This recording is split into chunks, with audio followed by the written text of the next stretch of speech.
Krieg, if you were a Pokemon, which one would you be? I personally would like to take Absol. Absol's really cool. Not my favorite Pokemon, but like I do like the design of Absol. I'd like to be an Absol. Absolutely a good choice. Let's go, Krieg. Let's go, Krieg. Primeape. Yeah, here we go. Lickitung. Ban that guy. Ban that guy. Mods. Ban that guy. All right. Anyways, you guys remember the whole thing about Koudelka. We just generated a brand new seed in this rando run. We'll see what we get. I'm not a furry. I just happen to like women with fur. Differences. Difference. Oh, look, it's a wind wolf. One.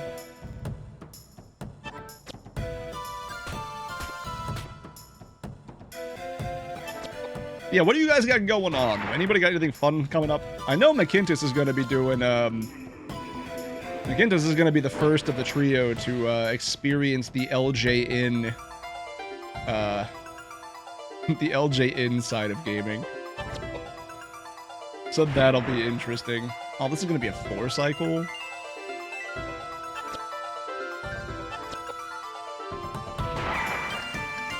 A 5-cycle? Recently bought RE9, so I want to get into running all of them leading up to it. There we go. Are you going to be doing RE1 HD as well? Is this disc 2? This is the start. This is disc 1.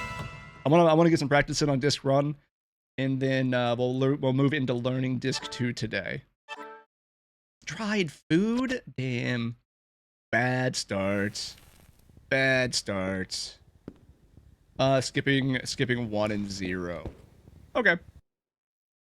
I know it's a very different style from the remakes and all that. So no worries there. I've learned the run for 1, but I never put practice into it. So the only time that I have for it is my practice run, which was like a 3-hour run, which it should not take that long. But when I'm doing practice runs, I just leave the timer running, and then if I have to look stuff up or like reference things, the timer just keeps running. Take the potion, because we didn't get one from the boss. Come on. If you do the remastered of 0, you can easily get first. No one has submitted runs. Yeah, that's the thing. So like on the OG games, right? So like original 1, 2, and 3, not the remakes. The only version of those games that I have are the GOG releases, and there is no leaderboard or category submission for the GOG release, so I can't run them. And I could, but like I would have nowhere to submit them.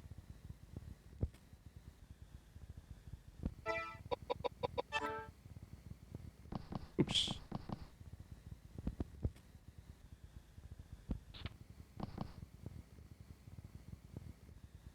I have it backwards. I do have it backwards. So that kind of took the steam out of doing those. But the RE1 HD is actually really kind of cool.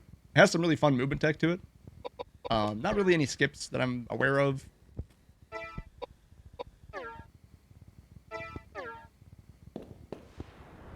But yeah.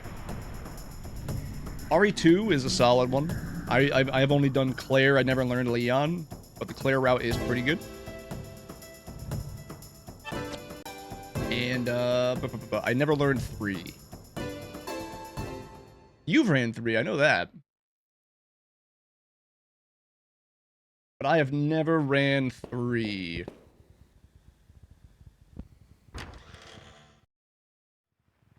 Right, let's see here. Shit. I keep mixing up the run button. I got them in the right formation, so let's hope we get a good hammer and a pipe. 3 is gravy, it's just break your legs and run. Now this... does Jill get a speed boost and caution like Claire does in 2? Because that's the strat for 2, is you let the first zombie, when you're going to the RPD, bite you twice, and put you into caution, and then you get the speed boost from stumbling. So does car. Yeah, okay, yeah. Yep. That is the same tech then.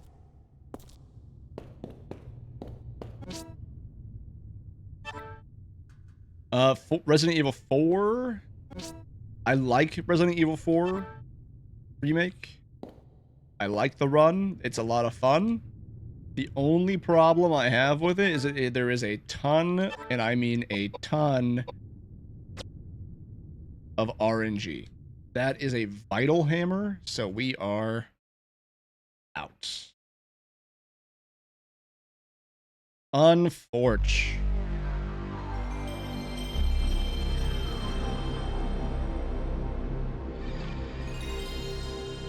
Yeah, there's a ton of RNG in Resident Evil 4. All of the enemies have random health values, and your gun damage also, or not your gun damage. The enemy also deals random amounts of damage to you as the player. Attack for 3 on the first Jill segment. You shoot the barrel. Since the knockback is more than running normally, you get a boost. Right. Then you have like the weird games where like Resident Evil Survivor, which is there's a lot of really wonky mechanics in that game. It's very entertaining though, to do it. But all amounts of damage in that game are RNG, which is kind of crazy. Also a bunch of hugging walls and spacing your dashes. Yeah, because it has the dodge mechanic in it, I'm assuming. Oh shit. Oops. I'm assuming that has a lot to deal with the movement tech side. I'll try running 4 sometime too. Like I said, 4 is a solid run. It's just I fell out of it when I was doing back-to-back runs and like RNG was like really screwing me.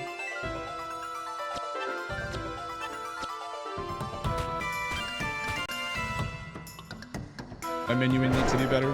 Fine.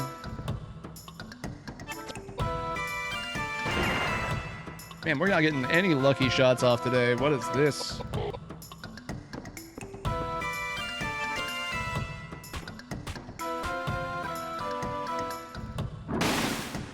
It's a bad werewolf fight.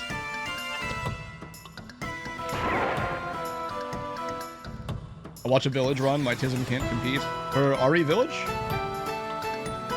RE8?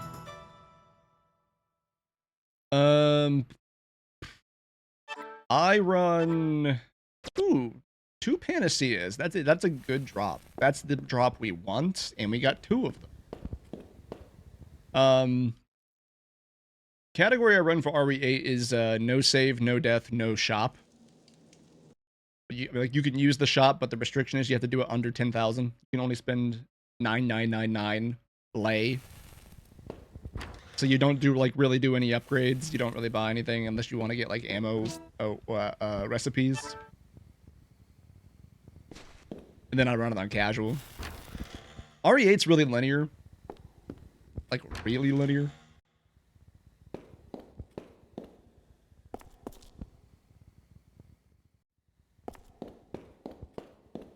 But I don't mind it. I don't mind it.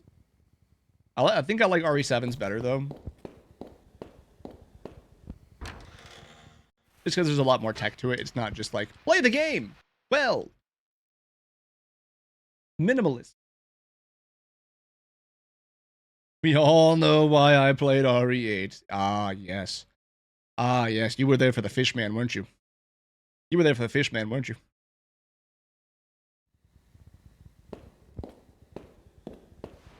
Son of a bitch. Heisenberg, actually.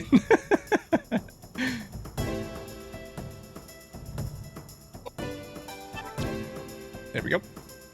Well, you got a couple of options in RE8. You have the Fly Girls, you have the Fish Man, you have Spider Lady?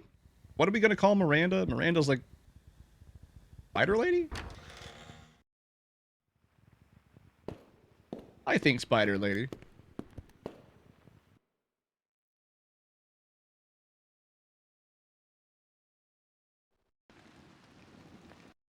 I'm lying, Miranda was my type. One of those. No, I got you.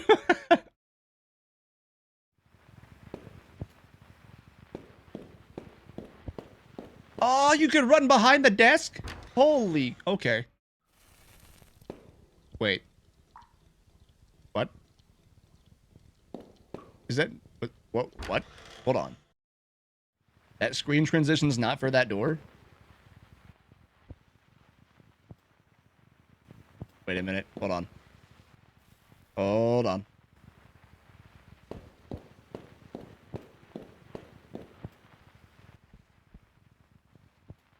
Am I crazy?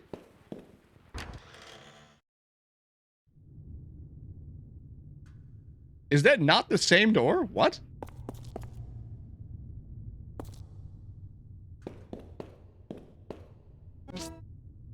Anyways, hammer.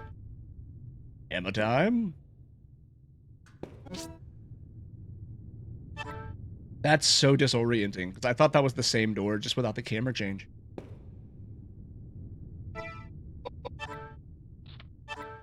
A vital hammer again! Alright, well. I'm not gonna lie to you, this one might be on the special redemption list once we get an actual run of this. And for practice purposes, I'm gonna make a save state once we get like a viable setup here. That way I don't have to keep redoing this, we can just practice off of that file. I should have done that beforehand, but then I forgot that this was how this could go. And here we are. I also really want to learn, I mean, I have the list out. The list is going to change a bit. I want to learn Parasite Eve as well. I want to have a couple of RPGs under the belt. Parasite Eve is just a little long.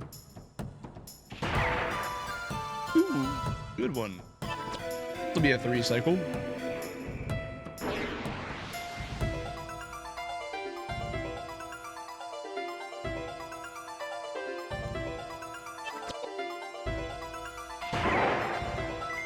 There we go.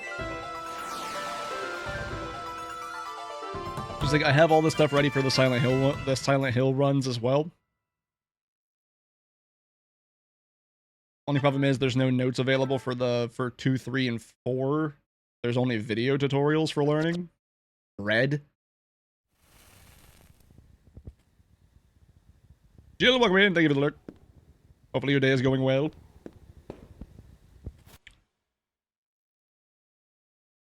So I gotta watch those videos and make my own notes out of those. But Silent Hill 1 does have a full note sheet.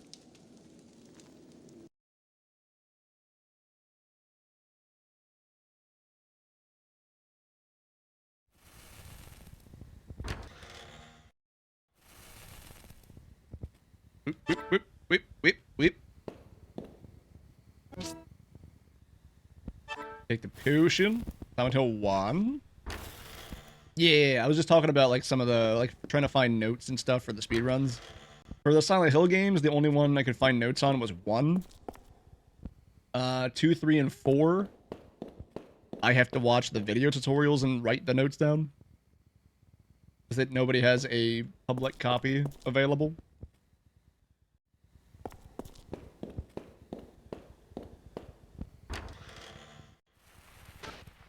Alright. Yeah, it's just, you know, if there's like video, like a lot of them are video tutorials. So like if the video tutorials are out there, then like they'll usually just prioritize those over written notes. Some games though only have like written notes that people put up there. It is what it is. Like there's no notes for Dead Rising. I wrote my own notes.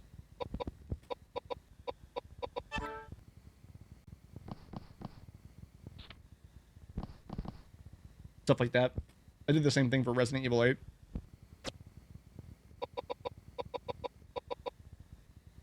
Make video notes, get tens of views. Get tens of views. That is true. I actually made I have a tutorial video on my YouTube for Resident Evil 4. I made that when I was like learning like when I learned the run.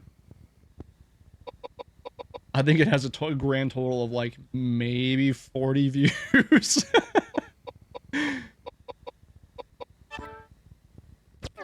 Alright, formation is set. Now we just need to get viable weapon. Not the bugs! Not the bugs!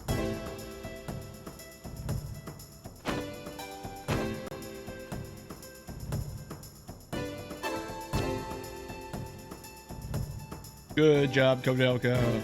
Good job! You run away from that giant cricket. Or flea. Or whatever it is. Have you guys seen what they call sprickets? Have you guys seen those? Or do you guys experience those wherever you may be? I think they're a southern thing. Like, or mid-southern thing. Now, those things are terrifying. If you don't know what I'm talking about, look up what a spricket is. Sprickets, that sounds like a slur. I promise you it's a bug.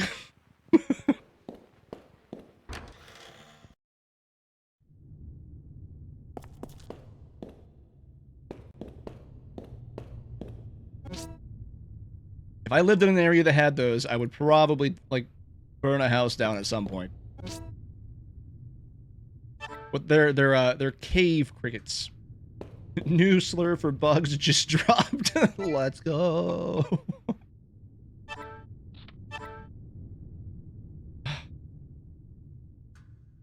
Okay, so, like, we got a normal hammer that time, but we got a light pipe.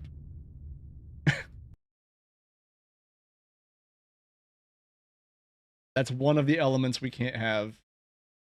A reminder, the elements that we can't have are mystic, vital, light, or both of them being water. And so far we've had 2 vitals and 1 light.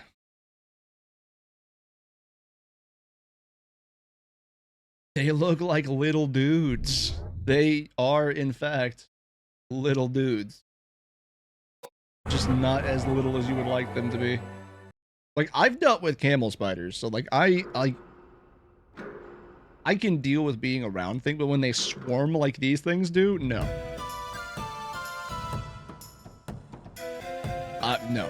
I'm good. I'm good. Camel spiders were enough for me.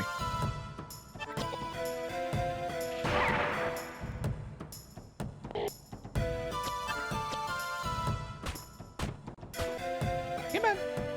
Good starting damage. Look, I got the intro to this game down.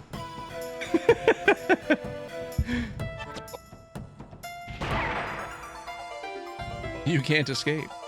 It's true. It's less button inputs to do the escape method in the boss fight to skip your turn instead of doing the other ones. That was a solid one. Panacea? Panacea?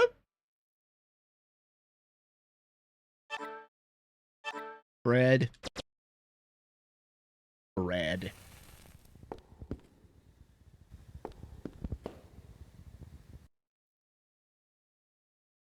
Also, again, if anybody wants access, hey, what about him?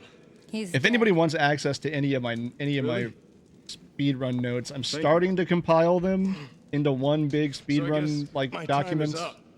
They're all different tabs. Angel. You can just go to that link and you can get a hold of them. Take me to heaven. But will you pray for me at least?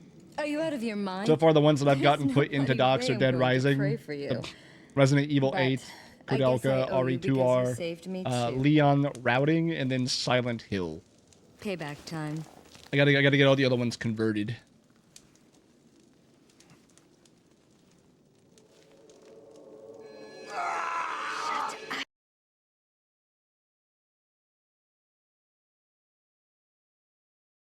You can also look at how much of a joke the bouncer run is, because the bouncer's on there as well.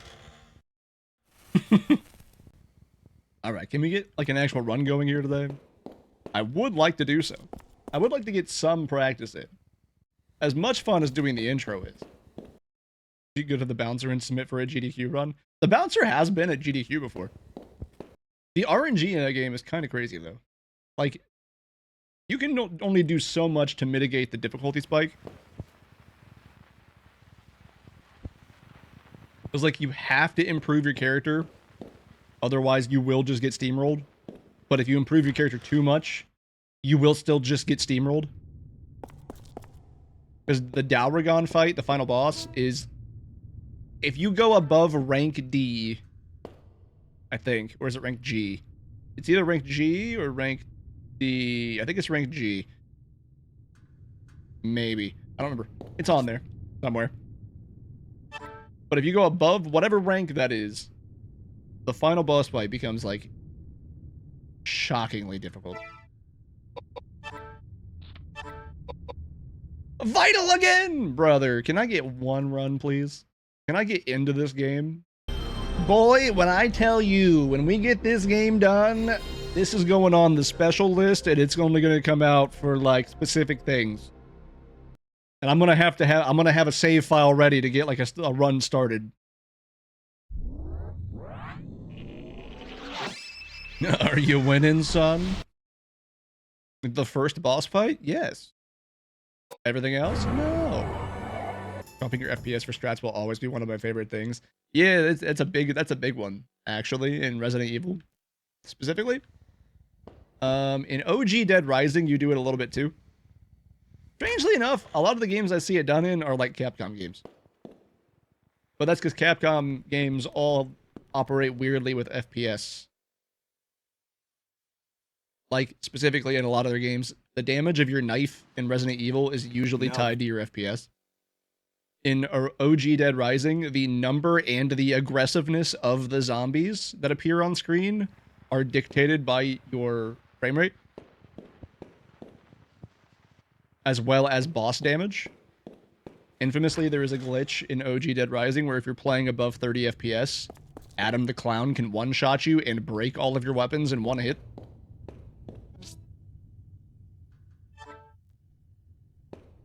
Remember in Destiny 2, there was a raid where dropping your FPS would let you kill the boss faster? Yeah, like, FPS strats are kind of crazy. Kind of crazy. Well, we use them in RE4 Remake as well a lot. There's a couple of out-of-bounds glitches. And there's a glitch called the duffel bag glitch. We're in business. We are in business. I'm making a save. I'm making a save. I'm making a save just so we don't have to keep doing this.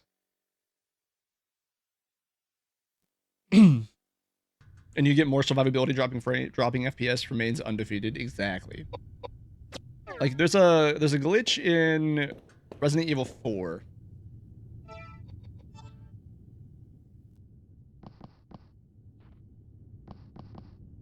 Get my formation set up correctly here. Making a save, checking it twice, because this run is naughty and not nice. Exactly. But now we're gonna fight the plant. We're gonna beat a plant. Audrey, hello. In RE4, duffel bag glitch requires you going out of bounds and doing like a floor clip. You have to fall through the floor so that you hit the respawn point, and then the game will forcibly respawn you back in bounds. And then what that does is it affects your hitbox, I think, or the player data in a weird way. And what it does is later, when you have to get to the section where you're carrying Ashley through like the weird trippy section, it forgoes the animation and Leon just kind of like one-handed carries her like he's carrying his pistol. And so she's flopping around everywhere while you just walk normally through the section. It's really funny. Really hard to pull off though, and you have to do frame rate swapping, which is a little annoying.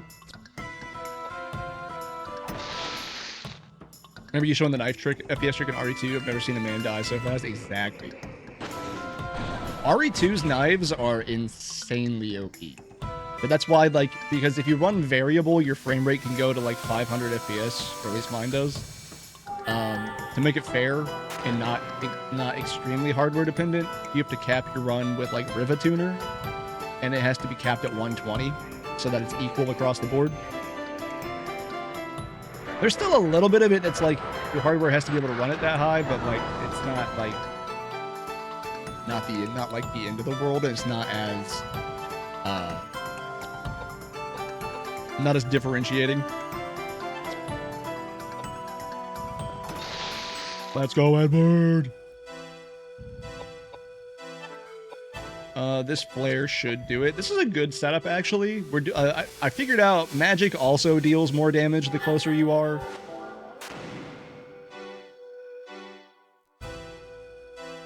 buying a new graphics card to give me a competitive edge in all RE runs. Exactly. Gonna see if that will work on PS5 for me. I'm not super sure, but like it might if PS5 allows you to switch the frame rate. I don't know if it's like locked on console to 60. There we go. There is plant. Plant is down. Now we need 2 int, 2 agility, and 2 dex and 2 agility. We've got to run!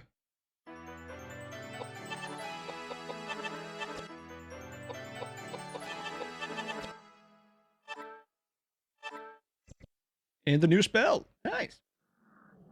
Yeah, Resident Evil games are a little weird with that. Like in Resident Evil 4, when you're doing the God, why can't I never remember the name? When you're doing the giant tadpole fight, I can't ever remember the name of the thing. Whenever I go to say something about it, the giant fish fight in the lake.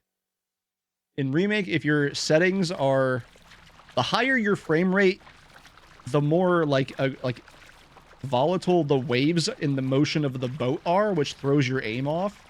So you can set it down to 30 to have a very smooth ride, or you can leave it at 60 and it's like the normal experience, but the higher the frame rate, the more wild the waves get. And so you're like bobbing all over the place. It's kind of wild. Alright. Now we equip old boy with the other weapon. The dark hammer. That's why Monster Hunter Wild is so unoptimized. They want to keep it balanced. In the process, it's still not even balanced. Okay. Do we do it for different formation? We don't. It doesn't look like. Trying to think of what else there is.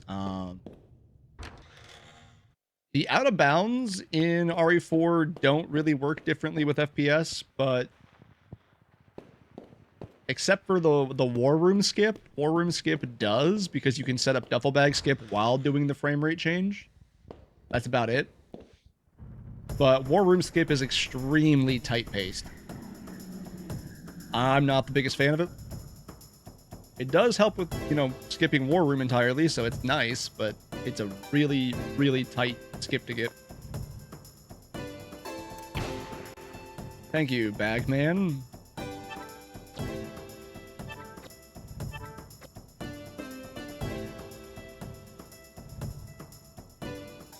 Also, I did play on the new update for Monster Hunter Wilds, and like, while I can say the game does run smoother, without frame gen on, I could play the game on ultra settings at 100 FPS. Like, stably. The problem is, at least on my rig, which is AMD, it randomly crashes. Like, it doesn't just like crash to desktop, it randomly goes to a crash report for Monster Hunter Wilds. And it just seems to happen whenever. So while they have made improvements to the way it plays and the CPU load, the game itself still crashes constantly. Yeah, we got a fire dirk. Yeah. Now we're gonna go level up James. Oh yeah, Monster Hunter Wilds is it is broken for the time being. For me, at least. Strangely, before they did the update, like the optimization update, it ran fine for me. Now that they did the optimization update, it broke.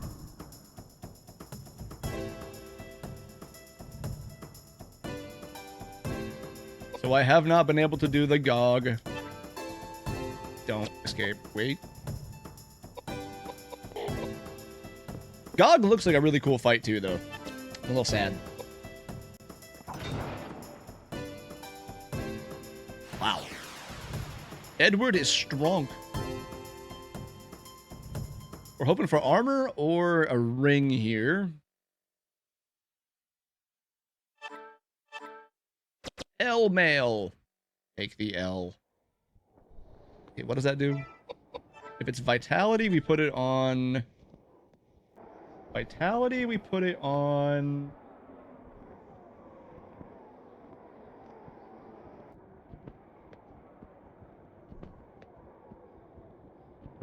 I need additional notes. If you get rings, equip James with it. If you get Vitality armor drop, equip it to Edward. If you get Piety, you equip it to Koudelka. So it goes to Edward. It goes to Edward.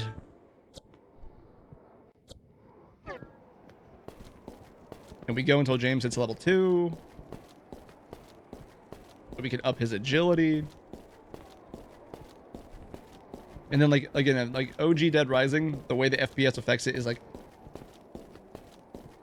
if the higher your FPS, the more zombies can spawn on the screen, and the more aggressive they will be.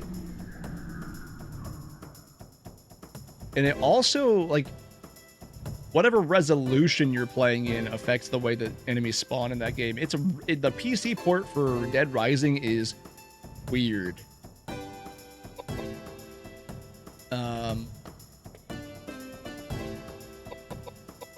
In a lot of the, like, Resident Evil 7 at least, I'm not sure about 8, but the lower your FPS, the smaller your hitbox, and the higher your FPS, the bigger your hitbox. So you can use the 30 FPS setting to skirt around enemies that are, like, blocking doors, or there is a way we do an out of bounds in that game that requires you to get by Jack on the staircase, and you hot swap the FPS to do that, so that you make your hitbox smaller.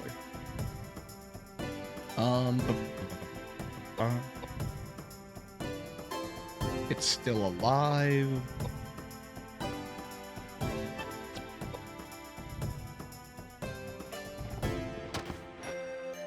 It's dead. 500 FPS gets killed by zombies from 3 clicks out. Exactly. Kind of how that works. But funnily enough, you want high FPS in boss fights, because the boss fights that you use melee weapons on, again, you deal more damage the higher your FPS. So, like, the Jack 2 fight, the Jack 1 fight, and Marguerite's are all done on variable frame rates.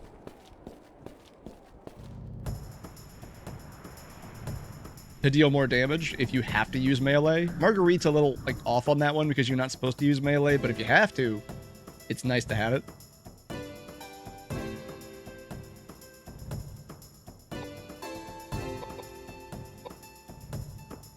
Just do this. I need James to level up.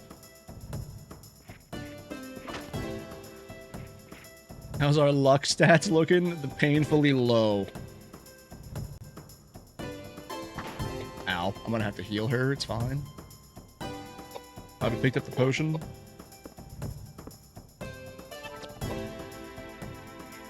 I think the ring can drop from the blue guy.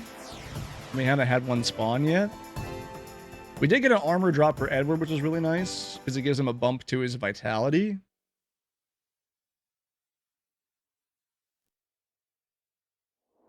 Really? Nothing.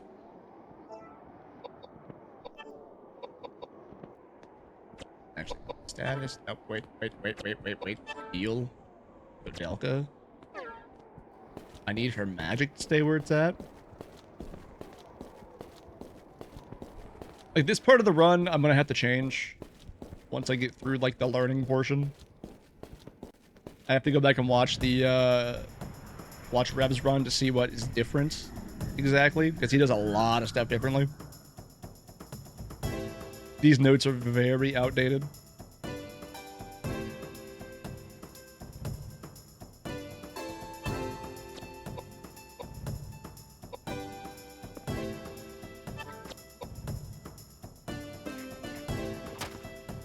Okay. We're not going to attack with Koudelka anymore because I don't want her Dirk to have a chance to break while we need it.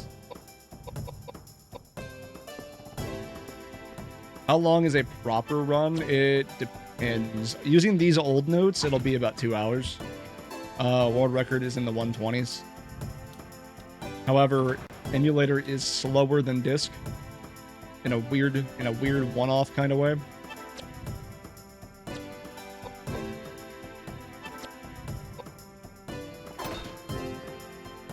it actually loads the game slower.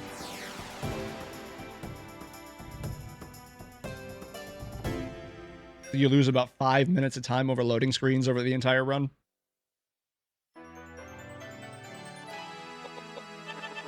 Okay, there's the agility. No other drops, though. So, okay, we're moving on to the next boss.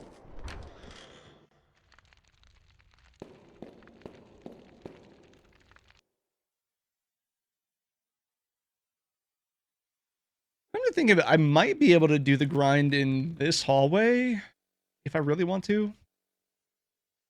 I think the Medusa heads spawn in here, so like those have a chance of dropping rings as well, I think. Like, we don't need it, but it would be nice to have.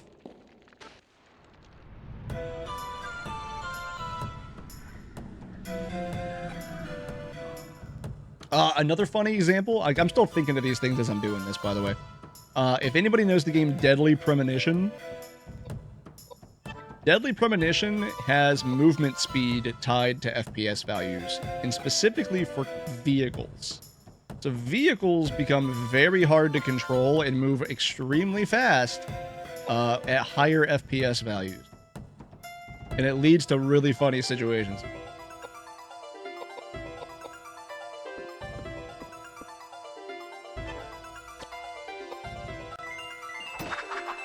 Ooh, a one-shot on green. Let's go, Edward. Hold on. Hold on. Hold on. Huge. Actually huge. And since you're not really doing anything... I'll go ahead and do that. That should be the... That's the first cast on red. Right?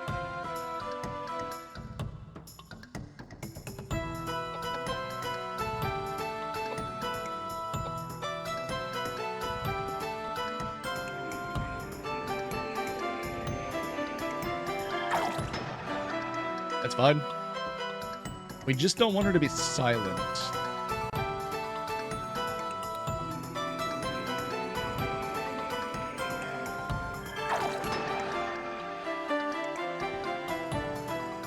I'm not sure which move does that, though. However, we are going to buff Edward here, so he should be doing some more damage.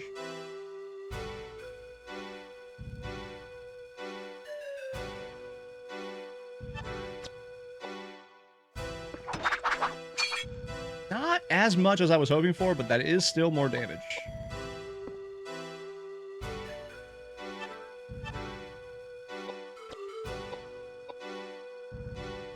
Debuff red again.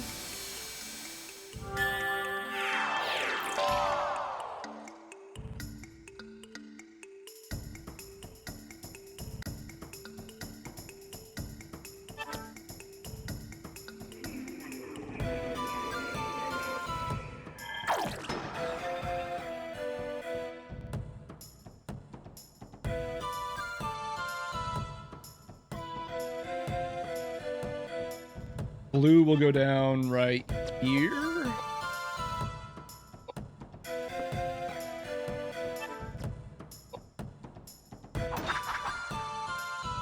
Oh, wait, is the buff only last for one turn? Or did he just, like, roll really low?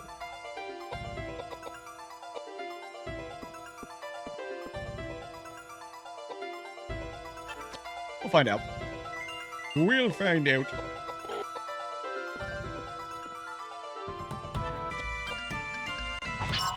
And 317. That's okay.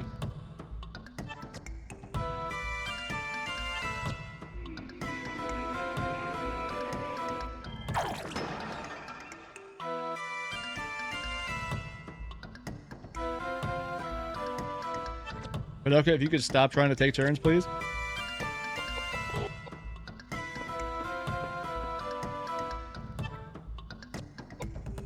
That should do. Really? It's still up. Okay, never mind.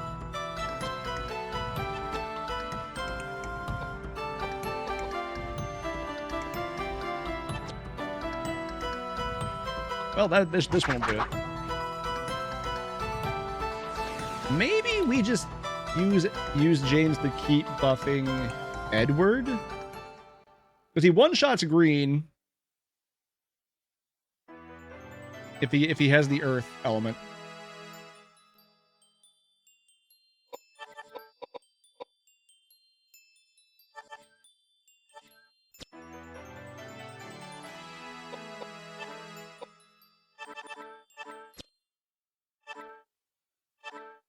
There's the tabard, there's the ring. Why no attacks with K? Because she doesn't have the gun equipped, and she deals less damage physically than the other two. So we don't want her in the physical combat. Also because she has less HP. So the way that enemies really target characters is by like amount of damage output. So a lot of the time in this game, enemies that have ranged capabilities will target Koudelka because she will be dealing out the most amount of damage. And we use Edward as basically a meat shield. But at the start of the run, Edward and James deal the most damage physically when we let them hit things. So early game, we're just balancing around keeping Koudelka alive. To deal a ton of damage. Now we gotta put the ring on Koudelka here, and this will boost her intelligence and mind. Also piety. And for simplicity's sake, well, actually, we should be fine. We should be fine. We should be fine. We're gonna fight the mummy now. Oh no! If we deal 600 damage with Koudelka, we're in a good spot. If we don't, we're in a bad spot.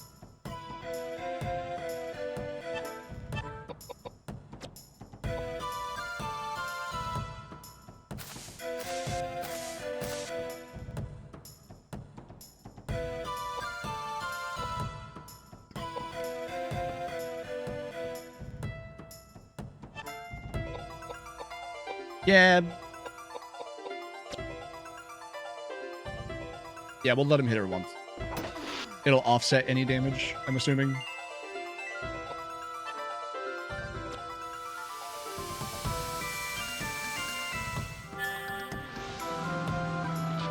Oh yeah, we're fine. We're fine. We're fine. We're fine.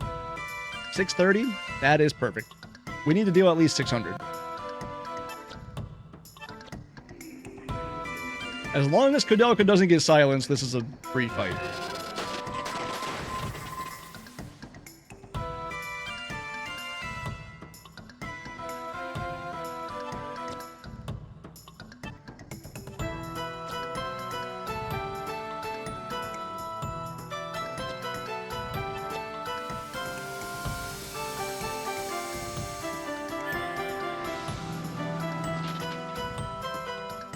You can't escape, exactly. You'll be seeing that a lot.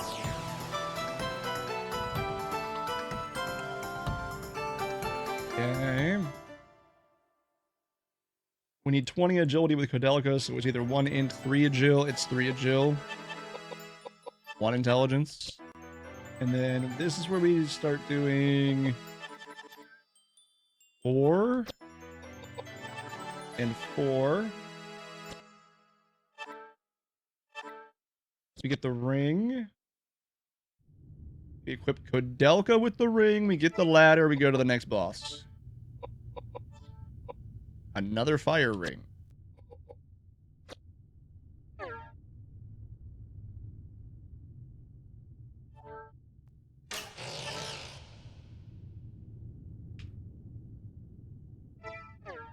Do I change formation up yet? Not yet. Okay. We don't change formation until disc 2.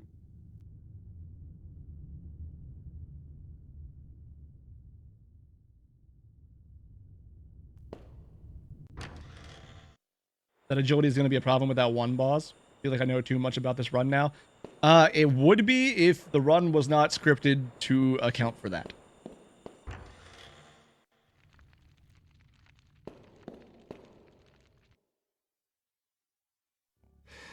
Oh no, little ghost girl.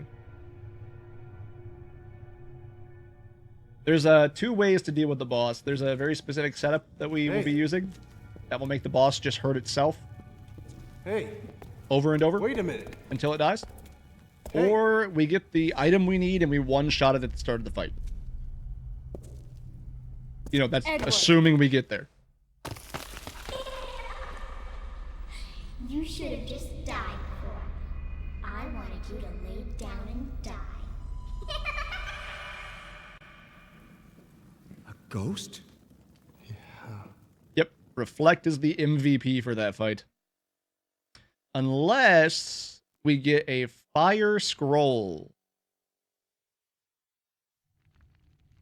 We gotta play RE Resistance. Is that game even still live? I've never messed with it. I know I got it free at some point. Like, it was bundled with something.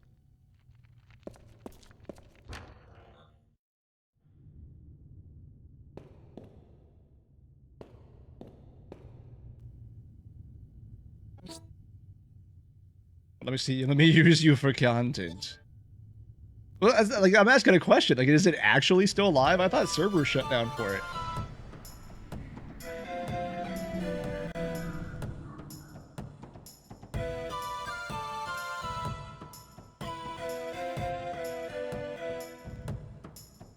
Okay.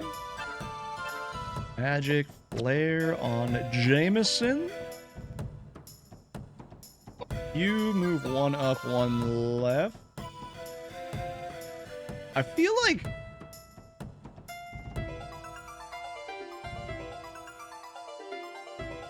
I'm supposed to change the formation at some point. This doesn't look the same.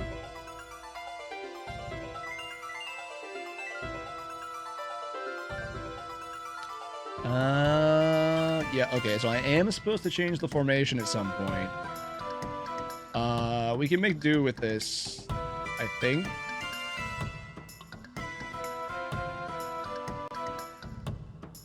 We will just move here instead of 1 left.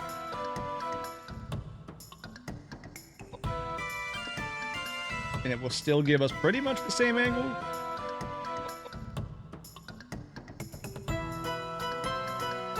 The PvP one shut down last year, but Resistance is just dead otherwise. There's a PvE one. I was also under the impression the game was done.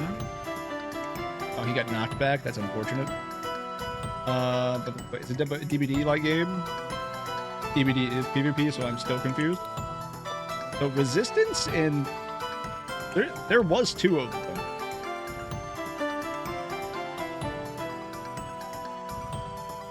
You need to move up. Here? Yeah, this is going to be a little off because we can't attack Koudelka. It's fine. We'll make do with it. Reverse. Okay, yeah. Reverse and then resistance. Okay, not the greatest damage, but better than 200. Way better than 200. We're also going to move you 1 back.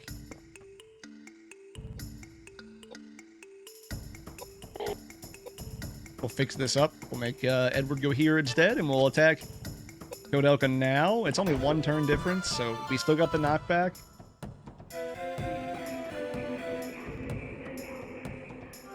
We're going to kill Doppelganger James on this turn. And then the fight goes as normal.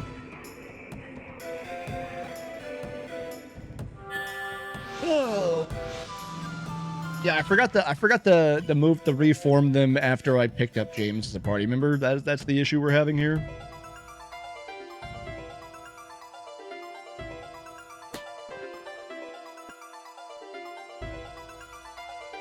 Also, Edward is like about to die. So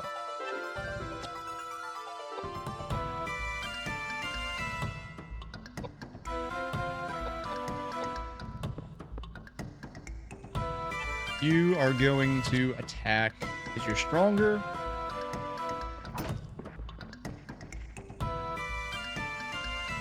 You are going to heal Eduardo.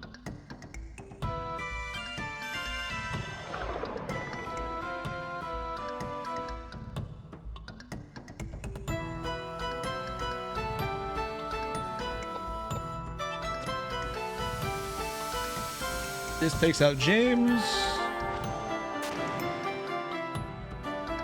Or not. Alright, so this is a bad doppelganger fight.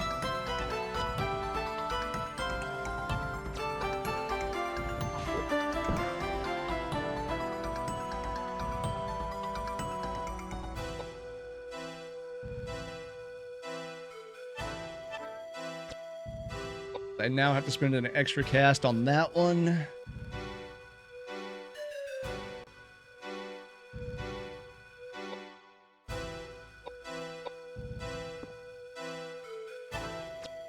We'll go ahead and just take out Edward.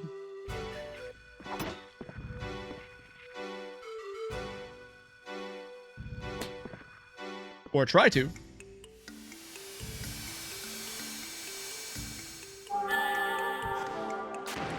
There's that one.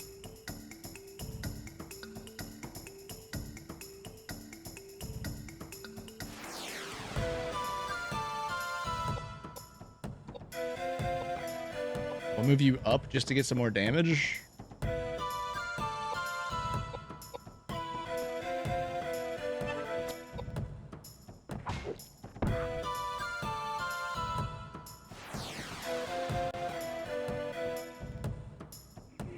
You'll cast. You should have the least amount of health.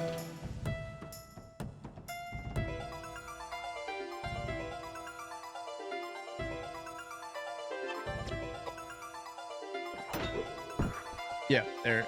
Oh, the pipe broke, brother.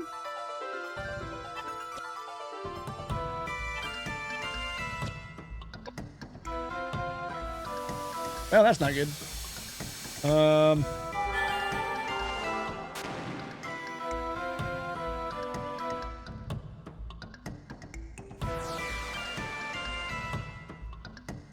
Okay, well, in that case, we'll be swapping the hammer over to Edward.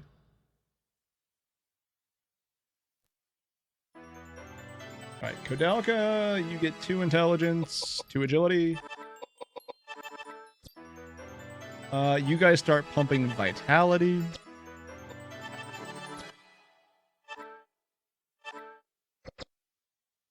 Actually, no, we have the tabber. We can just go ahead and equip it now. What do I give you? You get the tabar. Nothing. You do have the armor. You get to keep the hammer. And we are fine.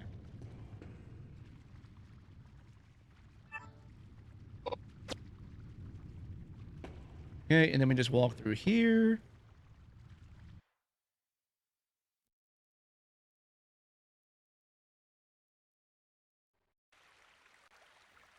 Did you see all those bodies?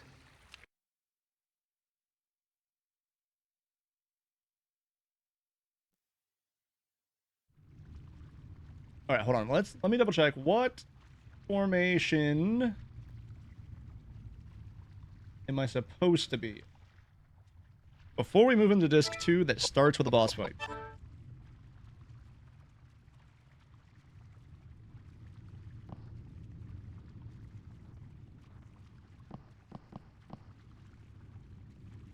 Right there. Okay. Okay.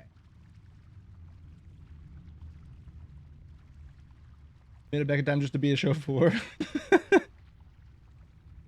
Welcome back, Leotis.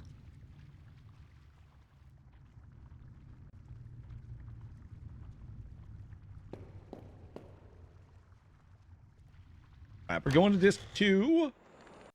We are going to... There it is. Disc 2 time.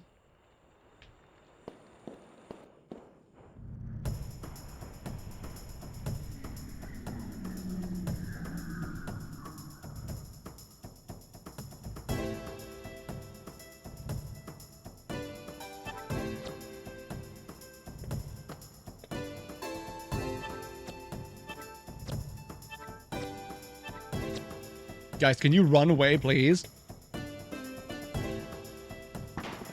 Oh, it's fine. Attack Edward, that's cool, but, like, can you guys run away? Holy my god. Are we really doing this? I mean, I can just cast Flare on it, I guess, but like...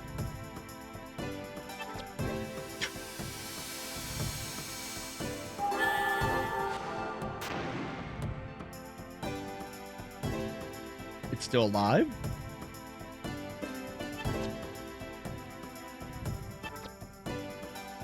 There we go.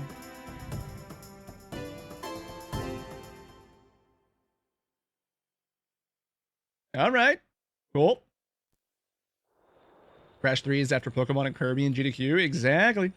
There is a Crash run coming up. Okay, grab the bullets. Investigate the pile of corpses.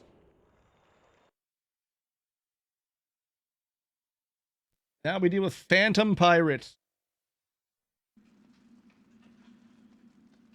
Darn. How does it look? You think we can get out? I don't think so. You'd need the strength of a bear to break those bars with your hands. What do you mean we can't get out? How hard can it be? Why don't you ask these guys? Damn it! Did you see that? Someone's in here. Will you shut up and get us out of here? How hard can it be for thieves like you? The Crash runs are really, really cool to You're watch. saying that in the East End, holy man. Your severed head would hit the ground before you even finished the thought. This is worthless. I need to look at the I can't believe schedule. I'm wasting my time on you. I'm on a mission from God.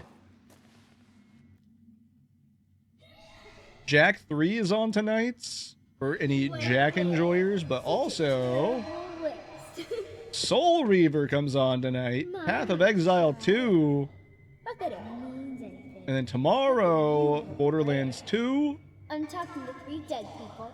the Metal Gear Solid Delta, Nobody. So you died and here as Silent well? Hill F. Yes, I died here too. Those are the ones I'm looking forward to seeing. Years ago. They locked me up in here right after I was born. They beheaded me the day I turned 9. Happy birthday. I've been trapped here ever since. Lilat Wars and Battlefront 2 tomorrow. Jack 3, I'll be asleep for, but we'll watch on replay. Yeah, it's kind of where I'm at. Like, I need to go back and watch the Final Fantasy X one. Really looking forward to Silent Hill F. Yeah, which category is it? Is it new game? I don't know what your circumstances are, but I know that I your haven't mother looked into the loved you speed run for very, F yet, very so much. it is new game. So it is the first run new game. Mother? Maxie and Bobby will be on the couch, and Zeke will be running it. So I'm pretty excited. Her name? Where she came from? And then Resident Evil 2 will be You Wednesday tell me night. That means nothing. From the day I was born, the day I die, no one ever loved me. And I never wanted to be loved. Just Tomorrow will be running Kiosk as well during horror. They put like there's a really small horror block this year, and it's like in the middle of the night. Like Kiosk will be there, Fatal Frame 2, which will be exciting to see that one.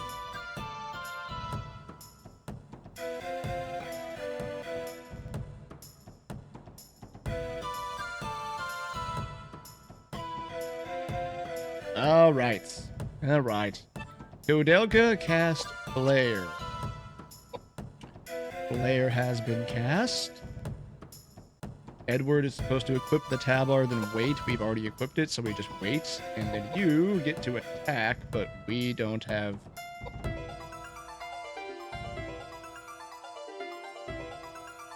I'm going to assume we wait until he moves up.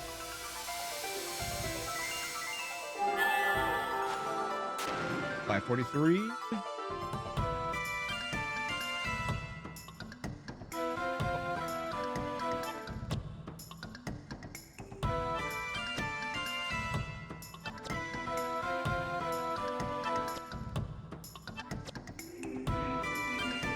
He's casting. Strength down, which is fine. They don't need strength anyways.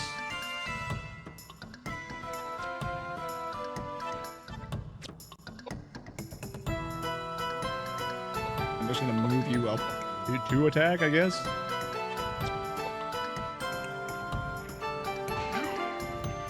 That should be the difference maker right there, and then as soon as Koudelka casts, the fight's over.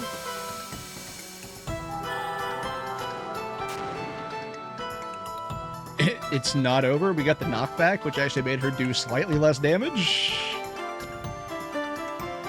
Okay. All right.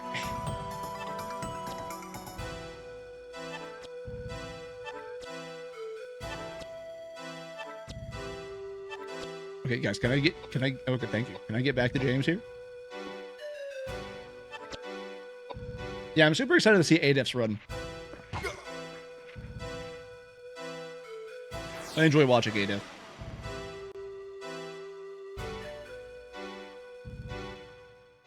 Also excited to see which Pokemon will be chosen for the main. We'll see what happens with that. New into a Jill. And more vitality pumping. This is a good file because we got a vitality armor for Edward. So there's a strat for the boss fight coming up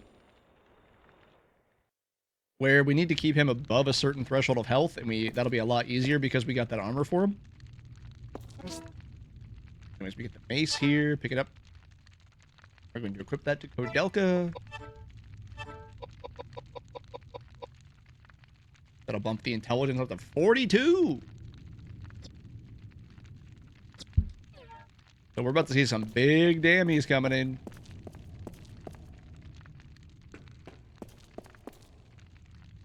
There's a Night Rain run too. There is. There is a Night Rain run. Mitch, Chris, and Yojo will be running Night Rain. I'm not exactly sure what it is, what the run is, but there is a Night Rain run.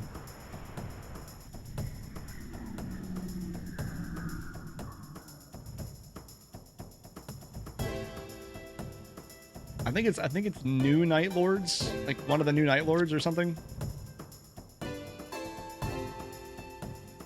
Yeah, then Chris will be on ADEF's couch for the Emerald run.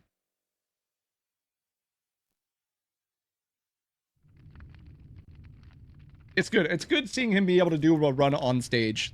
I don't remember him having an actual stage run in the past couple of years. So it's cool he gets to close out the event with a Pokemon run.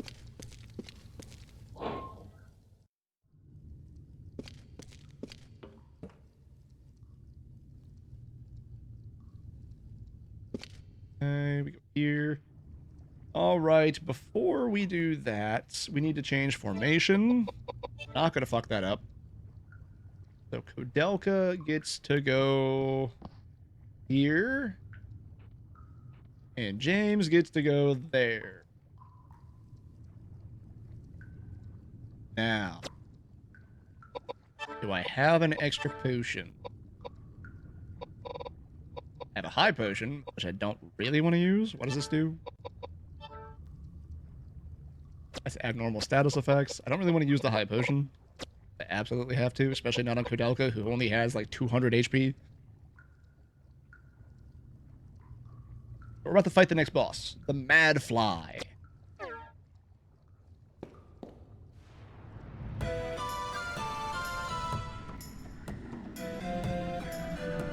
I really like the boss designs in this game.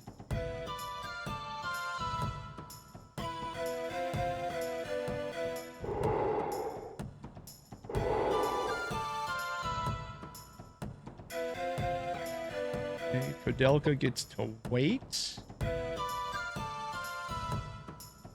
for the first turn. Everybody else fortifies intelligence, right? Yes. Fortify intelligence on Koudelka. We need to keep Edward above 600 HP, roughly. And then now that those are stacked, we then go to cast Megalith.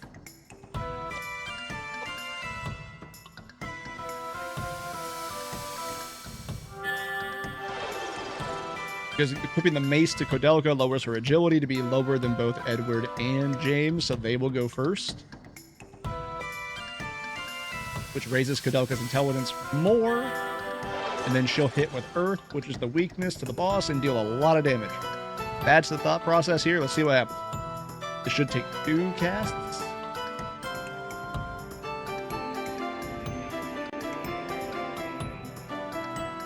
As long as the boss targets Edward and doesn't silence Koudelka. We're fine.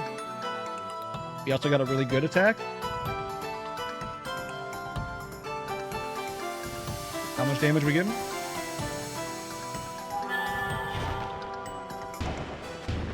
$1528. That's nice. It has 2916 HP, so we are more than fine. We just wait with everybody, and we cast it again, and it's dead. That's the bad attack.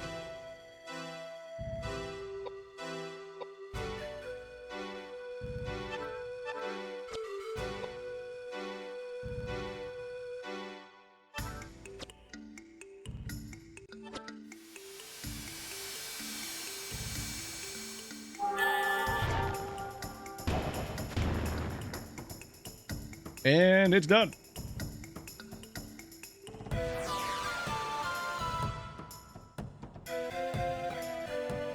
Yeah. 2 more intelligence, 2 more agility.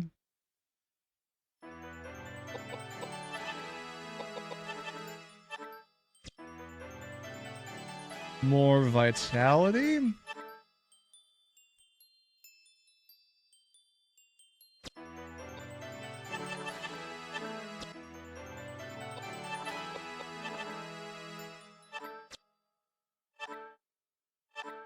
Get the icon's ring. All right, what's next?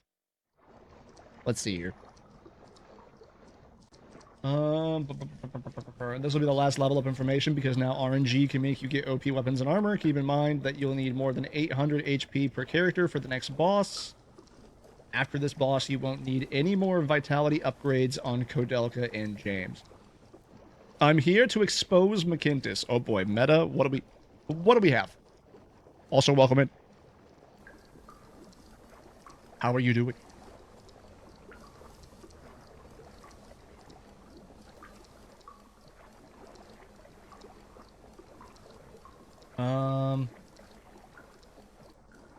After this, go to the next room and get the crossbow and the arrows. Continue until you get to the room with the stone tablet and the lion statue. Stay in this room and grind for some levels and or equipment. The goal of this grind is to get at least 1 armor for Koudelka and optionally good accessories for James and Koudelka. If after 5 full fights, red guy counts as a 0.5, you still don't have any armor, start to boost Koudelka's HP. Okay.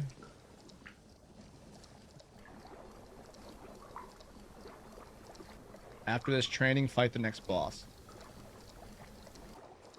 So we're grinding until we have 800 HP per character. And optionally,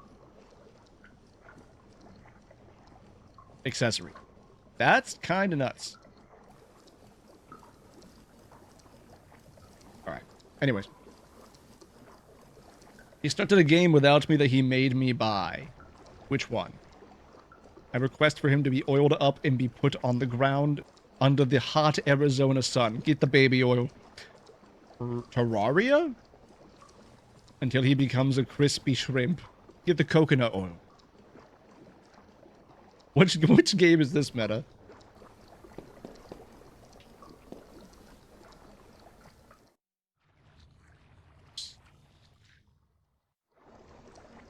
One, 2, 3, 4, 5, 6, 7. Don't go up there, Koudelka. 8, 9, 10, 11, 12, 13, 14.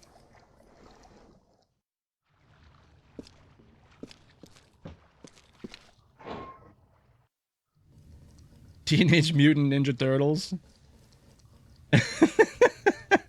I forgot you guys were gonna be playing. The betrayal.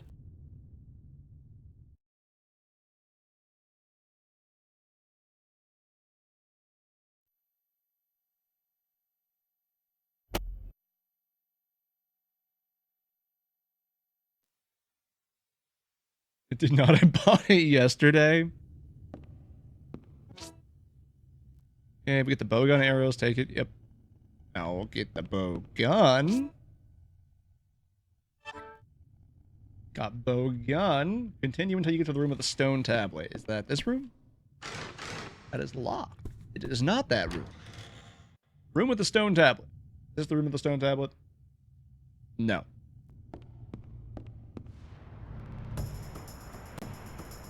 We're not going to fight in this room. It's the next room.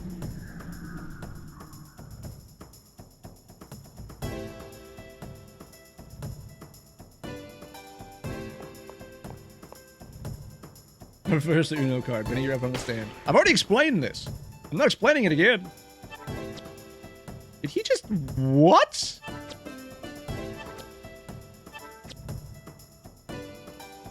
Excuse me? Koudelka? Are you... What happened?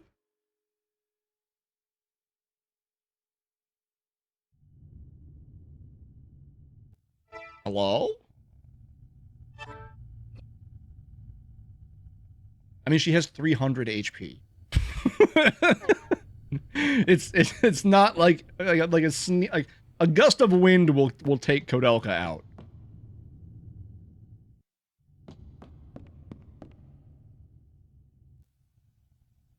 I haven't stepped to RE5 or Indo because I want to unlock everything first. That's fair. I saw you playing it the other day.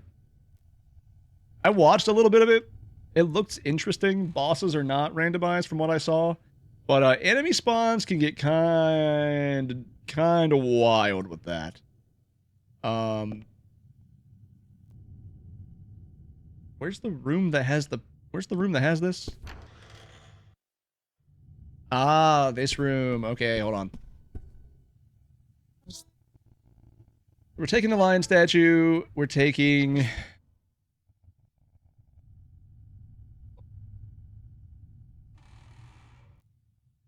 No, where's the stone tablet? Is that the stone tablet? We're taking the stone tablet. Okay. Yeah, we're staying in this room and we're grinding until things happen. I used a 100% save file, but I still need to finish the game for some reason. He just wanted to try and get a feel for 6, and he hasn't started Chris meta, so your co-op run is fine. Yeah. I played 2 chapters of the game. Like, I just played a little bit of it. Alright, what is this? What are you? Noble plus Ghost is use Geyser on the Noble, then Escape. Okay. Geyser on the Noble. Then Escape.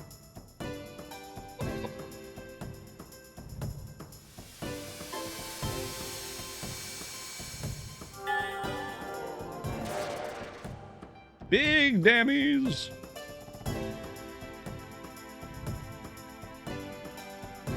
Now everybody we run.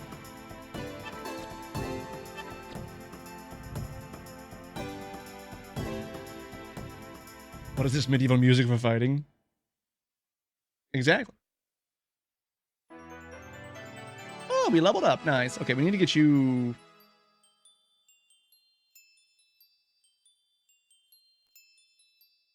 I don't know if I should start doing the leveling yet.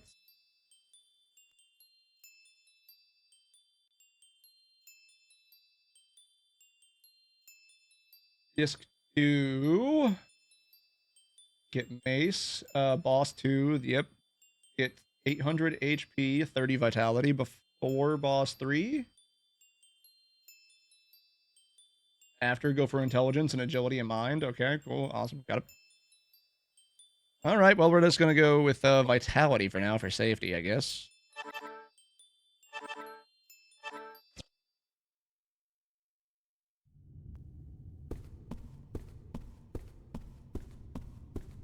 Yeah, the upcoming list is pretty solid. This is the grinding section of this run, by the way, so this is going to be like an experiment unto itself.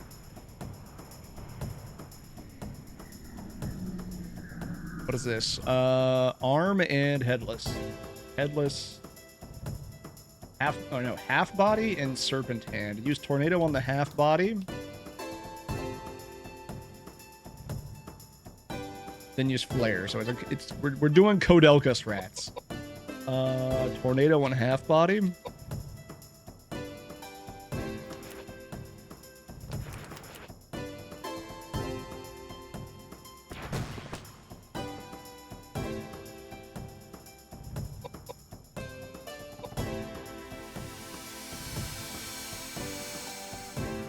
Jack 3 looks like it could be a good run. That should take that out. Cool. Then we use flare on the hand. I'm going to be going back and watching the Final Fantasy X run at some point.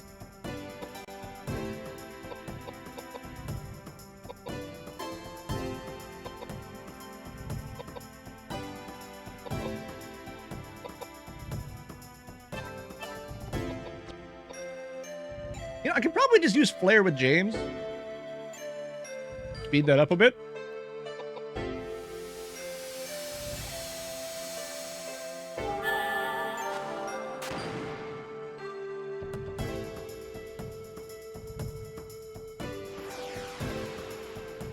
Yeah, I'm curious to see the Delta run, because the Delta run doesn't look like it's going to be that long.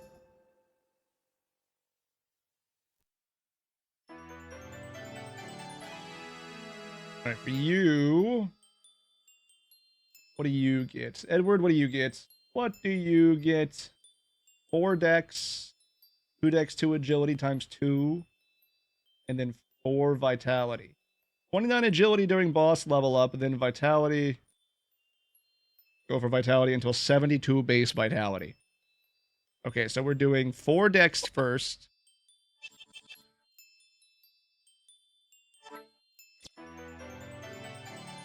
And then for you, same as Koudelka. So you're just going straight. Well, you're fine already. You're fine already. You already have over 30 vitality.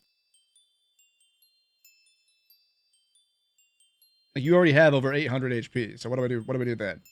After go for intelligence and agility. So you get intelligence and agility.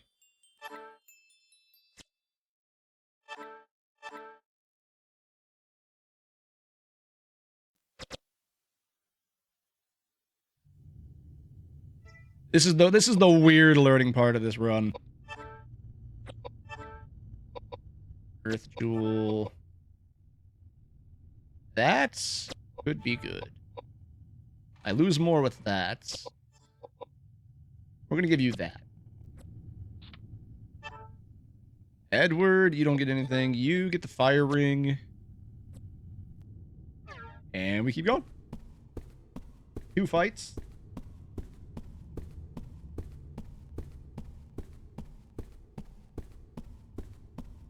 Kingdom Hearts 2. Is there a Kingdom Hearts 2 run? Did I miss it? Super bosses included.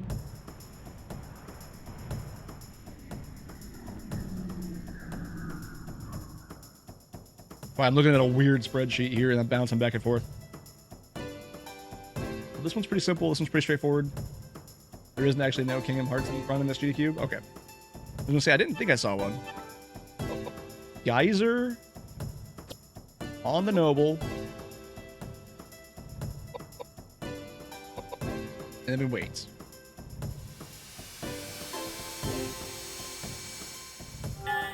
Which super boss is that? Ooh, she hitting big now. That was 2,400. That's why I'm saying, like, Koudelka gets extremely OP real quick if you put the points into intelligence.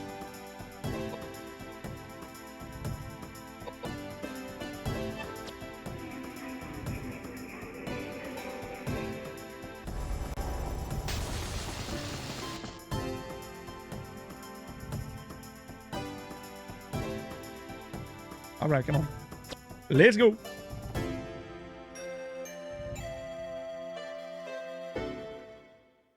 There is an Expedition 33 Expert Mode race. It is glitchless category, though. Oh, wait. 30 base vitality. 30 base vitality. Okay. That makes more sense. That makes a lot more sense.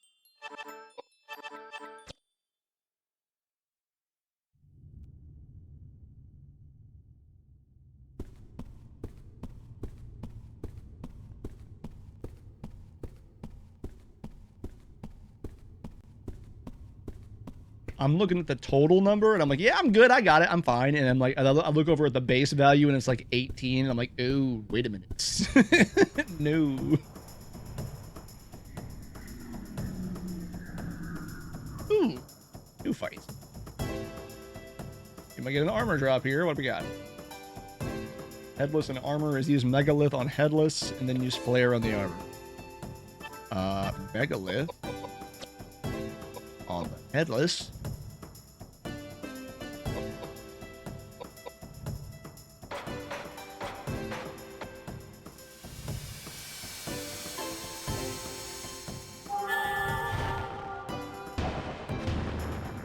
Big dammies.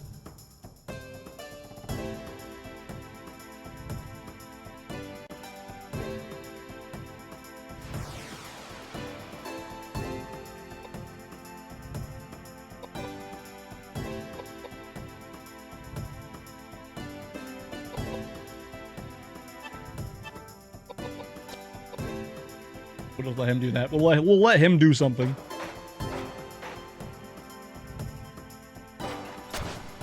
Good job, Edward.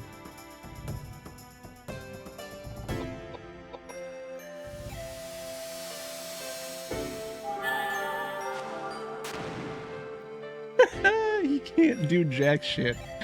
Oh, man. Okay.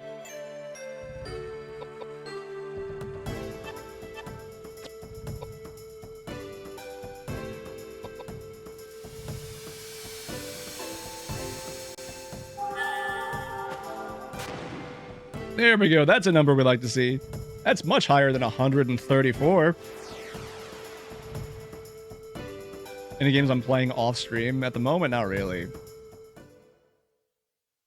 I did sit down and start like doing a little bit of testing on like the DR2 time skip, but like outside of like testing things, I haven't I haven't sat down to play anything outside of stream.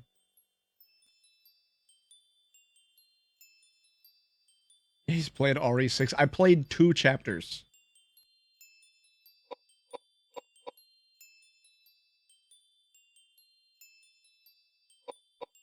One.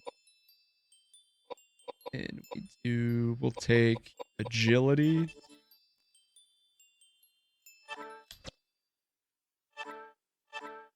P-Spear. Guys, get your P-Spears ready.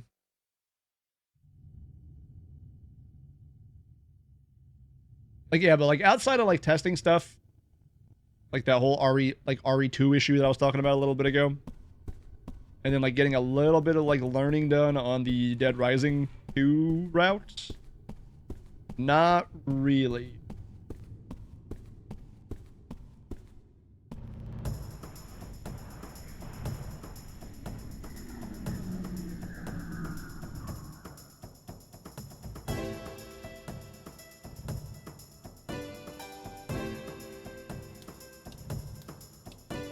Right now I'm between God of War Ragnarok, Kingdom Hearts 3, and Dark Souls 1.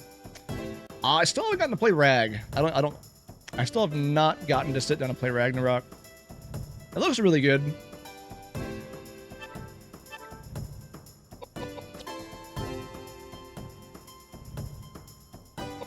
Half body. It looks really good. I really like 2018 God of War. And then Dark Souls 1 I enjoy, but I have a hard time going back to play those games vanilla. I really have a hard time doing that.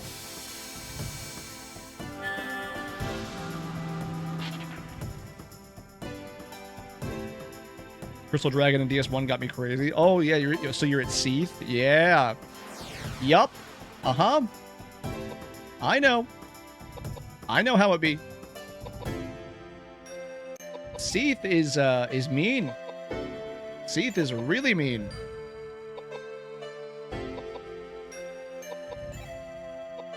This is the problem of having high agility, by the way. You just get extra turns out the ass.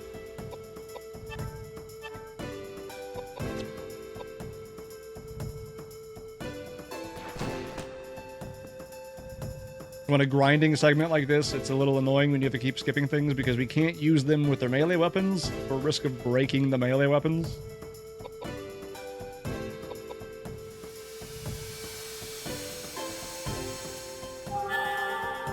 This is fight 5, which means we're still looking for that armor drop. If we don't get the armor drop that gets Koudelka to 30 vitality, then we have to keep going until we get 30 vitality.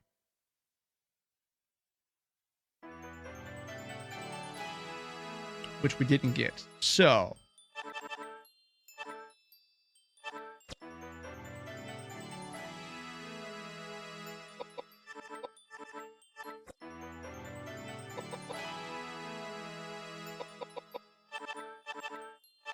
we did all agility last time, so we'll do all intelligence that time. James and Edward are fine. Koudelka has 900? Even when you'll need more than 800 HP per character for the next boss. 900 is more than 800, but by a low margin. And Koudelka is the damage dealer. So I think we have to do one more level on Koudelka.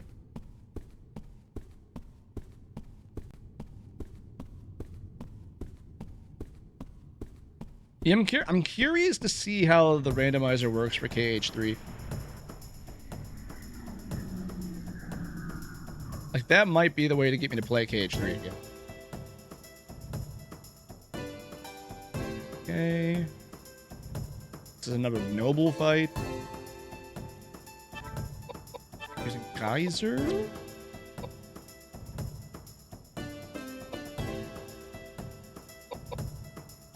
Geyser, then we run?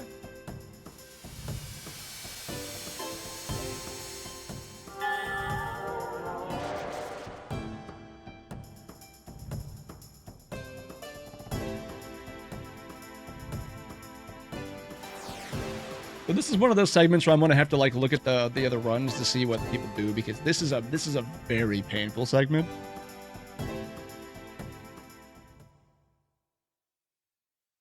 There might be a YOLO strat for the evil tree. We'll find out eventually. Anyways, I gotta do like one more fight to level up Koudelka again, and then after that we'll be good to go.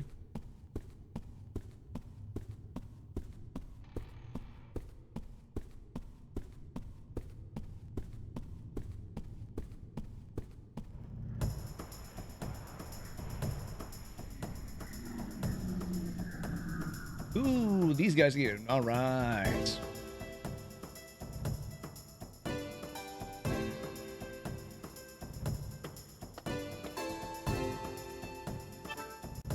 Gonna use Megalith on Zombie Boy here.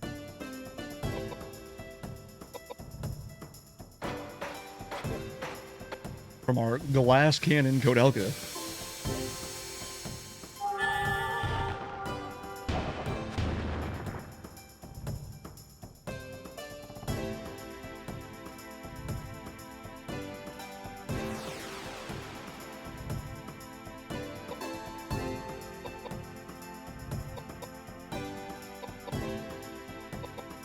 Here we go again.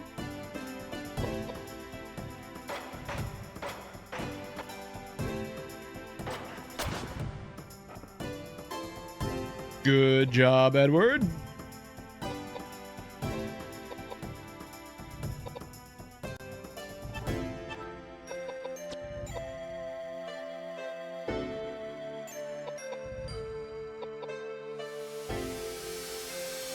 After this, we should be good for the boss.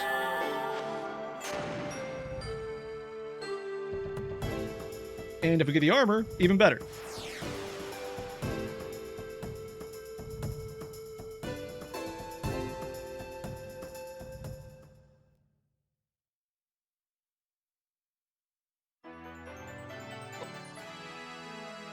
Well, we didn't get the armor, so we're just gonna go with straight vitality here. We did the 2 dex and agilities. Edward needs 29 agility after the next fight. I don't know if we're gonna hit. Maybe. With the bowgun equipped. So we'll get rid of the tabard that's giving us the -4, so we should be able to hit that. So we can do... And we have the bonus to vitality, so we can do...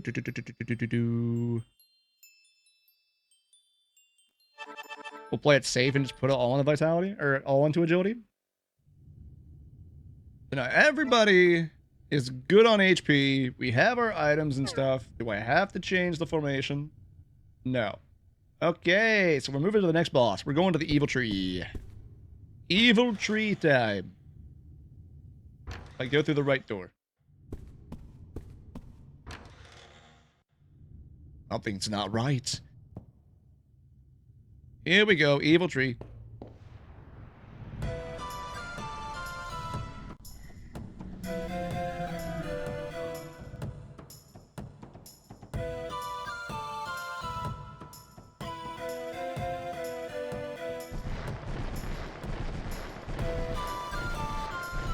Be nice to me, tree. Edward, we're going to switch you over to the bowgun. And then we wait. Koudelka, we use Tornado. And then we attack with Edward if Koudelka deals less than 1,300 damage. And then I guess for, like, shits and giggles, we'll just fortify intelligence on Koudelka.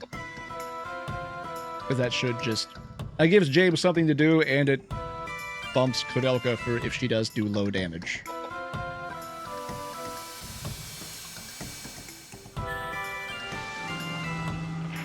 We're more than fine. We are more than fine.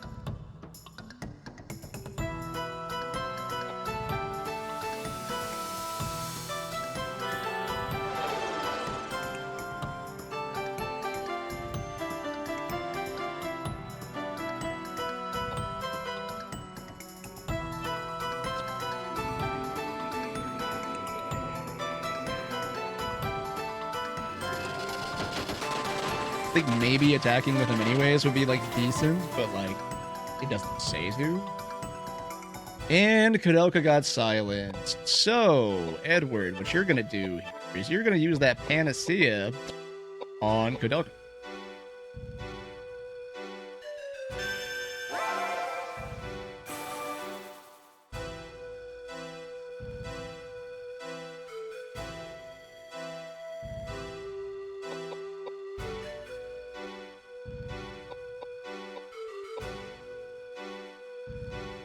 You know what? We'll attack anyways. Good.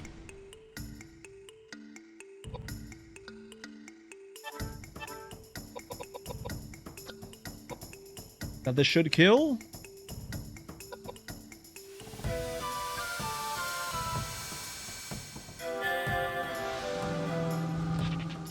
It did. We're winning. We won.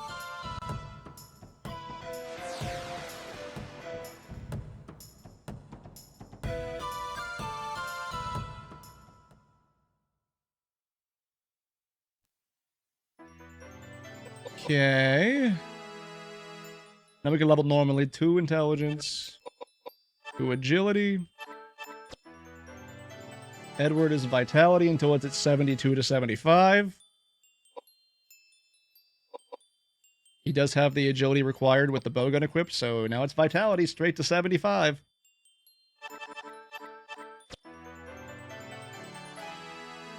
Increase 2 agility and 2 intelligence.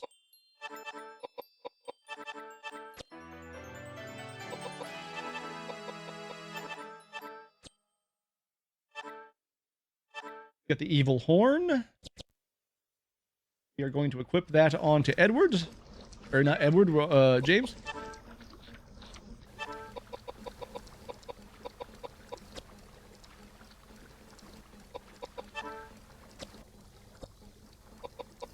We are going to reload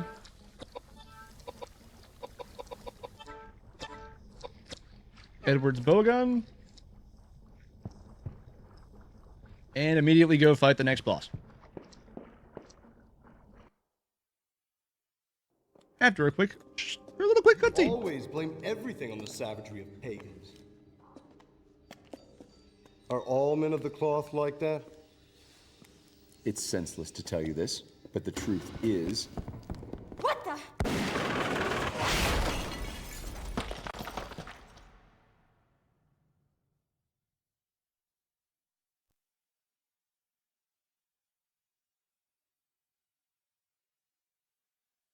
Okay.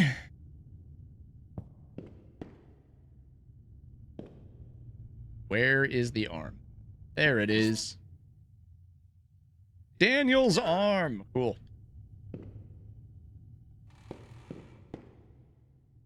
Then we go upstairs.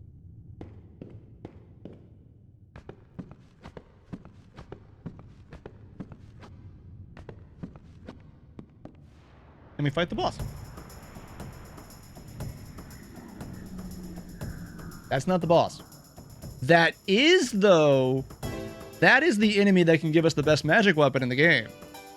So, what we're gonna do is we are gonna fight it.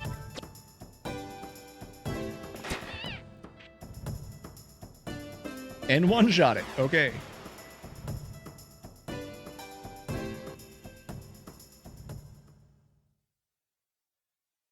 It's a very low drop chance.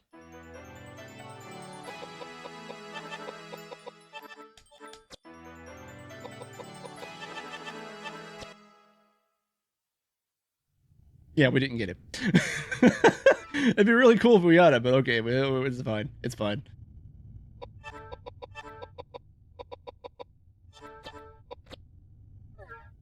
All right, on to the boss.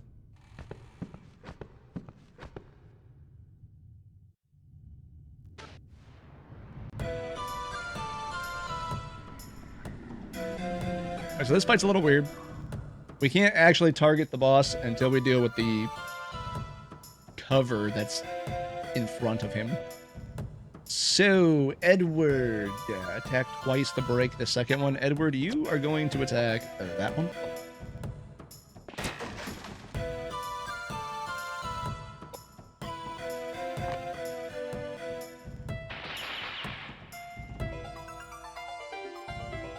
Koudelka, you are going to cast Flare on the other one.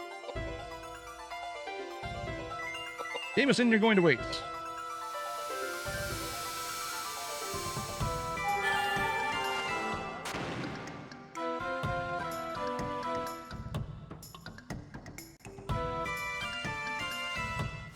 I was going to say that wasn't enough.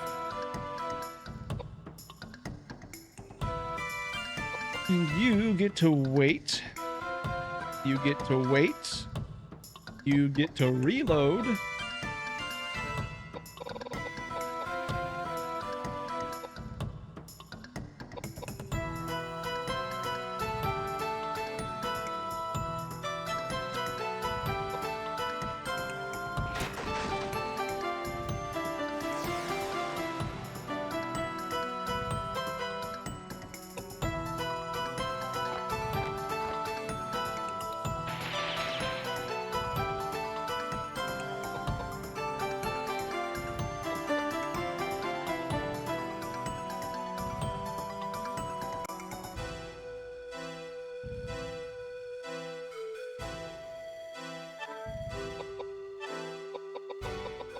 This feels like I could be doing more. I don't know why it doesn't want me to... I don't know why it's telling me not to attack with anybody else, but we're going to trust the process.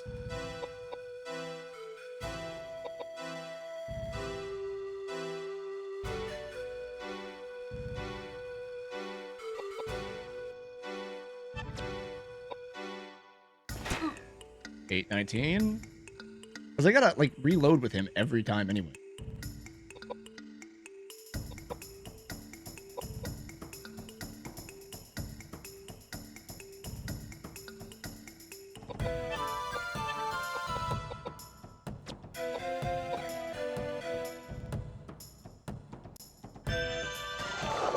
I don't like that I had to use that, but he's gonna attack Koudelka again and she will die.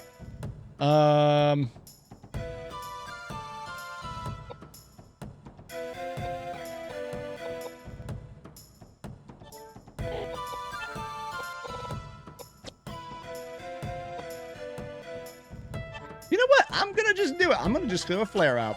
I'm gonna see what happens.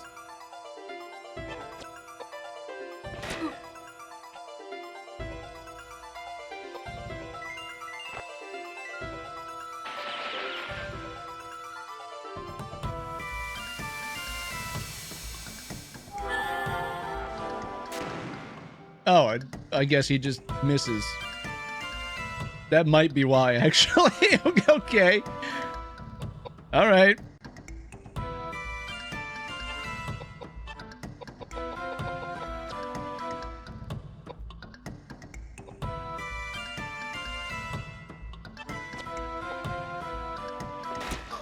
Yeah, that's probably the reason why. He might just dodge magic.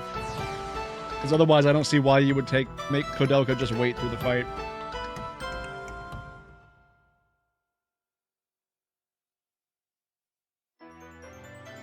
Okay, another level up, which means we go back to this.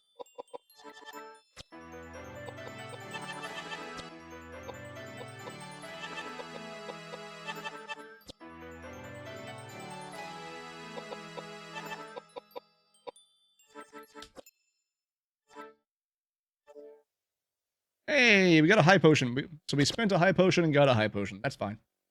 I'll take that. After the fight, talk to Elias.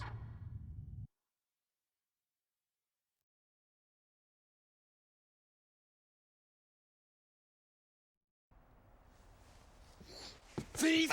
He's been sneaking around in the shadows and sniffing for treasure. We got a big section Just coming like up, us. so what I'm gonna do Well, sir, explain yourself. is probably get to the next save point. Call it there for today. Where you from, Hamburg?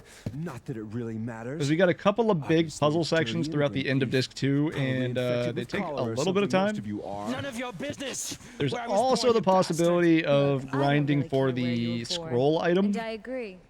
He and is a going back bastard. to grind But for tell the me, Did you cats. kill all these people? So I think I'm gonna get to the next save points. I'm a thief, and maybe I did drop a Call it chandelier on you. there.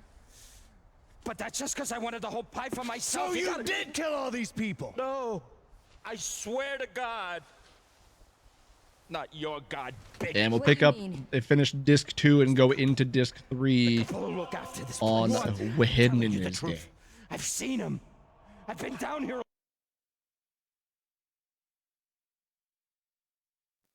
We end up shooting the guy, and James has a panic attack, and then we continue moving on. Do I have to loot the body? This one round. Nope. Anyways.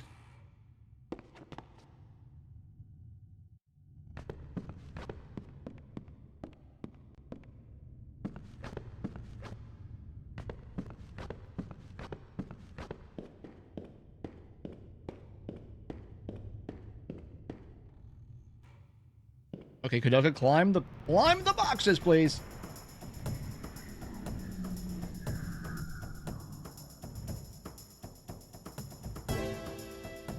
Hello, Medusa heads.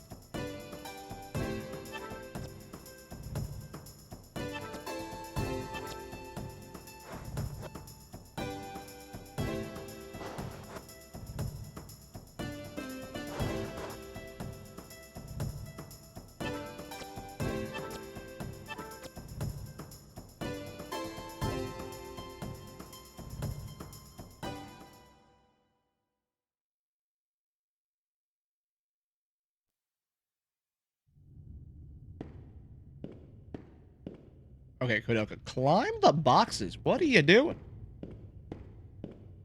Thank you.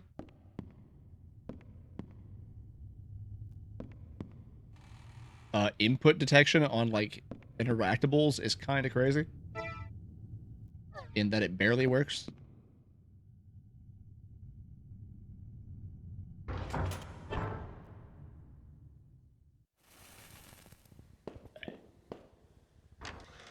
Now we're back at the start of the game.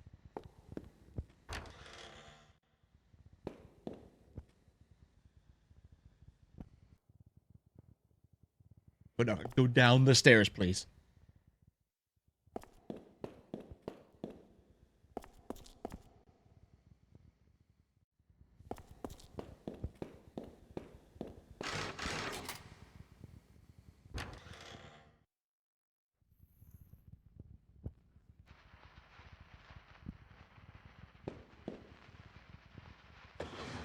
Okay, we get the badge. Cool. Get the statue. Dragon statue. And go to the back door. This is where we hope for a cat. No cat.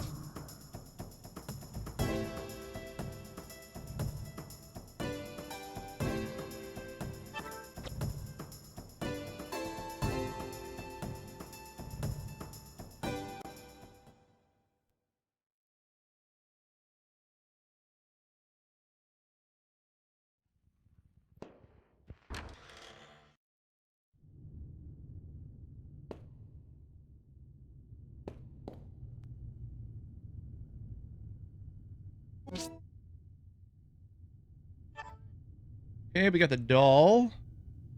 Where's the mask? There's the mask.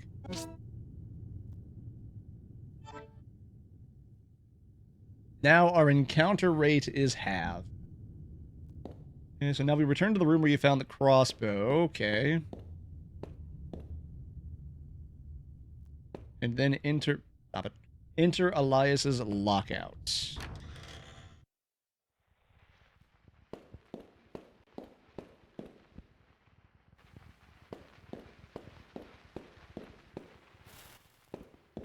Whatever, we're going to check to see if we get the cat in like 2 to 3 encounters. If we don't, we move on. If we do, yay.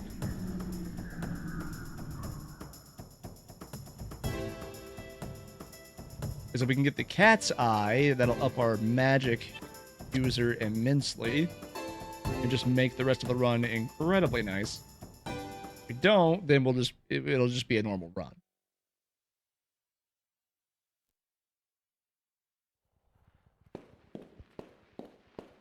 So I would like to get it.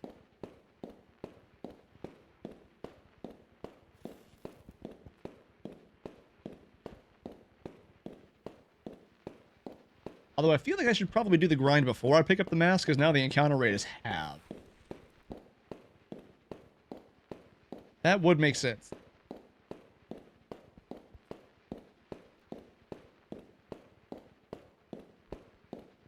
I wonder why that's in here, like, after you pick up the mask.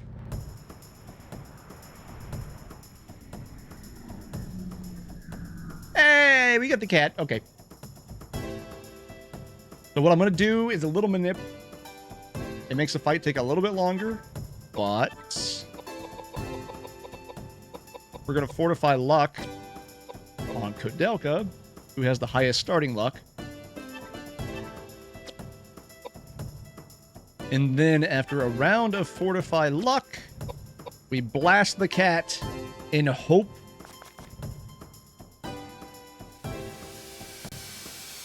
Unless the cat can run away. I didn't think about that. Hold on. Wait. Can a cat run away? Maybe it's 2 and then do it? We'll find out.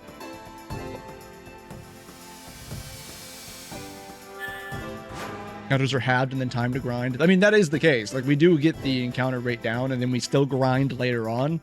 But like, doing it before the cat is, like, kind of weird.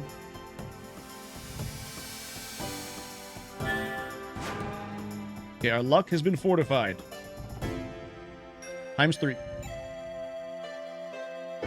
Now we blast the cat.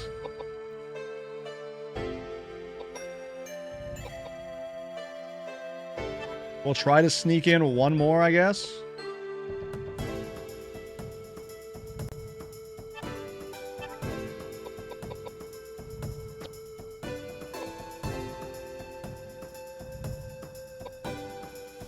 Oh, we do get one more, so it's times 4.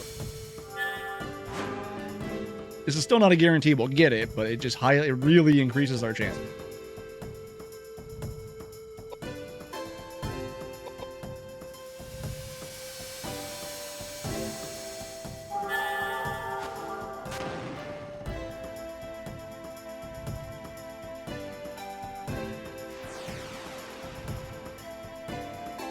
Because again, the way this works...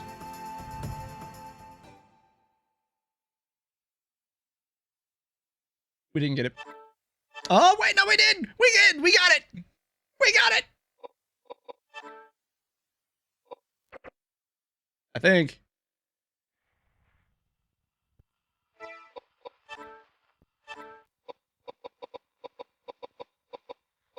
weapon? Is it a accessory? Where's it at? Where is it? What? Where is it? Where's it at? Hello?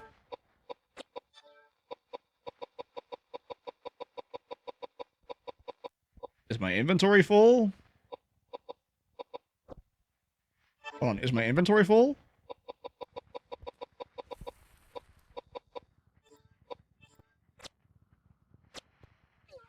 Hello?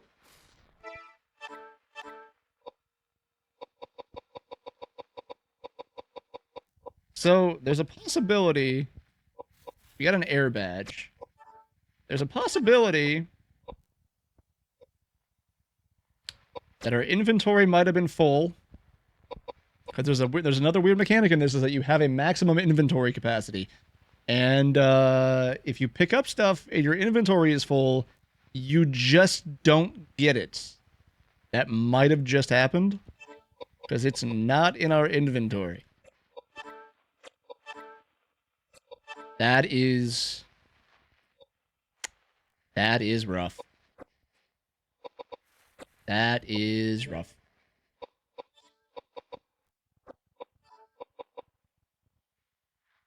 It does lower our mind, but it only gives us 3 points. It's not worth it.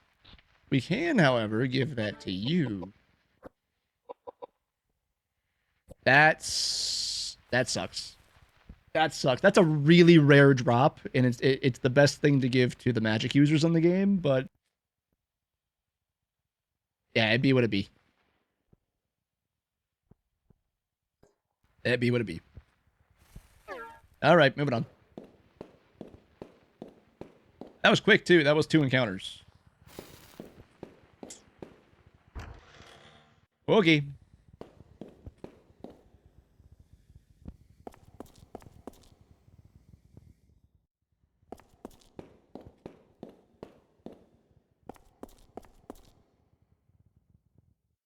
Well, shit.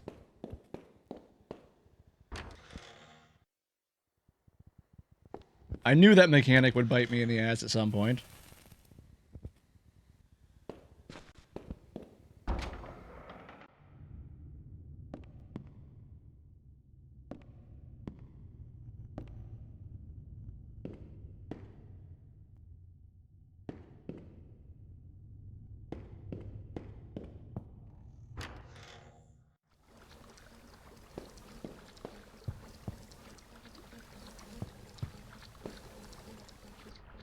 Like, so here's the thing, right?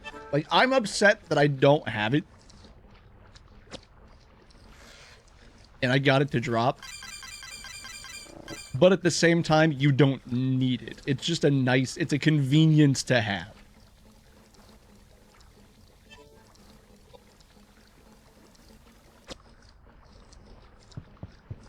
But we're gonna leave that there.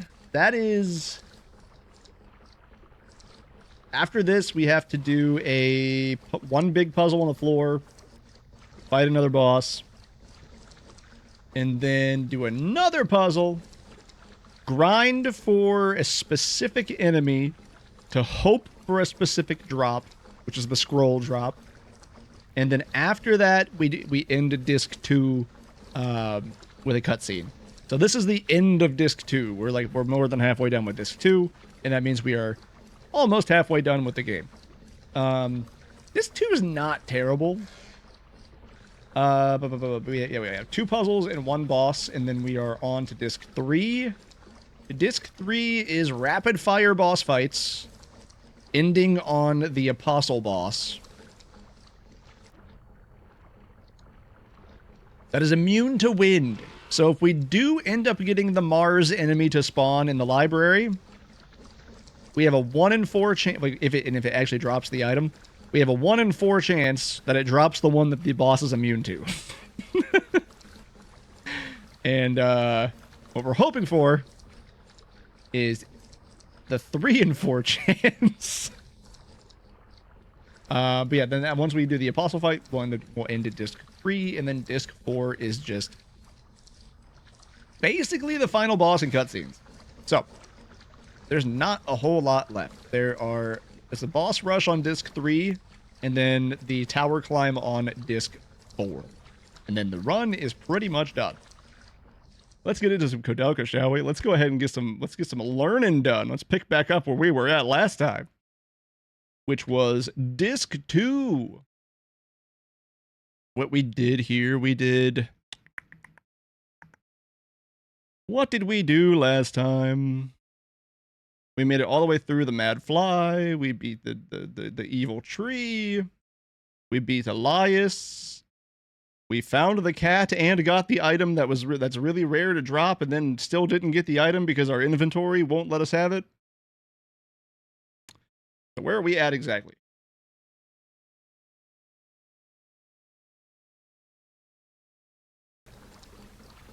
Where are we at exactly?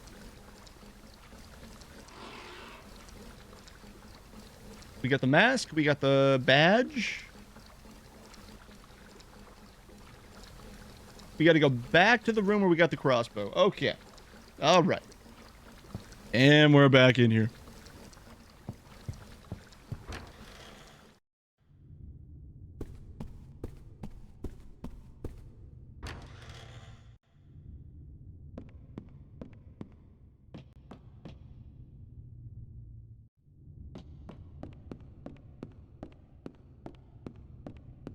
Koudelka, enter the door, please.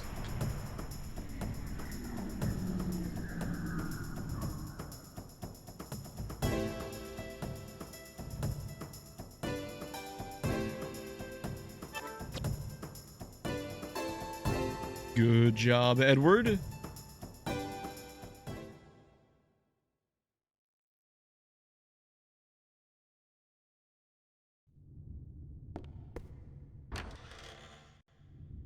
Okay. Now we go into this room.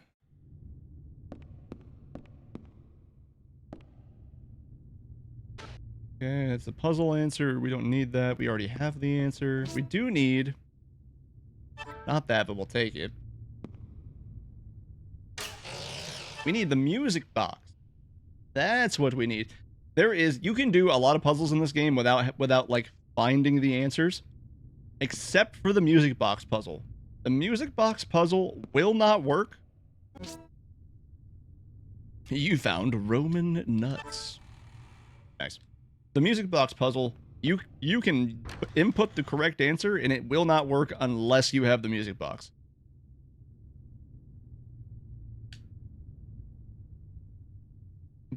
Check the thing below the candle. Is that the answer? Is that the answer thing that I already looked at? Yeah. That's the thing. Return to Elias's body. Elias's body. I'm so mad about the cat eyes. Yep, that was the thing that happened. Unfortunate.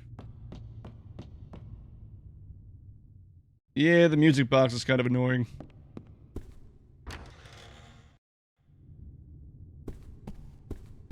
But yeah, that's the only puzzle in the game that you have to have the part for. And if you don't have it, and if you input the correct answer, it just will not work.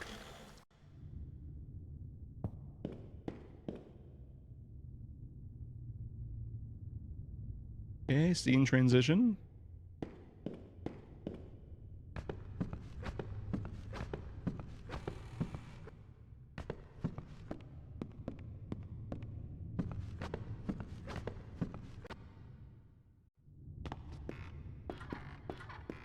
Actually, you know what I'm gonna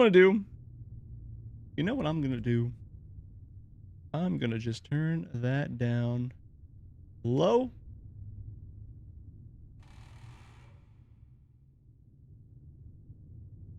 Since we're just learning stuff. And we're gonna let the playlist keep running.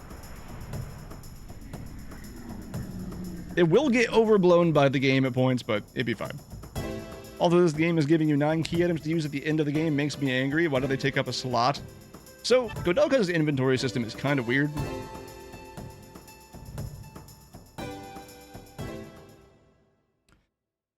Koudelka's inventory has a finite number of slots you can have occupied by an item of any kind. Not per category. total items. That means is, if you try to pick up an item and your inventory is at that magic number, it will overflow, or it will just not let you pick up the item. And key items are not separate from regular items, so they do, in fact, take up a slot of your inventory.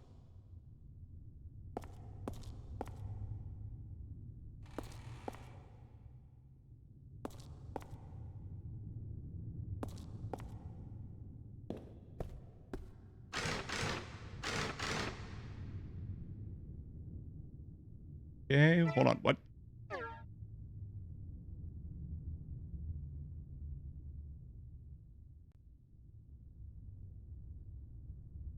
Hold on, do we have a goat statue?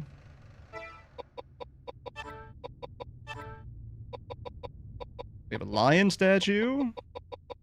Dragon statue. We don't have a goat statue. Where do we get a goat statue at?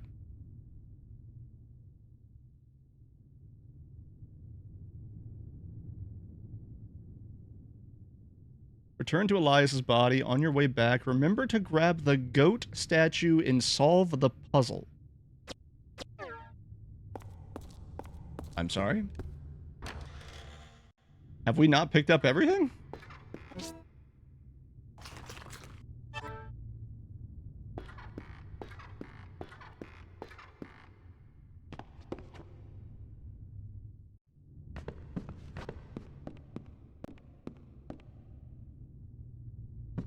I'm gonna have to look that up.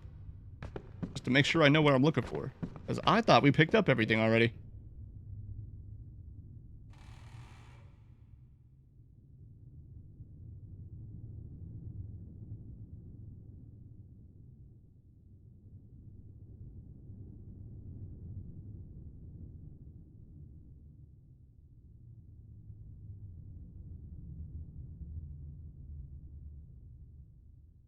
Storage room.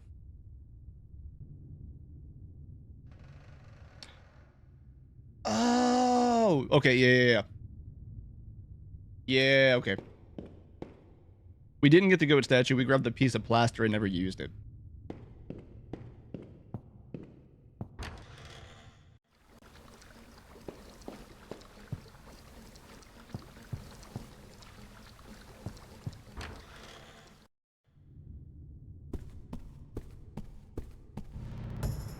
Yeah, we grabbed the piece of plaster off the wall in here, and we have to use that on the wall downstairs?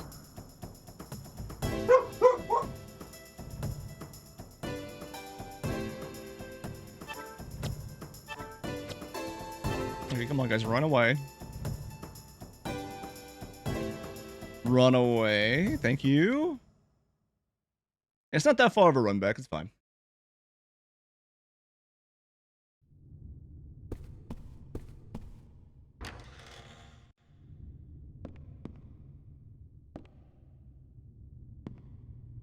If Koudelka will actually run down the stairs.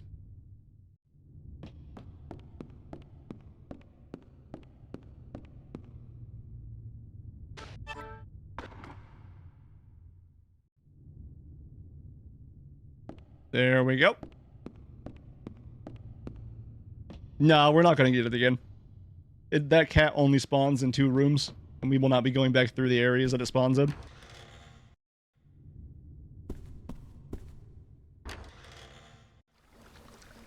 Oh, yes! I forgot about that. Honestly, I forgot about that. I put that in there yesterday.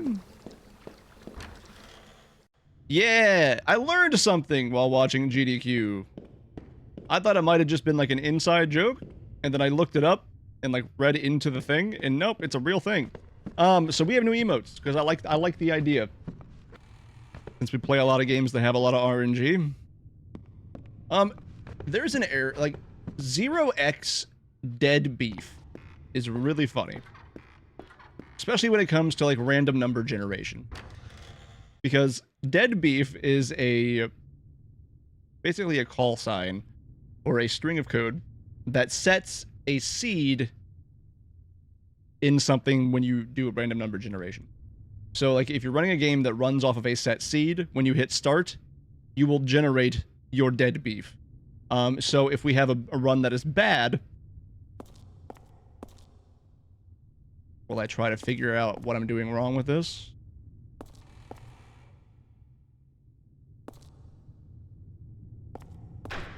There we go. A bad seed.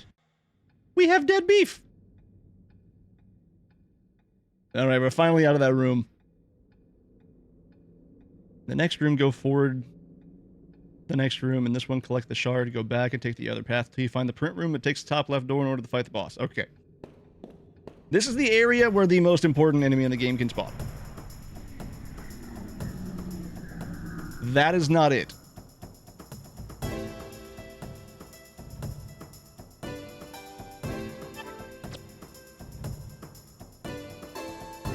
You know who also has dead beef? Who? Who am I getting this? Meta and I. Oh.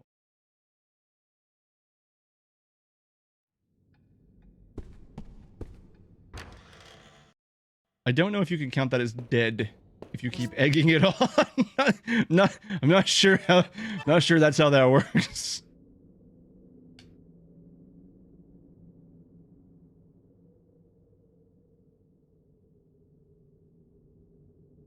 Yeah, so what we'll do is we'll do...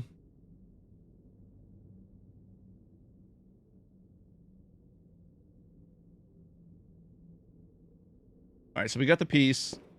What we will do...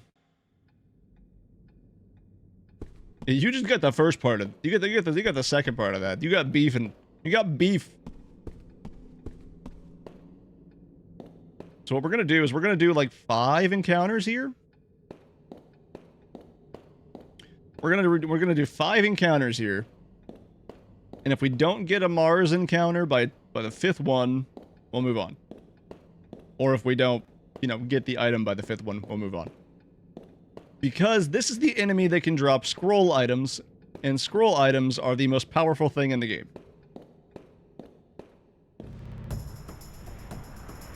And what we want is a scroll that is not an air scroll. That is the enemy.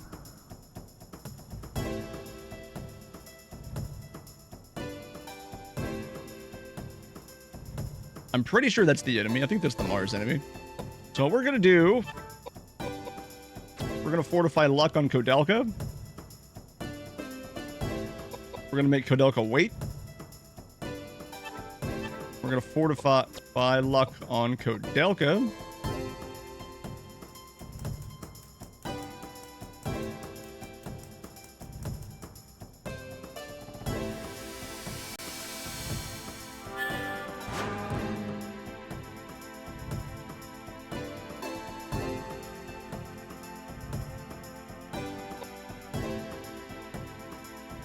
James should do it, and then we'll do, for safety, we'll do 2 rounds of it.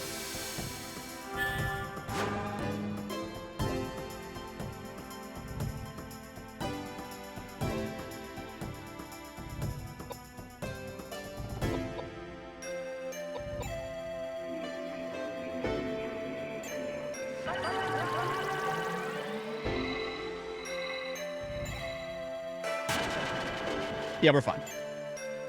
We'll do 2 rounds of luck up. I could actually probably just have Koudelka do it herself anyways. And then we'll take it out.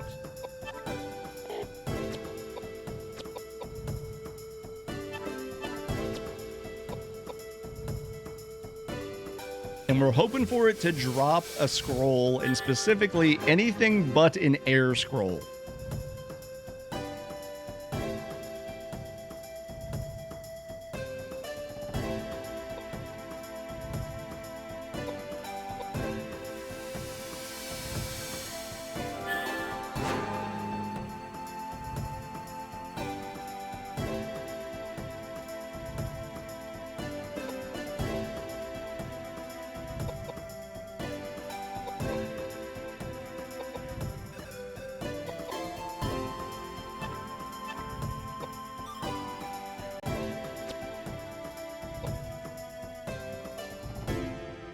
We'll cast Flare, and we're going to hope we get it.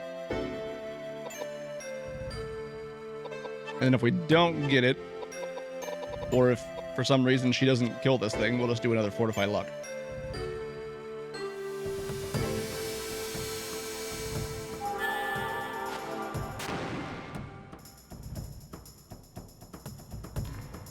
Okay, maybe it's not, maybe it's resistant to fire. Because she should be doing way higher damage than that.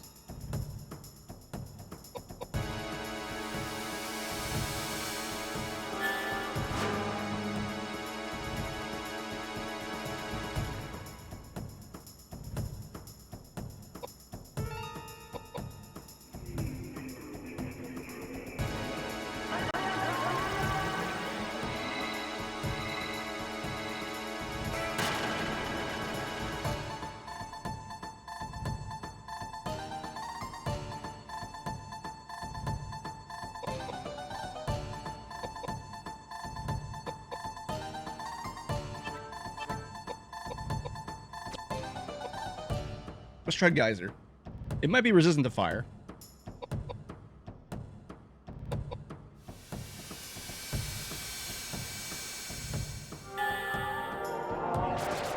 It's resistant to fire. That's what it was. All right. Fingers crossed.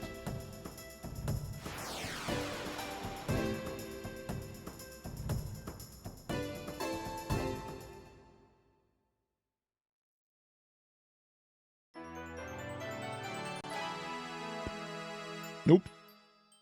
Not today.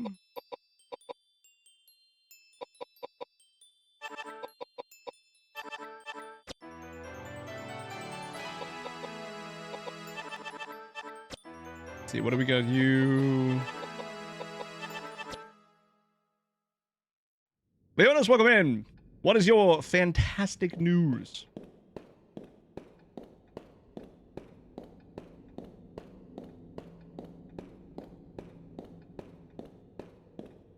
We are going to be here for a minute, so. I get my car today. You get it back today? Did they fix it already? That's good.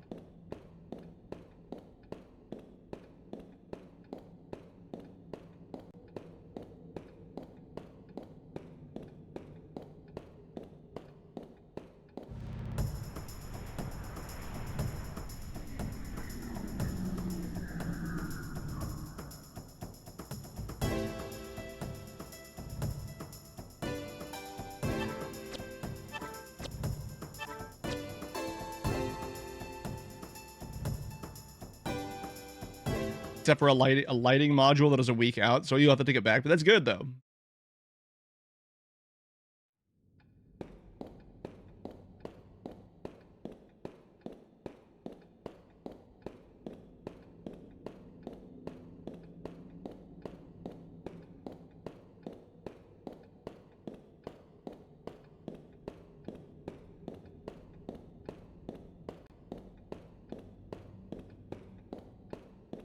Yeah, getting this encounter to spawn with after picking up the mask is so bad.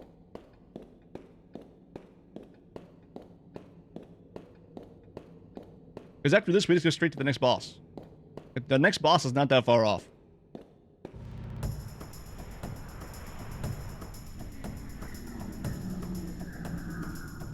Nope, that's a zombie or a headless.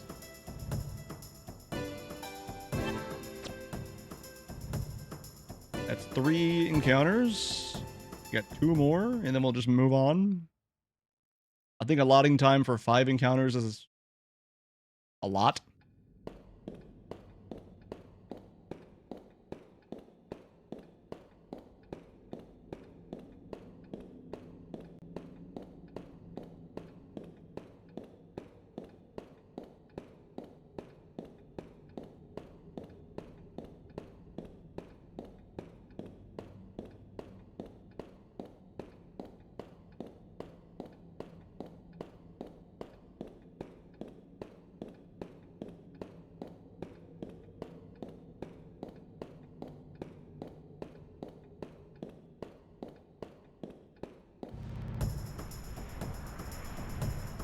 This will be 4.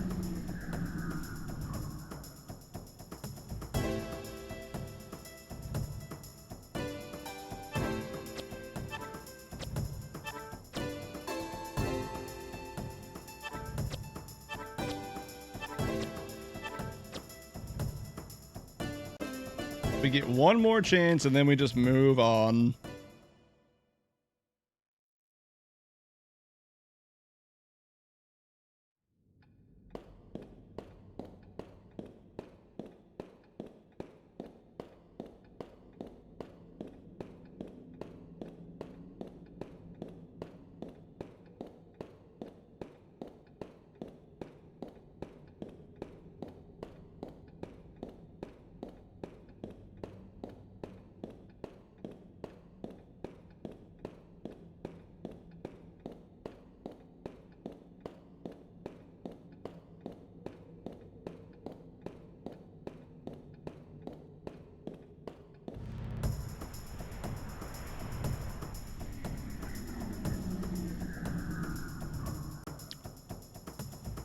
But wait, hold on.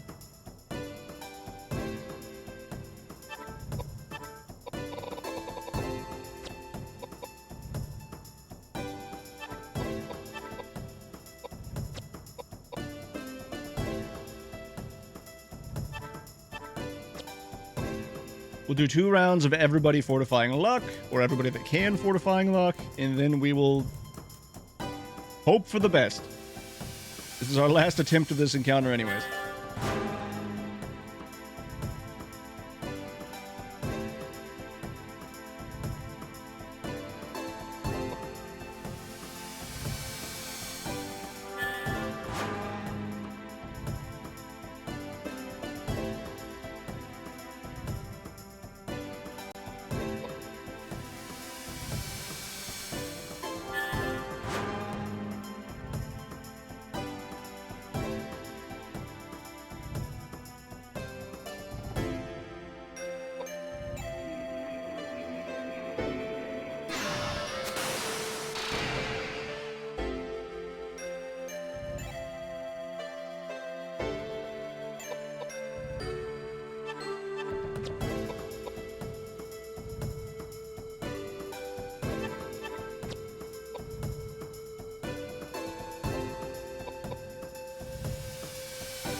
That'll be 5 bumps.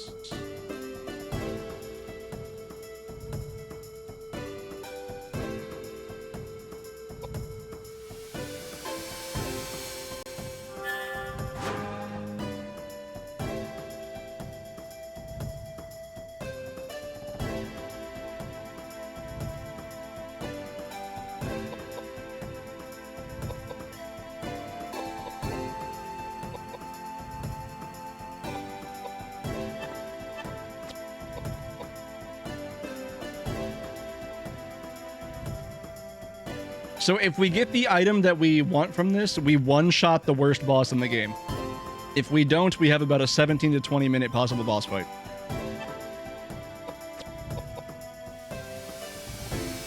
If bad RNG happens.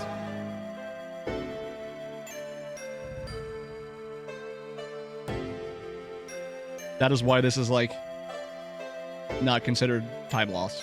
But it's only if you get the drop.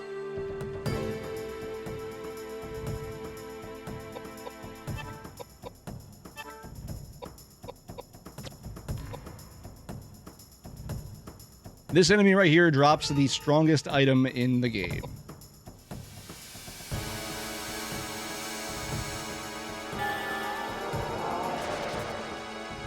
No, you can still finish the run. You just won't. You just will not have a top time. If you're grinding for like top time, then yeah, it's a run killer.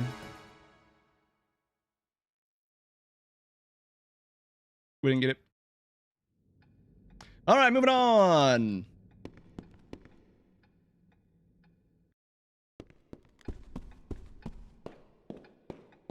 That's unfortunate.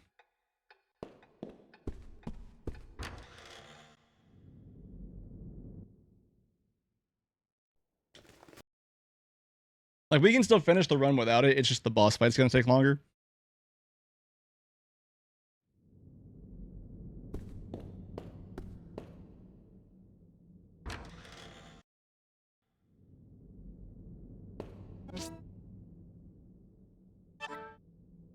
And grab the glass parts.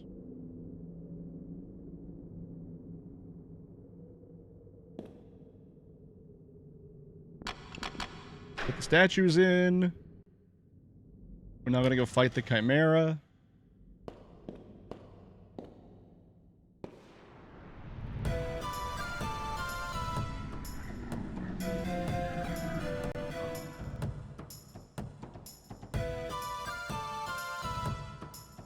The question is, are you gonna play nice today?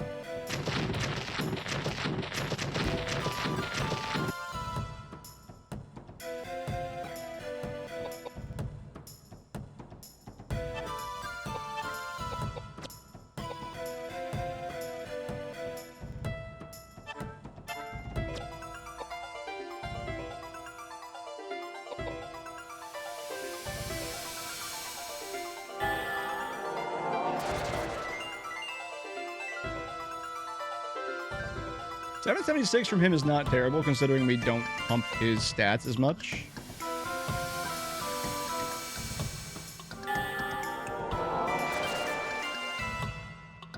That's a much better number.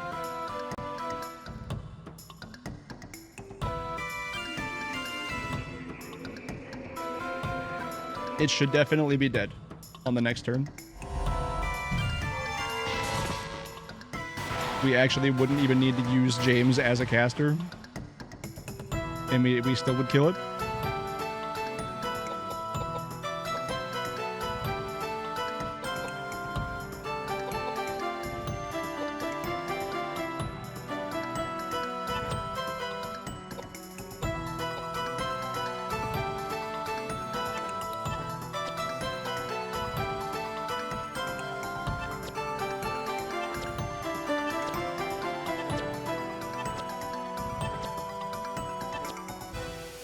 And boss is dead.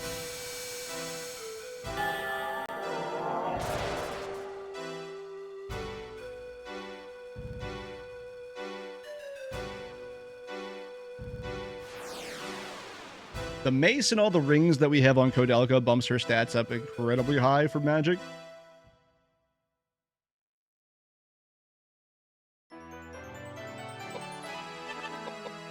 She is sitting at 60 in magic right now.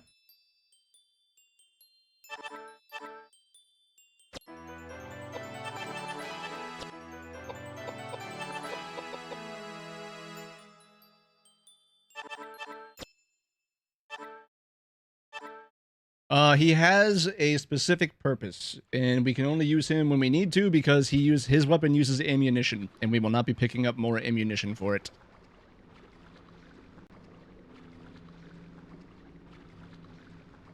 Also, if we attack the boss with specific characters in the wrong locations, it can actually change the attacks the bosses will use. And can cause issues. That's why Edward right now is not doing a whole lot of anything except standing in the way. He is the meat shield, and only gets used when we absolutely need to do like a tiny bit of damage.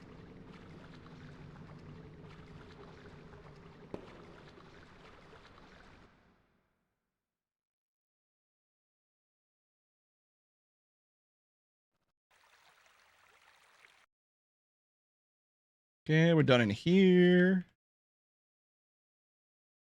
Like, this run is just Koudelka, pretty much. Like, we just use Koudelka.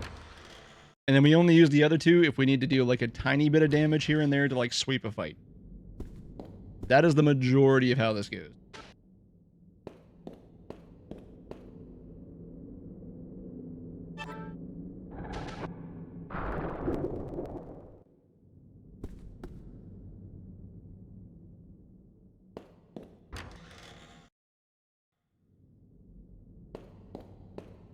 Speaking of which, that's not what I wanted to do. Go back in there. Yeah, it's just how fast we can get her scaled up. We take the disc and we take the arrows. So now we actually have more than like 4. She scales incredibly quickly. Like, once we get the mace, I think we only have like 35 in her intelligence stat, but we're sitting at 60 because of the equipment we have on her.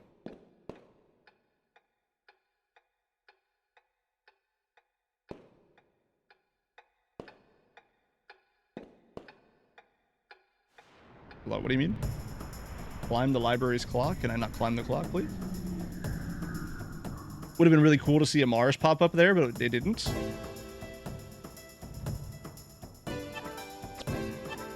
Unfortunately, because the leveling is so, like, tight, we can't really bump the luck stat just in case we do get a Mars spawn.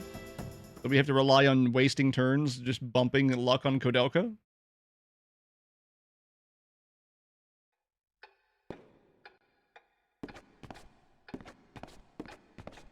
Okay, climb, please. Thank you.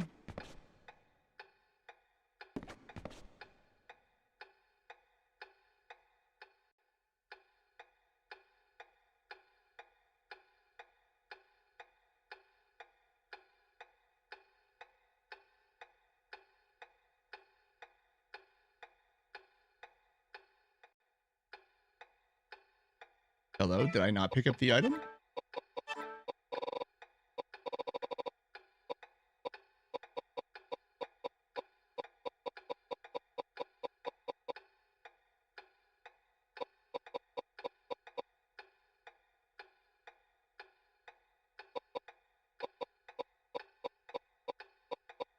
Hold on, wait a minute. Wait a minute.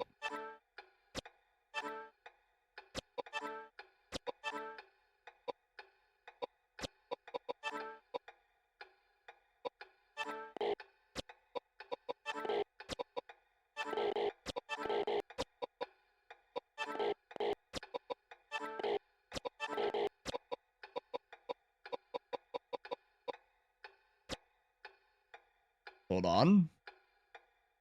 Problems are happening, and I don't know why.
Oh my god, really? Why is that not in the notes?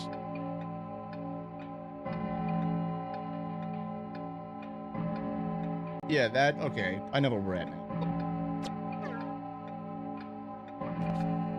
The notes left out a part.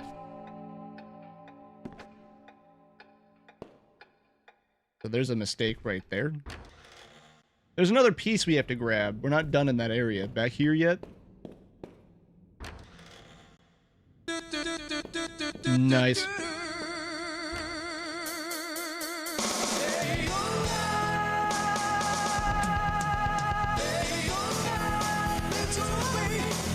There you are, you piece of shit.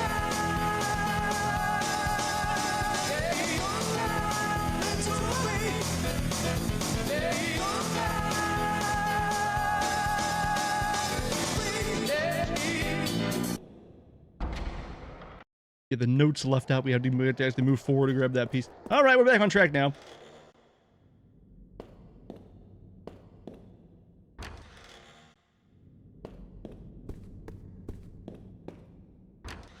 Now,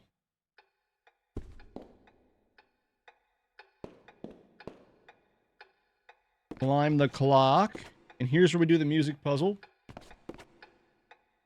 This is why we grabbed the music box from earlier.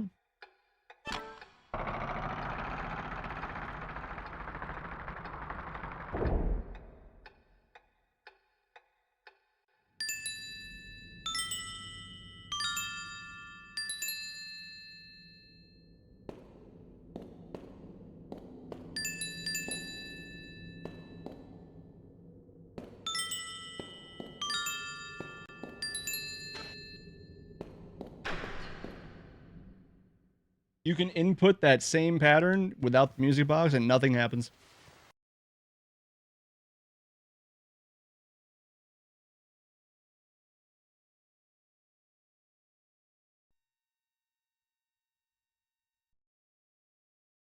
Oh, I should have let that cutscene play. That was where we meet the best character in the game. Damn. Or no, not yet. Not yet, actually. We take this piece. We'll see him later. I'll play his cutscene later. We will play the great Roger Bacon later.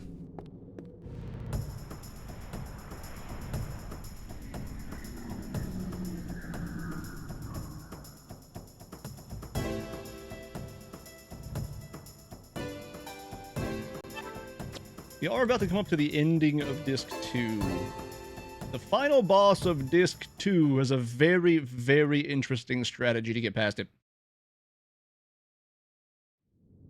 It's the only time you'll see this bit of tech in play.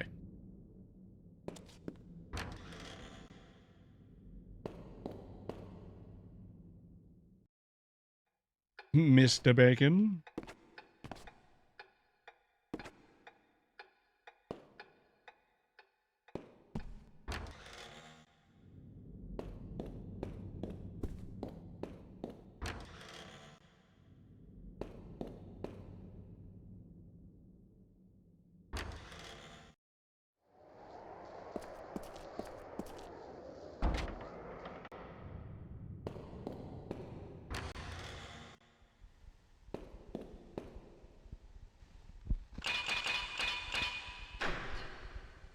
Yay.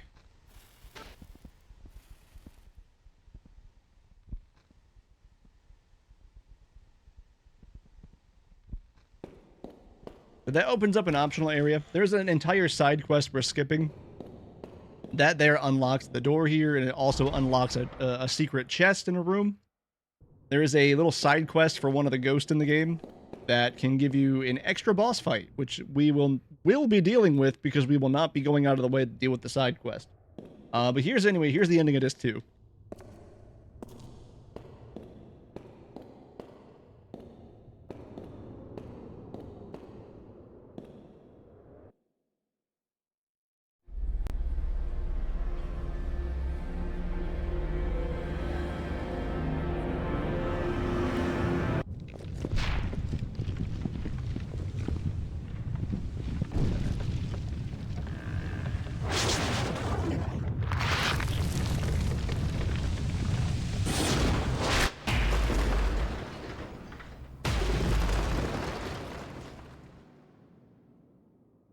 Something's growing.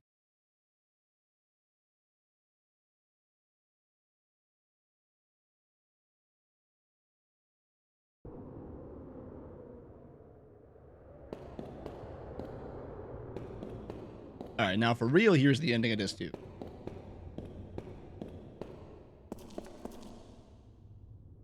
Remember, this is the only time we'll be using this fight. We will be using this tech in a fight. Against the boss. What the? What's that bell? Just the passing of another day.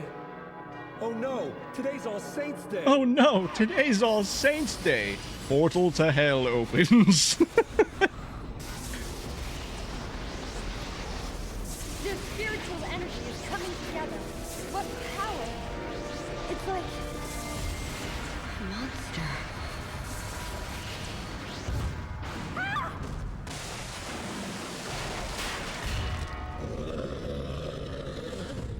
Everybody say hello to the super boss. This is this game's secret super boss. This can't be. The gargoyle. Oh no. No! Koudelka! He blocked the way forward. What are we gonna do? We're by ourselves.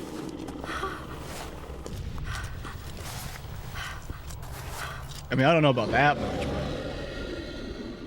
that's a little bit of a stretch, but I mean, it does look good for the time. Anyways, we're fighting the gargoyle. And the gargoyle is extremely easy. We just run. That's the only time you can run from a boss fight. Because you cannot beat that enemy. That is the super boss of the game. It is extremely difficult to kill.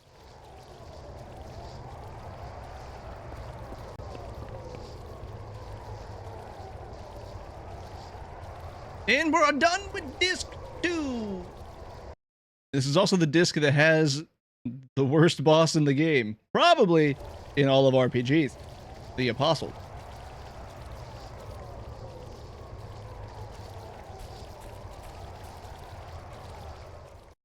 Alright, so we're going to be going around finding these statues. So we've picked up a lot of key items called the icons, whatever. Icons, ring, pendant, blah, blah, blah.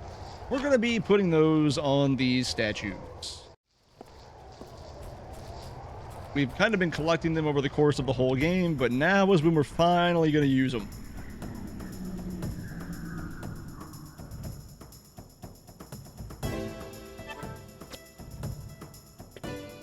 We don't want to be fighting things if there's more than one enemy, so we're just going to run.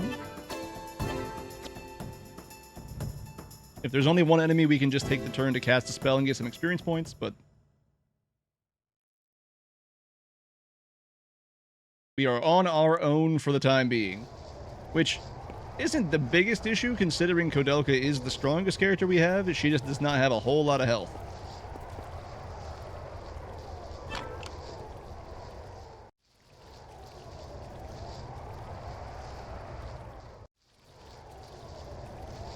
Okay, can you climb the stairs? Thank you.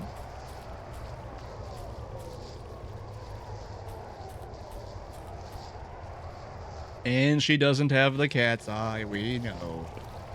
We know. I'm actually going to make a save state here.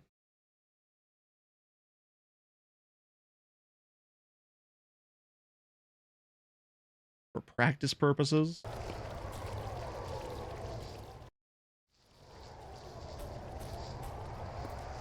I should have done that when I just started, but like, it'd be fine.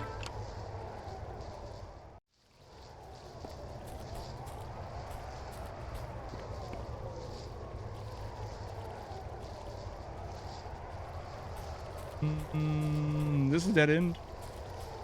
Yeah. Take a picture. Where is the blast?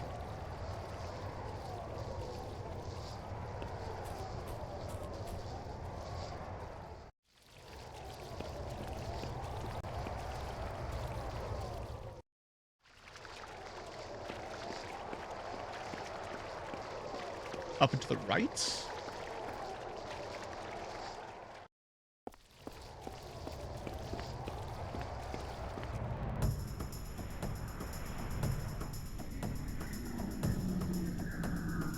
The birds! Oh no! Go ahead and run.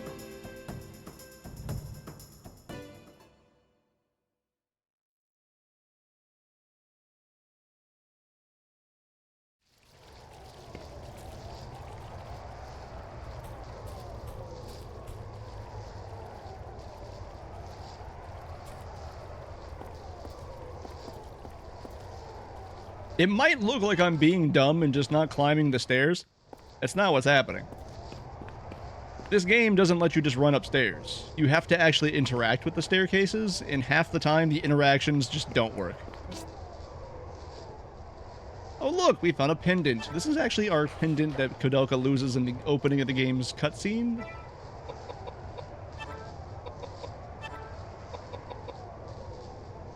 It really increases our luck, but it also lowers our other stats.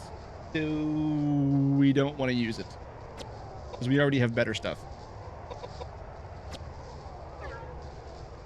So the same thing with like climbing boxes as well, like climbing the clock, climbing the boxes in the chandelier room. Those also are not auto interactions. Every single time you see a step, it counts as a staircase. It doesn't matter if there's only 2 steps. It's just a staircase, and you have to find the interaction box. It's one of the most annoying like mechanics in this game.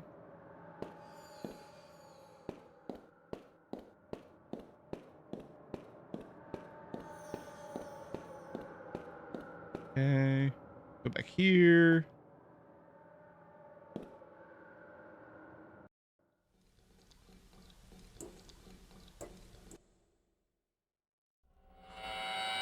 Oh no, cutscene.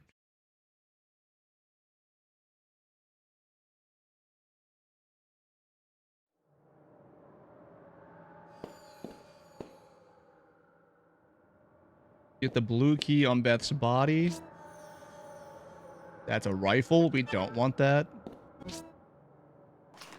There it is. The rifle is a good weapon. We just don't use it in the run. In fact, everybody pretty much already has all the weapons they're going to be using except for Edward. Edward gets one more weapon upgrade, but it's not till towards the end of the game.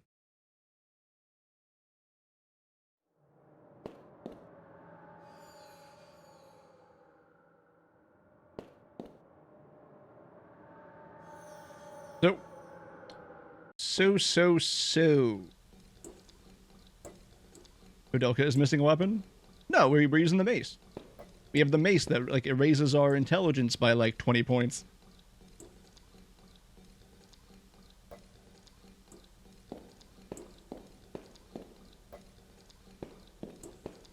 We going? So we are about to fight the next boss as just Koudelka. And like actually fight it, like we actually have to beat it.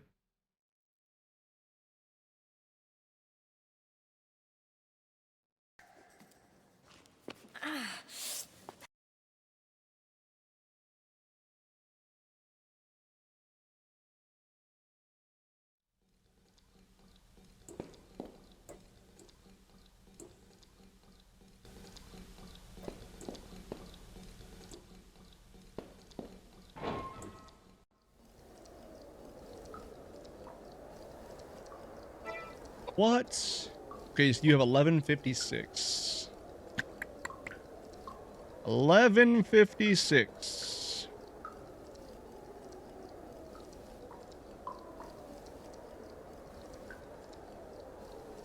So, if we were playing the PAL version or the Japanese version, we would actually get a new weapon for Koudelka really soon, but we're not.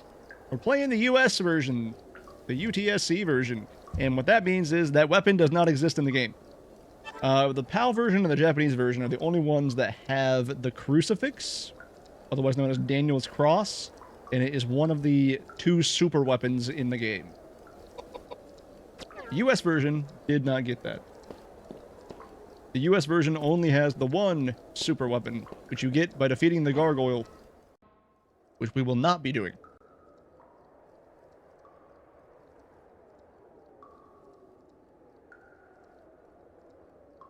Okay, so we do have potions that we can use. What we want to do...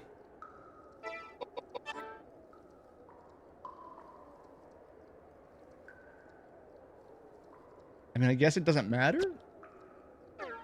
I suppose it doesn't matter. I am going to make a safety. For boss practice. Now we are going to fight the Goog.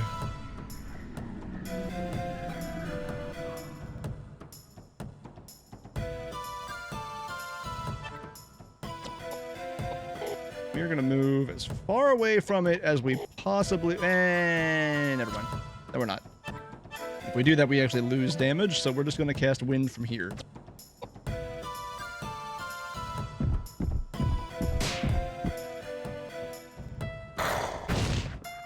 Okay, 362 is not bad.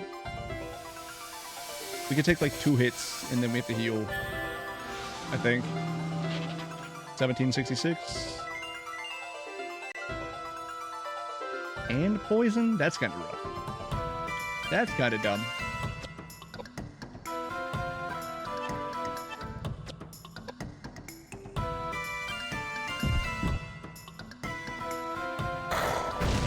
$376 again, okay.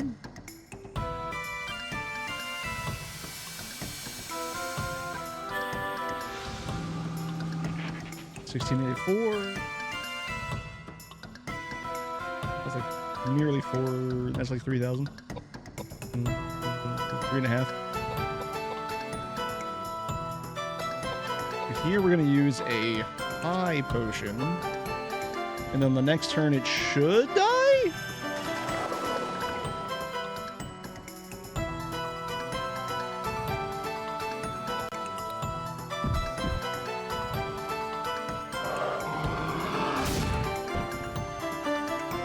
Especially now that it's only one tile away. Ooh, not attack, not attack, not attack, not attack.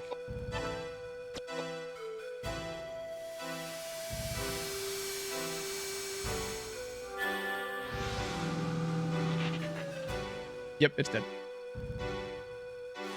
And that is the Goog!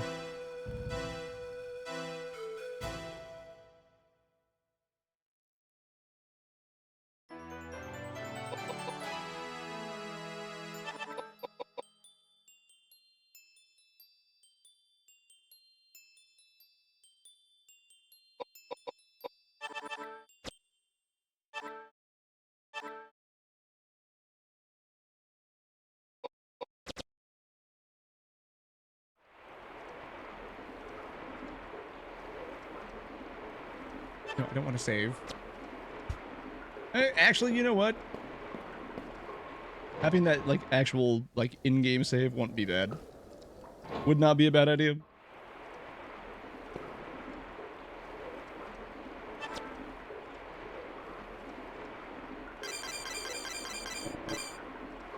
This is my new go-to when you beat something. Beef dead. Good. Good. Every time we beat a boss, we need to have that. Every time we beat a boss, we need to have that. Is it left? I think it's left.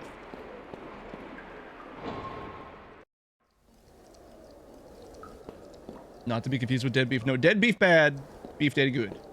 Dead beef bad, beef dead good.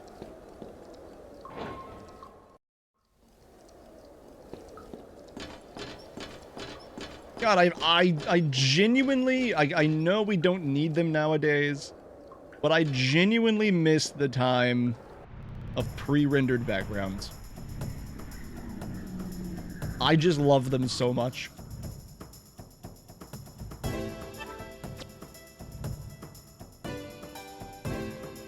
And then there's Krieg. Welcome in, buddy. Rhyme, hello. Welcome to the party. You joined at just such a fortuitous time. How are we doing? How are we doing, team? We're just continuing with some Koudelka practice. We're not doing too bad today. Some of it is like a little bit of a learning curve. A couple of dead areas, but like, not bad. Not bad.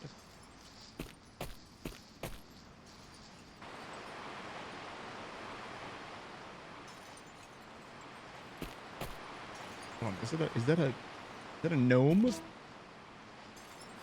Vinya's doll. Do we have to take the doll? We do have to take the doll. Okay, so this is a little hidden area. And by that I mean like you have to get that item, but you can interact with this Saint Daniel's grave. This time it's me being an absolute gremlin. I mean, there you go. So in the PAL version and the Japanese version, if you interact with this grave and pray at it, you can do that in the English version as well. As it's also part of a side quest for a ghost character. Again, we didn't do the whole thing, so it's not going to matter much. Also, Roger Bacon. The best character in the game. And now, Judgment Day is near. The cacophonous sound of 7 bugles will consume the heavens, and all sinners will burn in the fiery wrath of the Lord. But no, I will not die. Death knows no boundaries. It is an integral part of each and every life. Death is ultimately an act of grace and love from the Lord. Oh, a blessing, is it not? Oh, Daniel Scotius Erigena, blameless soul. That man has not a heart to be found in his body. Though I do thank him for building the monastery here.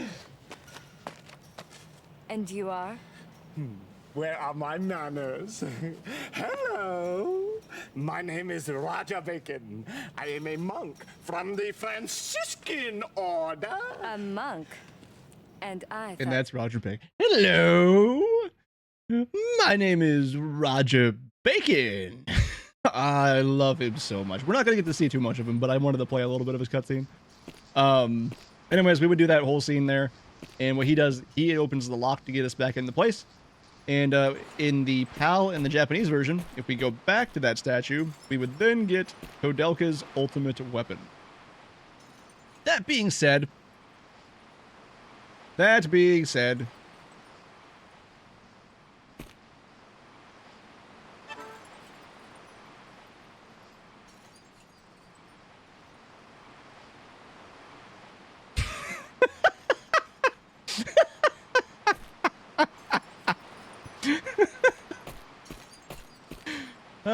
I had to do it. I had to do it.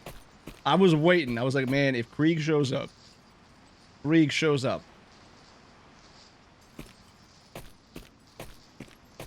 If someone did a game with pre-rendered backgrounds now, it would go, oh yeah, because the rendering is so much better. They could just do everything. High resolution pre-rendered backgrounds, which they kind of do still, but not like to this. Can you please climb the stupid fucking stairs, Koudelka? Jesus. Not to the same degree. Like every game kind of does it a little bit for like skyboxing and like way off in the like very far off non-reachable areas. But just a like you know how much work you could save not having to like highly model everything? Pay an artist to do a really good job.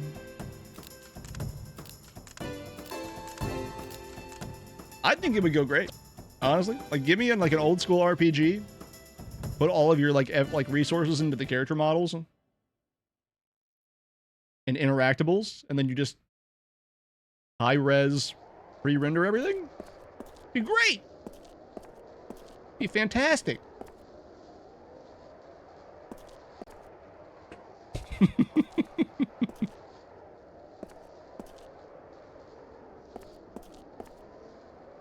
Alright, I gotta get back to my notes. Where are my notes? Go to the library. We're going back to the library. Ooh, wait, hold on. Wait a minute. Team, we might have one more chance. At good luck.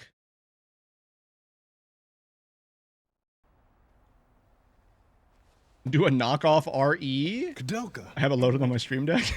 No, it's in my playlist. That's not completely the case. I have some bad news for you. Do a knockoff RE, just give it to me. You want knockoff RE games? I can give you a couple of knockoff RE games. Go look up Countdown Vampires. Please, somebody go and look up Countdown Vampires. It is something. It is something.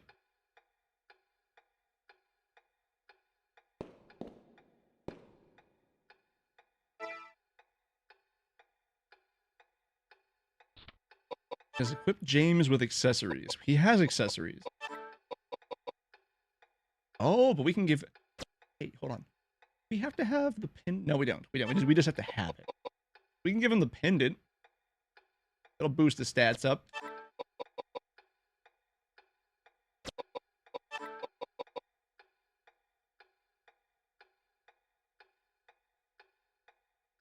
Knockoff RE games are peak. Who is this queen?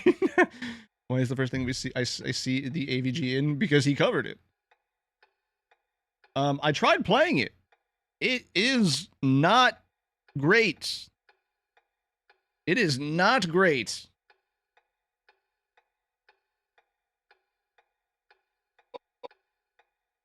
Yeah, we'll give him the pendant. Why not? He has the evil horn. Means we can just... we don't even need to give you anything. We really don't need to give you anything. Edward's just happy to be here. That's where we're at with this. And happy might be a stretch of the imagination.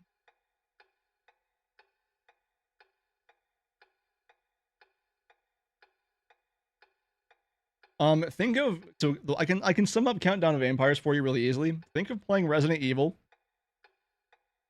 Except Make it so that the zombies don't die after like 10 shots. And ammo was a very finite resource. Think of Resident Evil if the only way to actually progress through the game and not be overwhelmed by enemies, you had to use the lighter and kerosene gimmick from 1 on every single enemy. And then they still respawn. That is Countdown Vampires. You want a Gooner RE knockoff killing antidote? Actually, I think I've heard about that. I think I've seen a lot of people playing that recently. Also, yeah, RE6 kind of covers that.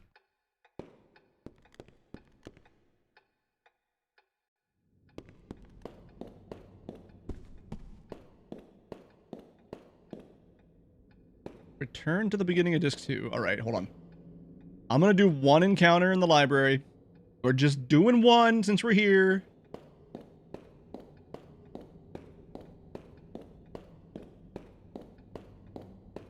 What crimes? There are 3 of you and 4 campaigns. Make the math make sense. We didn't get it, so we're moving on. We'll do it the hard way. I will run off. There's 4. What do you mean there's 4 of us?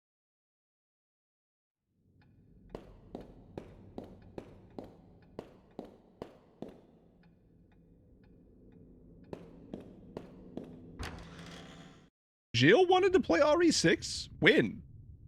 I've never heard this.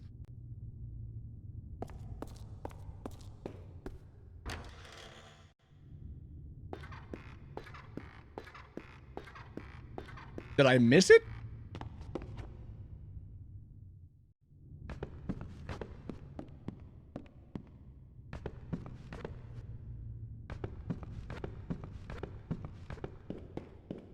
It doesn't say, where was I at?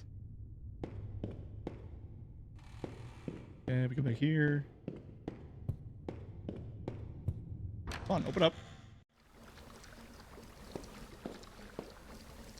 Run, please.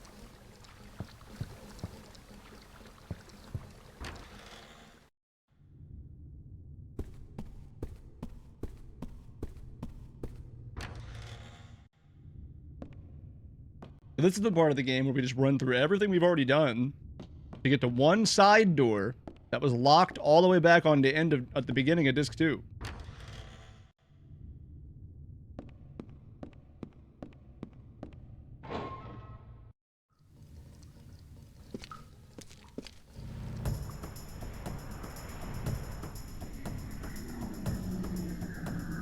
We do it because we're 2 motherfuckers. Also, look, that's one of the bosses from earlier. It's now a basic enemy. Which means we can run from it. I also find it funny how like that boss gets accompanied by 2 ghosts that look like giant sperm.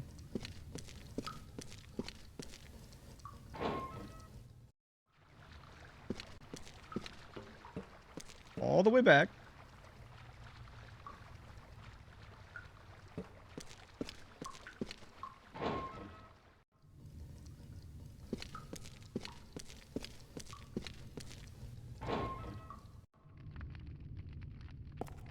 But I mean like the beginning of disc 2. Right here.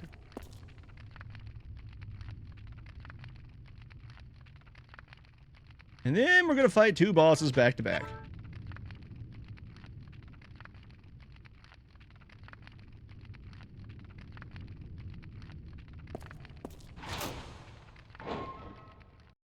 So there's a boss that we see, or not a boss, there's a ghost that we see in a lot of cutscenes early game. There's a little girl ghost that like tried to lead Edward off the cliff. That kind of thing. Said you're all going to die down here, like Newt from, or whatever, you're all going to die down here. And, yeah, so she has a side quest in this game. The way you can accomplish it is by filling out a lot of puzzles, and then going back to, like, certain areas that have hidden, like, treasure compartments, and getting a bunch of hidden letters and reading through them. which covers like the entire like map. And if you do all that and you get here, you can just talk to the ghost and not fight it. We didn't do any of that, so we're gonna end up fighting the ghost. Yeah, we're gonna end up fighting the ghost. Specifically, the ghost and furniture. Furniture is a boss. I think furniture's first. Yeah, furniture's first. Is her quest part of the speedrun strat? The quest is avoided entirely.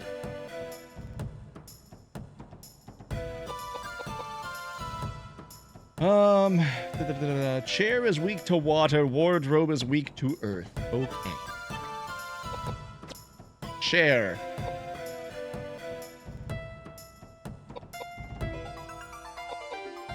You know what? You can do it too. Go ahead. Get the wardrobe with Megalith. That way Koudelka can just clean it up later. Oh, then again, wait a minute. They have a lot of HP. It's funny. Possessed furniture has more HP than the giant thing underground that we just fought.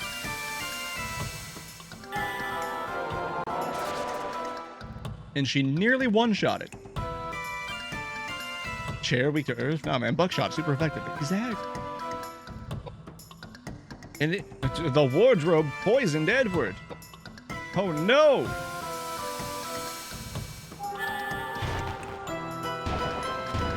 Ooh, okay, he's doing decent damage now. He's doing decent damage now. Hold on. Wait a minute. Now we're gonna swap him. Now we're gonna swap him to maximize. The strat here just says use Koudelka to attack them, and I'm like, why? You could just use both of them. If they level up, they get their stats back anyways.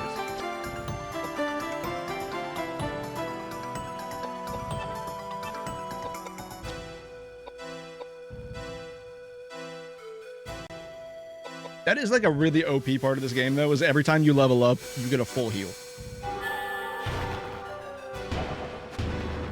Okay, wardrobe down.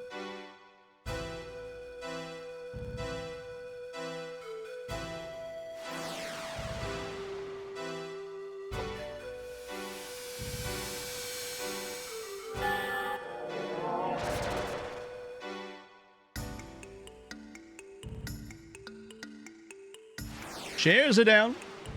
Now we move on to Giant Baby. Anybody a fan of RE8? Oh look, it's the ghost of Charlotte.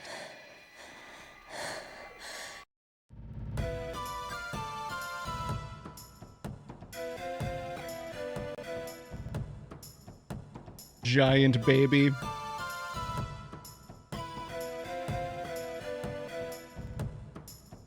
That baby from RE8 made me take a break to watch. Spam Geyser. We're throwing water balloons at the giant toddler. And Edward just gets to stand here and watch.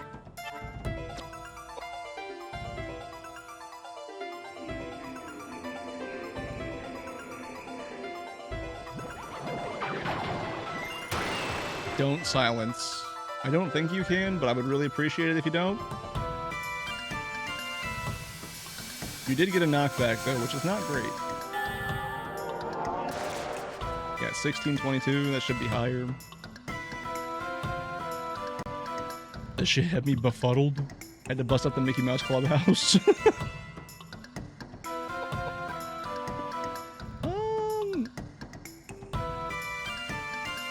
You know what? We're experimenting. What if we just move Edward all the way up? What happens? What happens if we do that?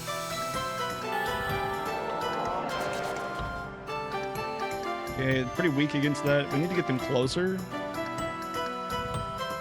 I really liked House Beneviento the first time I played it, but then after every, like on each replay, that's the one part of the game I hate the most.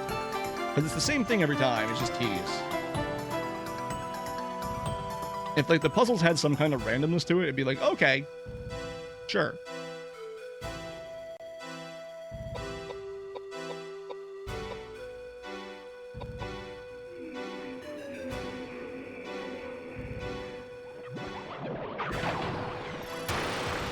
Okay, I figured out why we don't run forward. I just figured out why we don't run forward. Makes a lot of sense. We're moving back. We're moving back.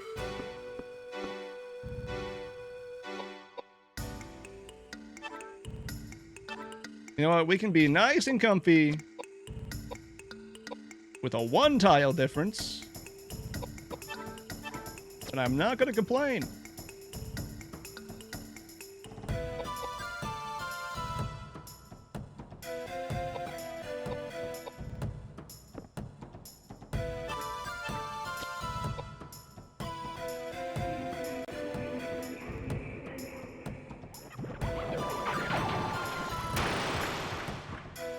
Also, insane difficulty spike coming up. This boss here has 4,624 HP and is weak to water.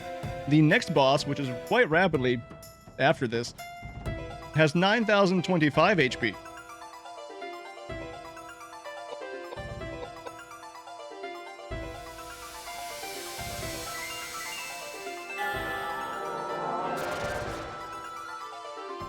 And we're done? We're not done. We're done?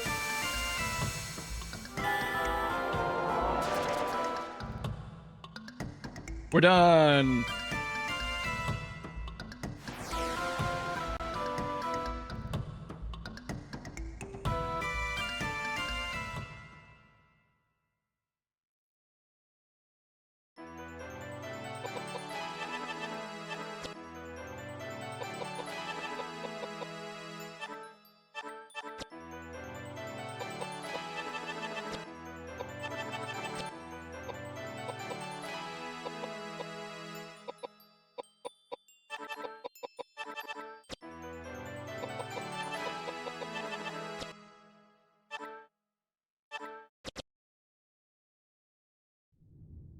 Okay, now let's go ahead and equip our new items.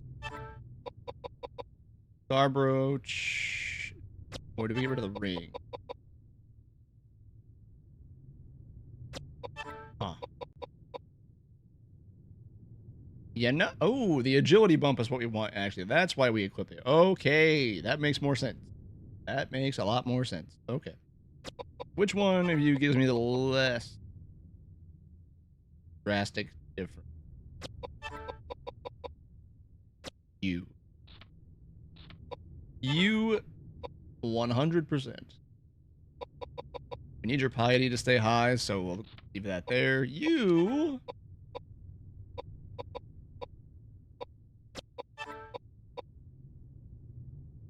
take the Earth Jewel. And that's about it. Does the pendant increase piety? It does. Fire ring also. You know what? We'll give you these. That'll make you take less damage from magic, only slightly.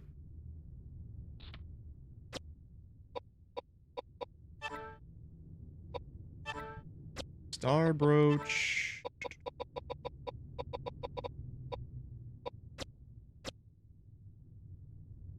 Optimize the accessories, and then continue to the next big place.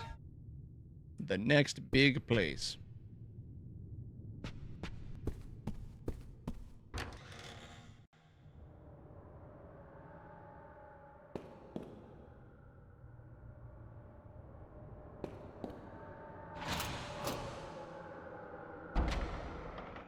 Oh, look, it's the blue key that we got all the way back when we dealt with the lady.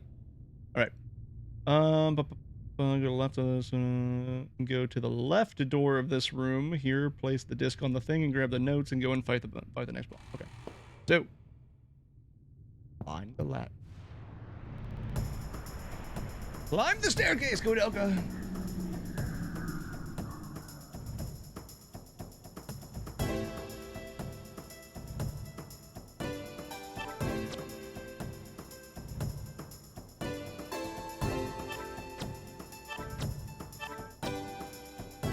There we go.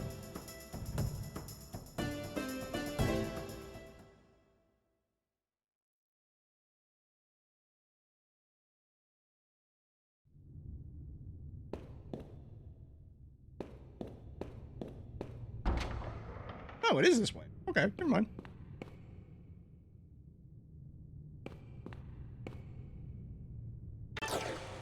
Play the disc, fight the boss.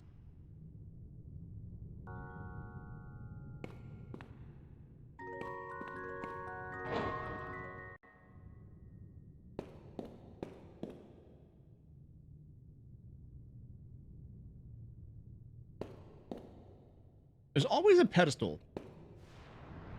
All right, time for the Jezebel.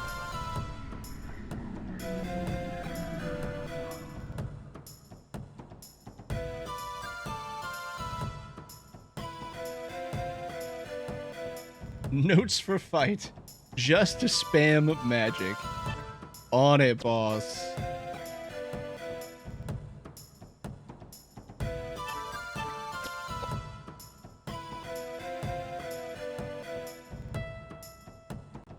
You know what, Edward? You can get one cast in too. Why not? Why not? He's gonna do like 5 damage. He's gonna do like 5. Yeah, Koudelka did only 1100. He's doing like maybe 5.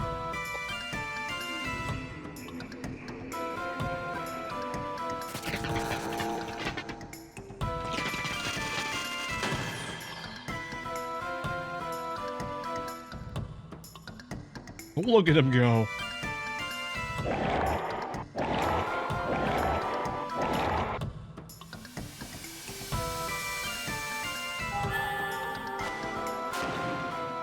You know, 890 is not bad for games.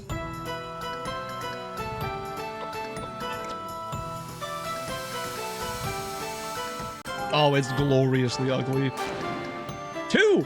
He did 2 damage! I told you it was going to be single digit. That is so funny. He also got knockback from it, which is really good because it didn't take knockback from the 1100 hit.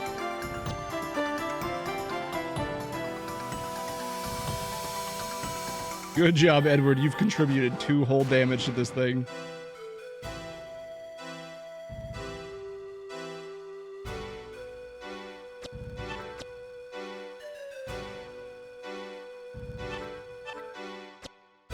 So, we've skipped a lot of cutscenes, we've skipped a lot of side stuff, we haven't read any of the journals. What's happening here in this place? We fought a lot of really ugly monsters. What happened in this place is that this place used to be a prison. For hundreds of years. And experiments were done on them because the guy that made the place and lived here, his name is Patrick. We will see him later. The guy that lived here, his wife died. And then he started looking into occult research to bring her back to life, which required him to keep sacrificing tons and tons of people. And, well, a lot of them stayed around as spirits. And a lot of them also invited demons into the place, pretty much. So a lot of them turned into these big amalgamations that were fighting as bosses, and that's what happened.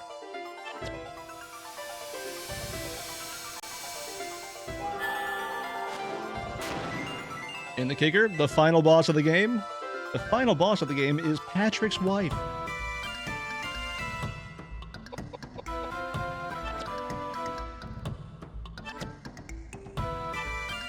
Although we will not be beating Patrick's wife. We will actually let her kill us. Because strangely, dying to the final boss is the good ending.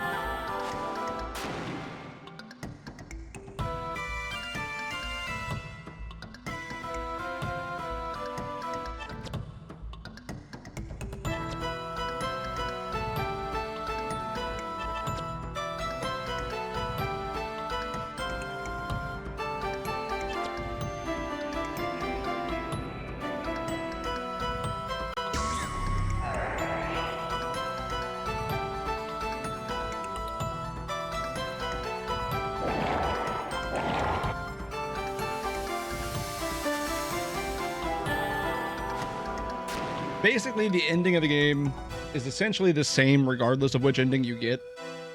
But the quote-unquote good ending is the one where you lose the final fight. The outcome is pretty much identical. Mostly.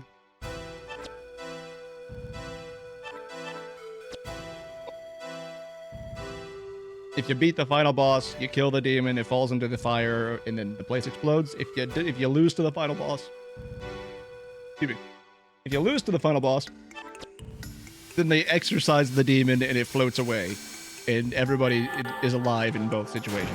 So it's pretty much the same ending. Dying to the final boss is faster than fighting it.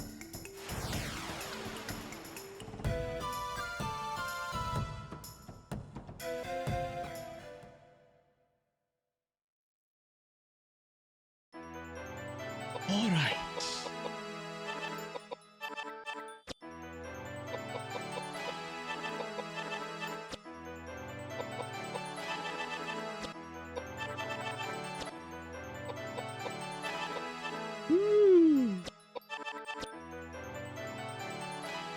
Yeah, the speed. Oh god, the speed. I just saw the next. I just saw what was next on the list. We're coming up on the apostle.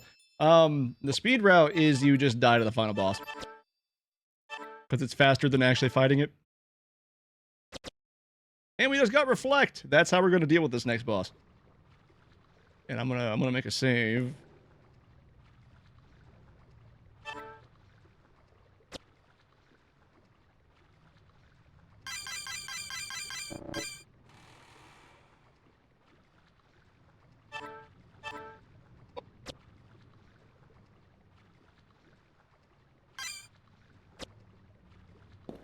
All right. We are on our way. We have no more chances of getting the scroll to drop. We have already passed the point of no return, which is the unfortunate part. Now return to the big room, then climb the obstacle on the right. Yep, here's where we learned that James had a thing for the guy's wife that died, that got brought back as a demon, and that complicates things. So now we're going to go back to go find Roger Bacon, see if he can help us. And it turns out he can.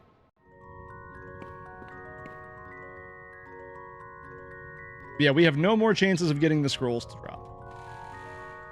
We only get that opportunity in the library until Disc 4, which is after this boss fight.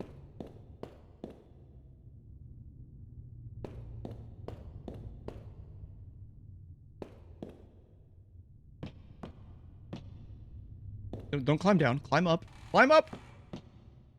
Stop climbing down! Thank you.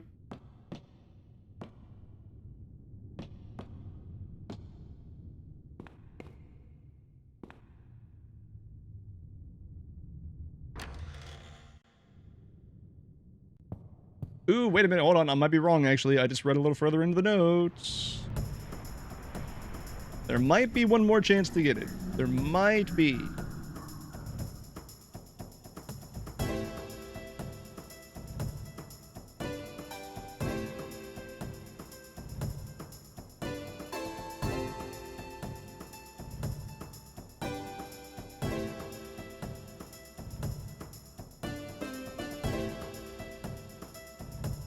There might be. Hold on.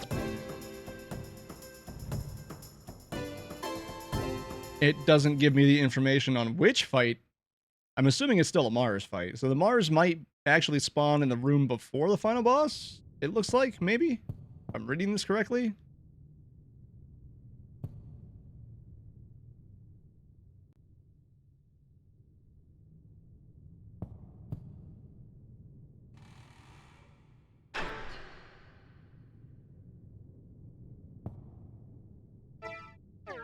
We'll find out.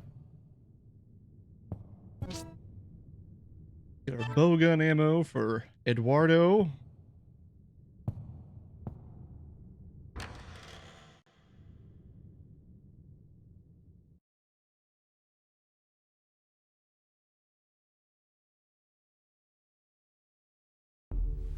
More Roger Bacon.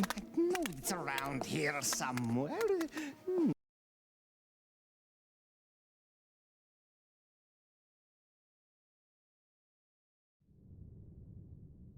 All right, so I gotta talk to him twice. So that was the first time. We gotta leave. Go back in.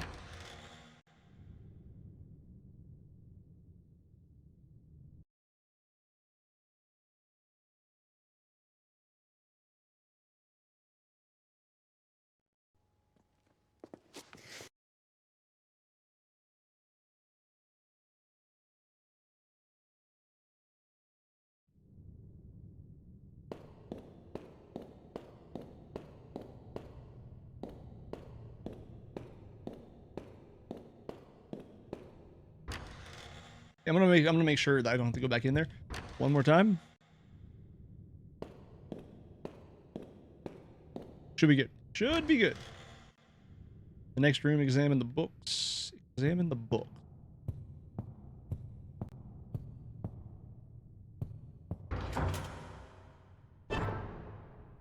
The next room, examine the books. This room?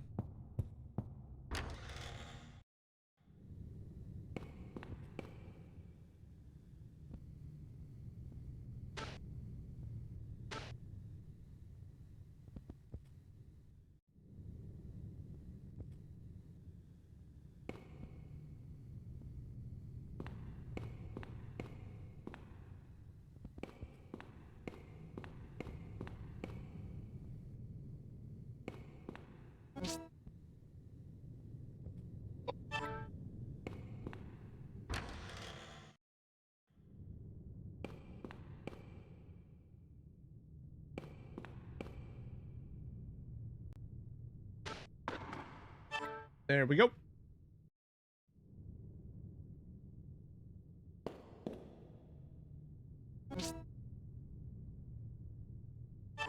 We will take the panacea. I need, was the lab this room?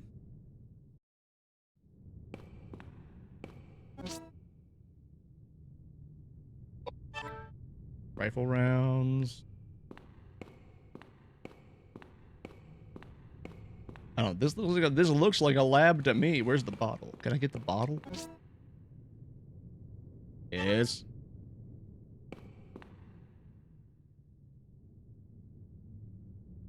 Then return to where you fought the mad fly boss to fill it with acid. Okay, long backtrack section. Yay. Forgot about that part.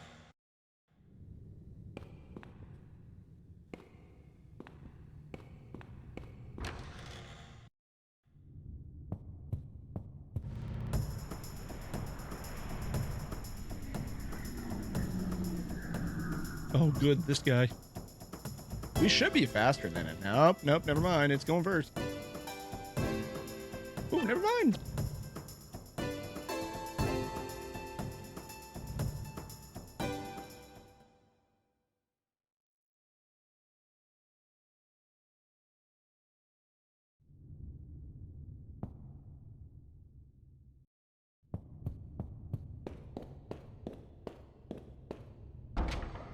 We gotta go all the way back. You know what? Actually, it's not as far as I thought it is. We just gotta go through Charlotte's room.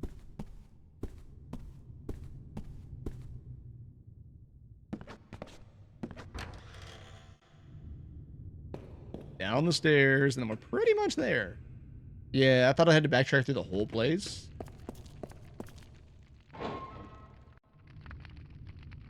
Whoop whoop! Back in the car.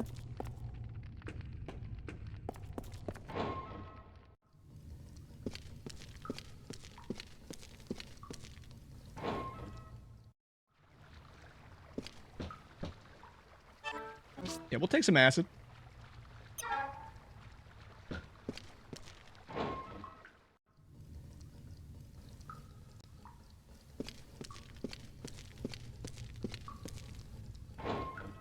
Go to the weighing machine and enter 225.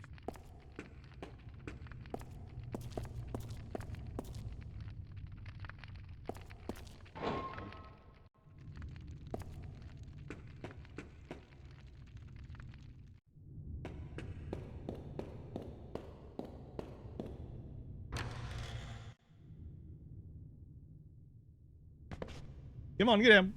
Get down. Let's go. All right, so we're gonna go back to the lab now. We're gonna finish the lab section, and then we're pretty much at the boss. We're at the problem. We are all pretty much at the problem child. As soon as we get back to the lab.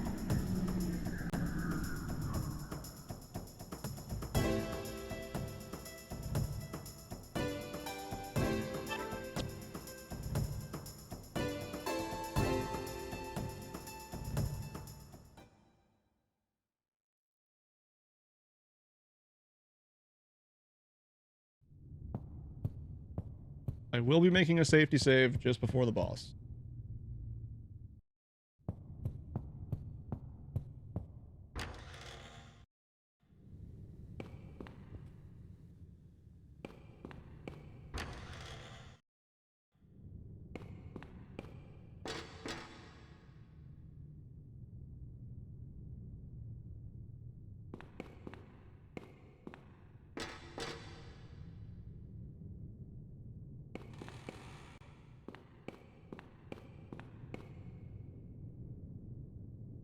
Oh, there's one downstairs.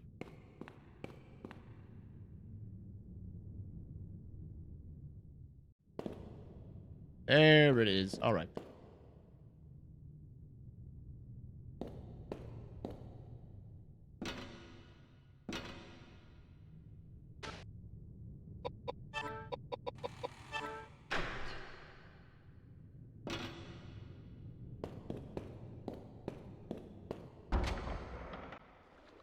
All right.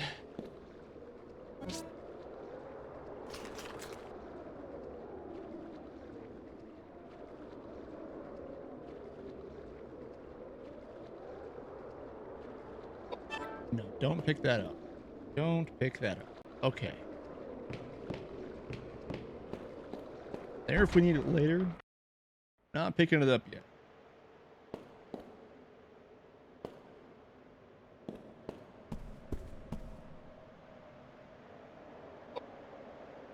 Yes. No. No, and yes.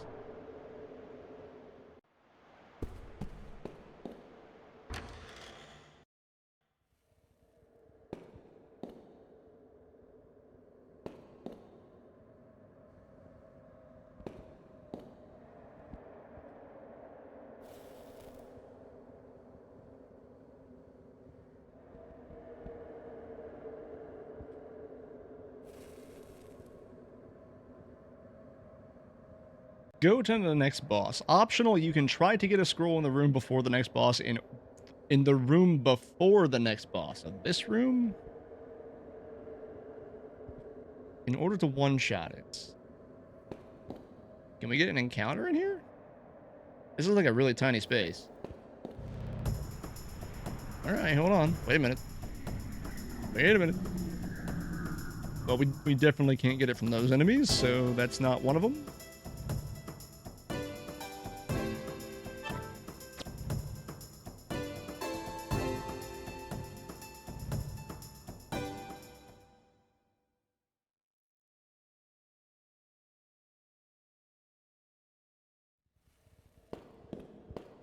Looking for the Airheads guy, pretty much.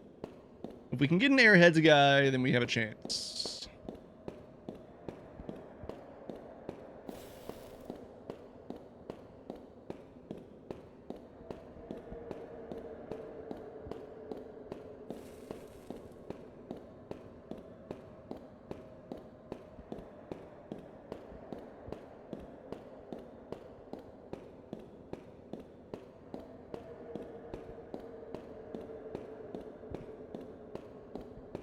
We might just have to bite the bullet and do it the hard way. It's like the encounter rate is already super low.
Let's see if this one gives us one.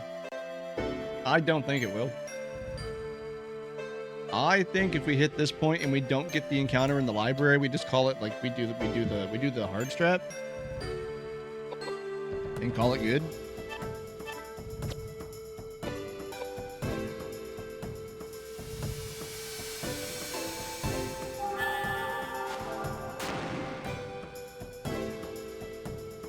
Because now this here also is going to take multiple turns, and that's even without doing any luck boost.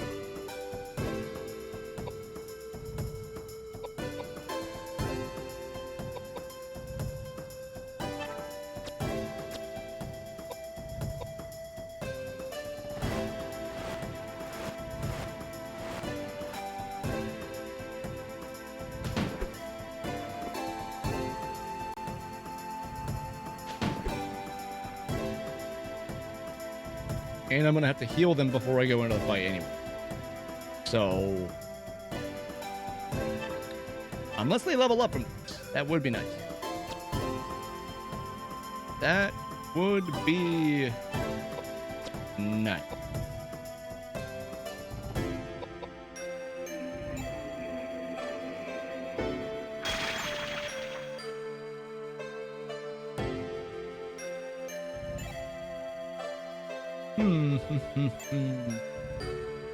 Oh, well, now Koudelka's silenced, so that's fun.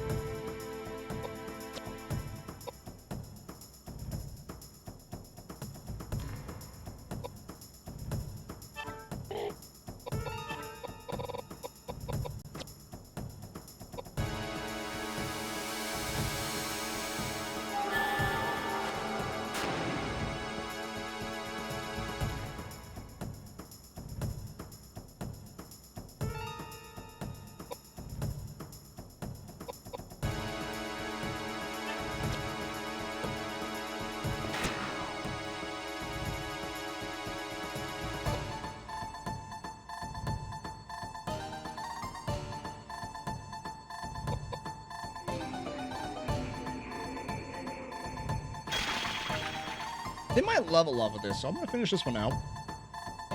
And then make the safety. And then we'll at least do the fight, the boss fight, just so I can actually get used to it.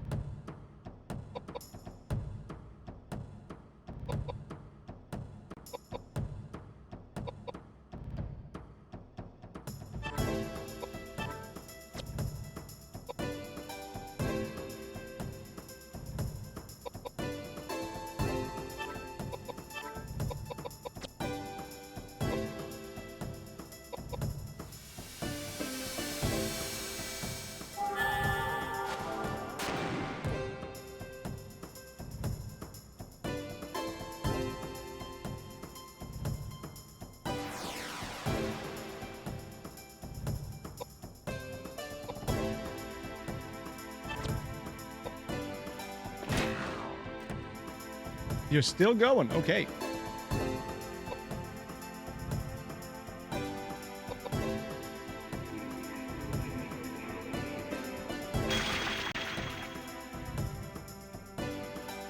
Because this is where like all the time loss happens. Like if you were actually doing a run and you're like, man, I don't want to do the apostle fight. I'm gonna sit and grind for the scroll in the last place I can. But now the fights take so long because everything's tanky.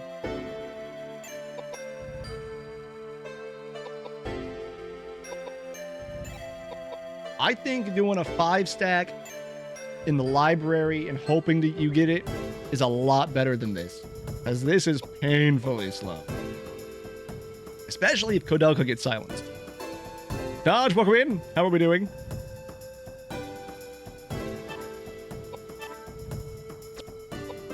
How was your day been?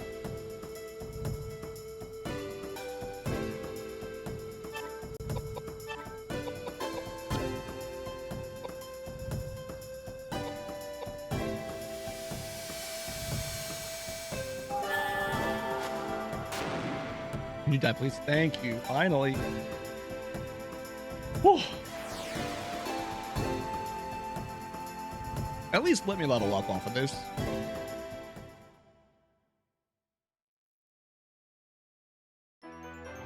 Okay, so it was not all for nothing.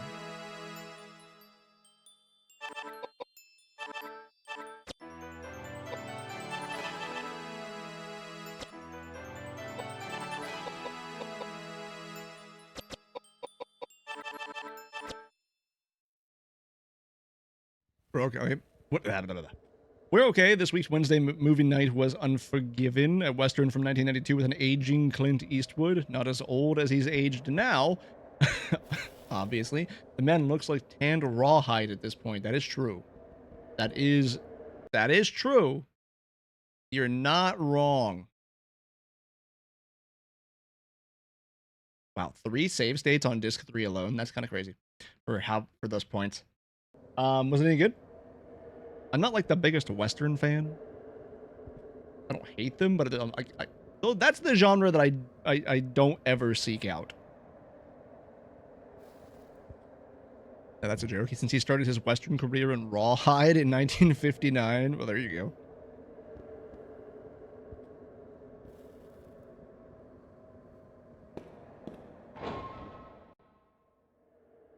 The vestry, first floor, yeah. All right, here we go. Here we go. We're doing it the hard way.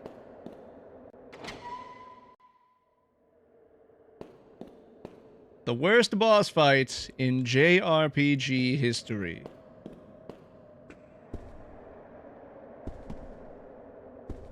I'm not gonna say worst, but like the most unforgiving one.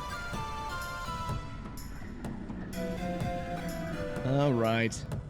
Are you starting in stance 1? Okay, hold on. So you're starting in stance 1.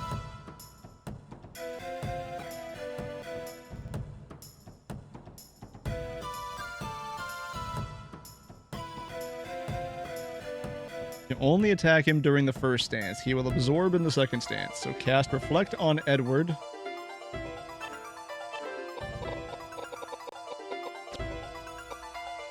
Reflect on Edward.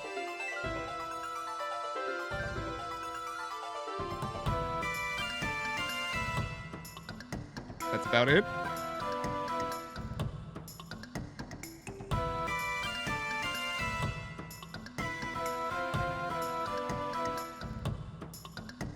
Okay, we're gonna figure this out. We're gonna wait. We're gonna move you 1 square in front. And we wait.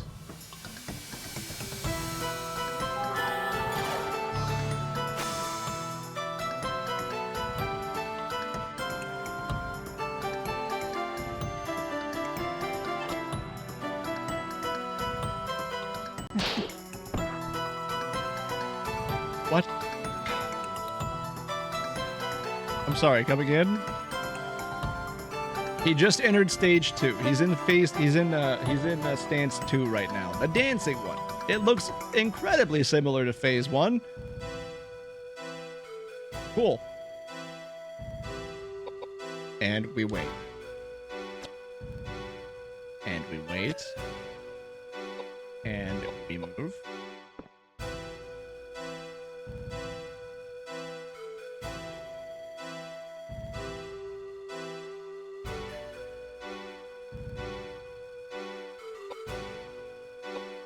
Do I hit it? If it's in stance 2, it takes physical damage.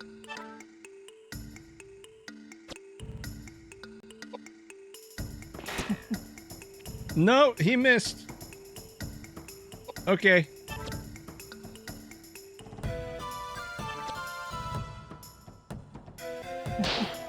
He's not doing the playbook here. He's slapping the shit out of him.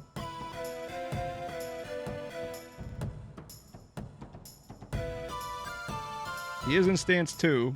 So we wait. This is why I hate this boss fight.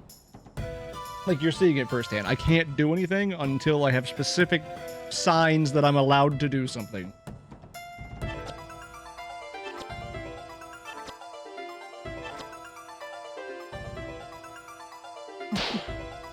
Where's the laser beam?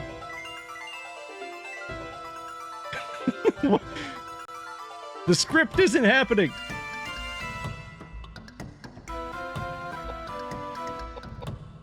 I guess move everybody up.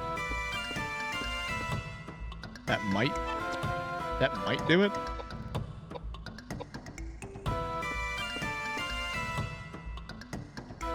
is in stance 1. We've dealt no damage to it, so if it goes to stance 2 before this goes off, I mean, we'll learn something.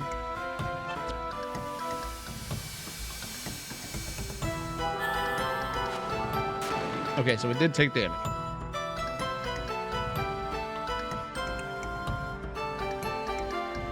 In stance 2 now.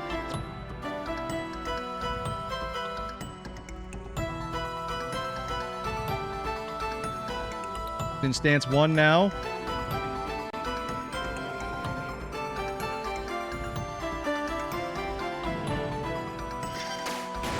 It dealt itself 53 damage. Yeah, this fight is miserable without that scroll.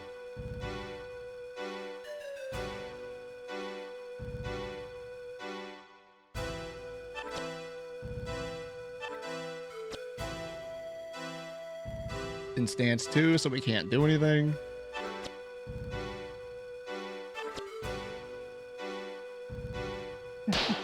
Slapping the shit out of Edward again. In stance 1 now.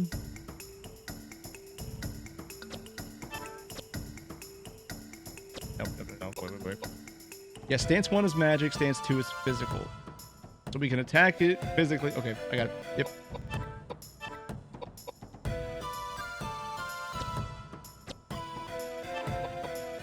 You know what? We're gonna fortify intelligence. We're gonna fortify Koudelka's intelligence. Koudelka is gonna use flare.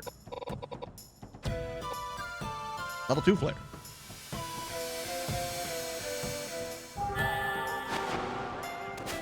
Okay, that's 2,300 out of 7,921. 5,000 more to go.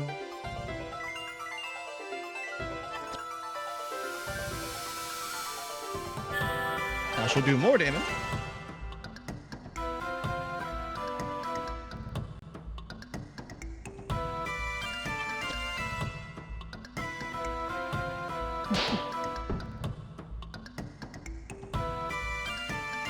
I will have to heal him.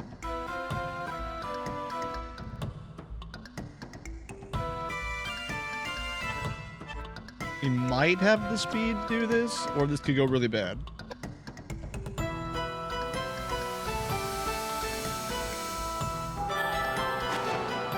Okay, we got it. We're fine.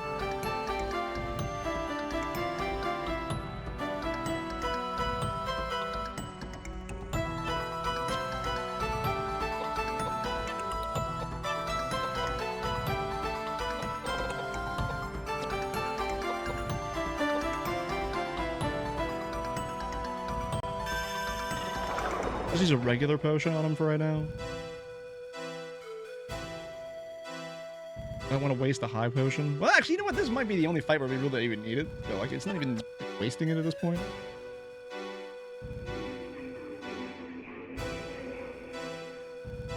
Another laser attack. Will it deal 60 damage? It did less. It did 40. Look at you go, Edward.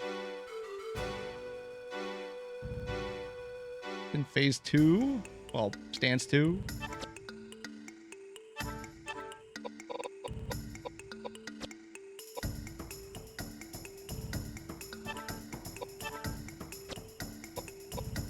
More intelligence boost.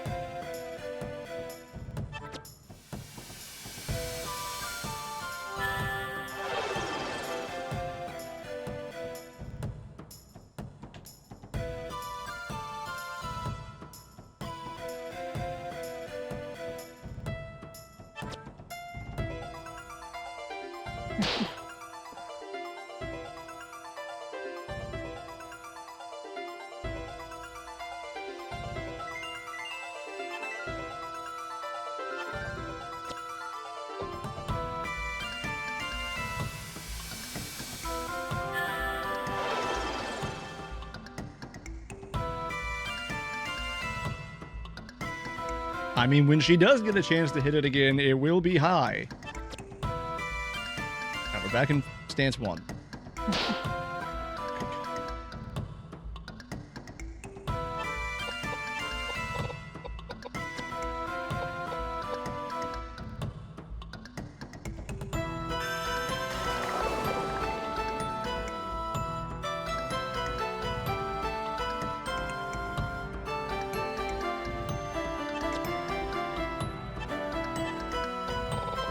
Are back in stance 1.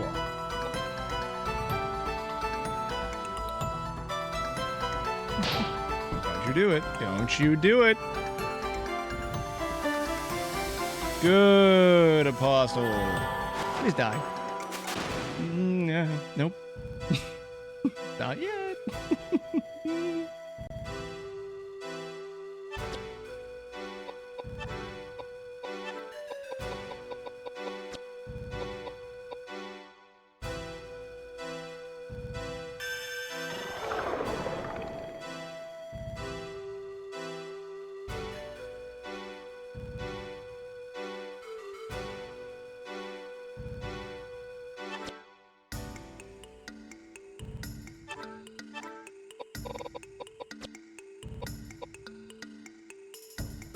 Yep, the reflect, please. Don't do it. Don't. Okay, you at least slapped him. I'll take that. I'll take that. And I have to take that, but you know what? I'll take it.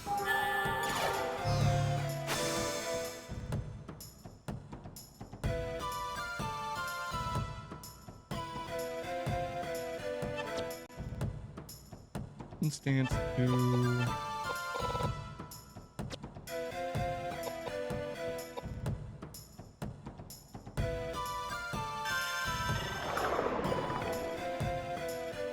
Yeah, I'm not even gonna lie. This fight right here with the RNG dependency might have just killed this game for me.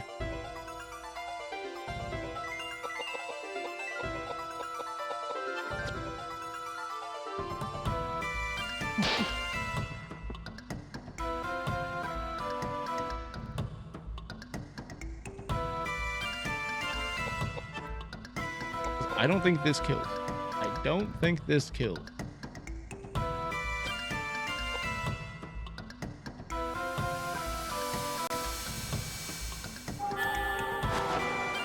Please die. Alright, it's a 50-50 shot on whether or not the next one or the one after is the one that wins. Good.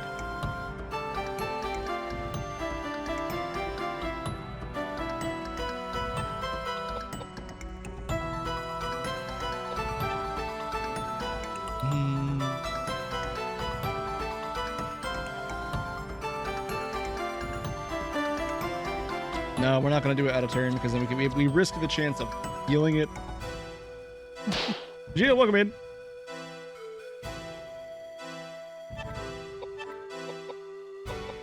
How are we doing?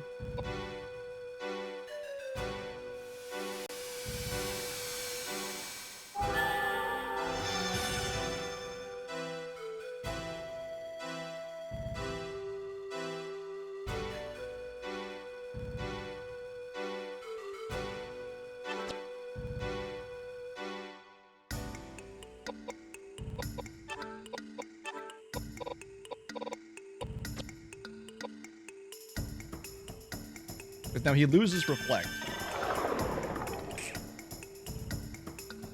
It's been good up to this point. This boss fight alone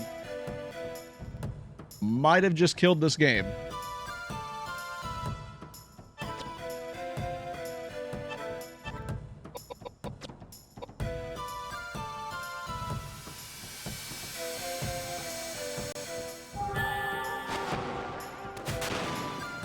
It's dead. It is dead.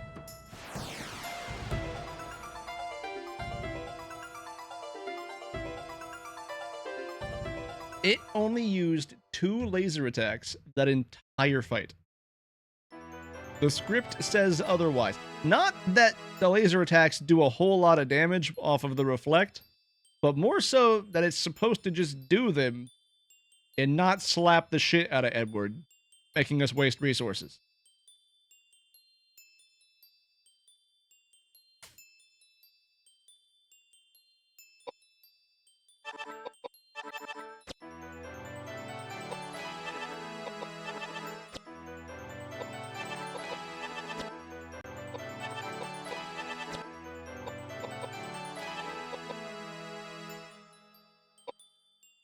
Ooh, wait, what do I do after he hits 75 again?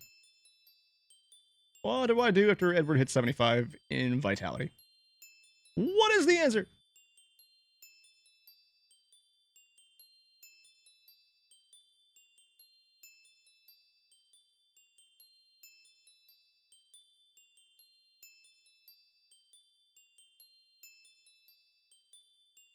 Boost offensive stat if Vitality is there. Okay, we're leveling Dexterity up.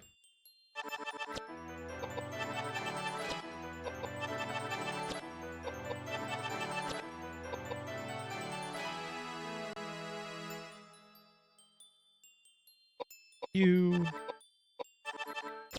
get to put points on these two now.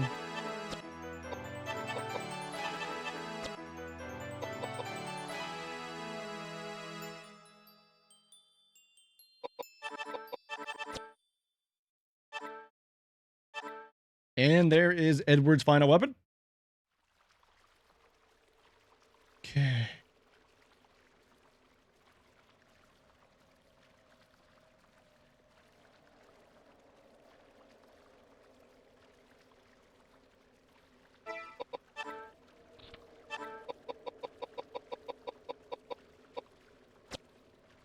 Anyways, now he gets the crossbow. He gets the crossbow. And that's the end of disc 3.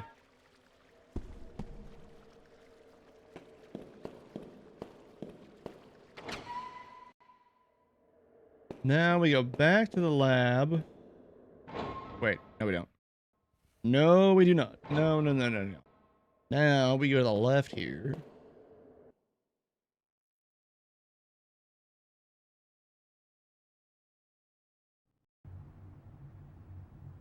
Skip the cutscene. They're gonna go make a bomb. They're gonna blow the basement of this place up. Now that you sat on a bit, did the Apostle kill the run?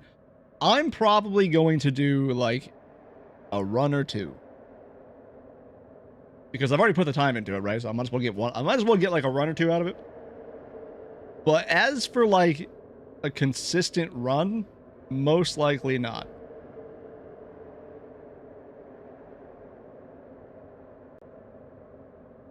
Okay, so we have 59 agility with the equipment on, so I need to get 2 levels. That might be doable. 2 levels? Weird that you're throwing out a stat requirement this far in.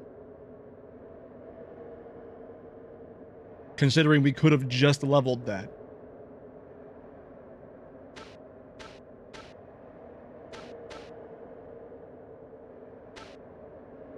Okay. You have the crossbow, you have that. We never picked up any more armor. We have no more accessories, so we're fine. We are as statted out as we're going to be.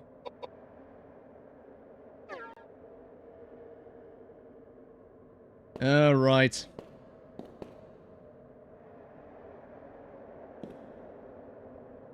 We're going back to the lab.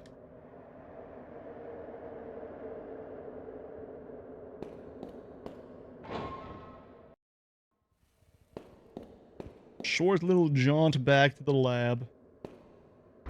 Do we have to reload Edward's weapon, or is it come loaded? That's a good thing to check. Because Edward now has the ability to deal a lot of damage. You know what? Why not?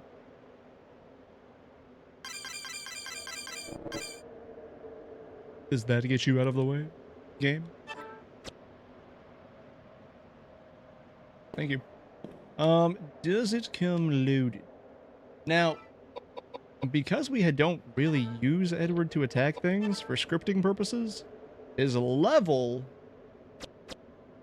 weapon level does not, it is loaded, does not give him his boost. Which is unfortunate, but he can now deal a little bit of damage. Better than before.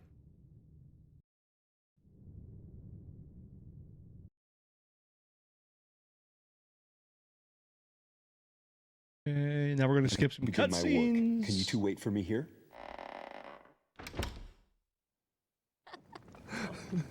They're drinking, having a fun time.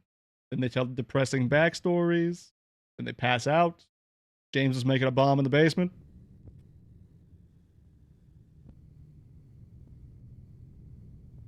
Now we're gonna go blow the basement up.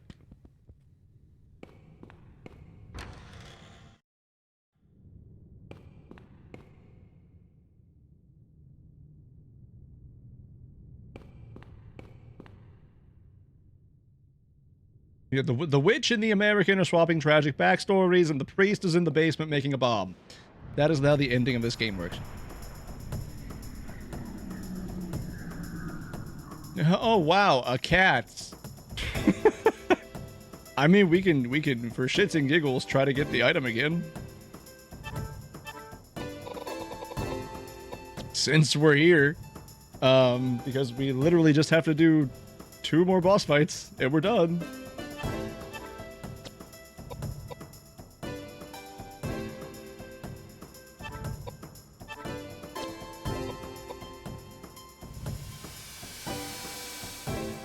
You know, 2 rounds of luck up and then explosion.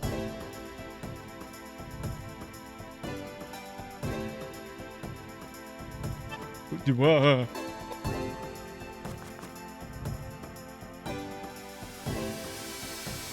about we don't run away from this? How about that? How about we let this one play out?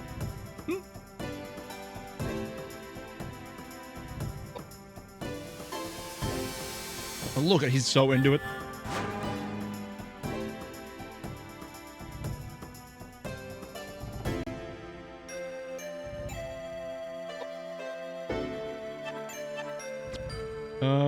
Yeah, because now she goes first, so we have to do the second round with her.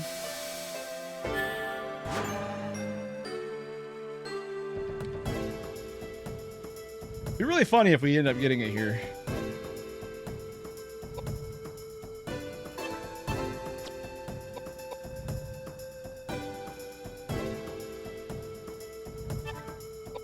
One-shot the final boss. So, funny thing about that, we don't even fight the final boss.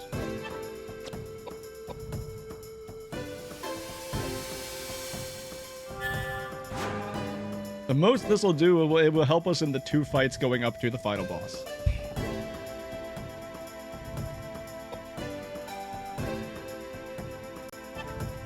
All right, let's throw the flare out.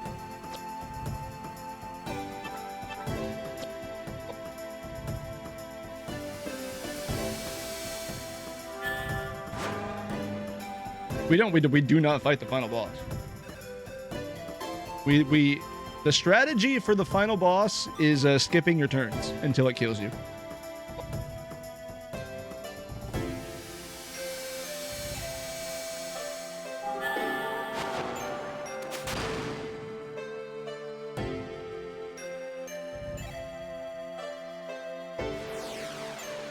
Excuse me?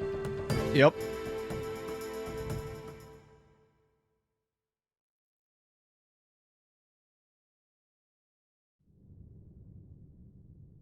Yep, for the speedrun, we didn't get it. We didn't get it anyways. It's fine.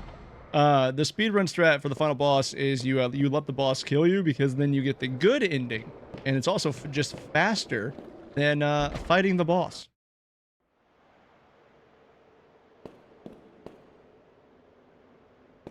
Yeah, actually killing the boss is the bad ending. Because you make James depressed. The good ending, he still gets depressed, but for a good reason.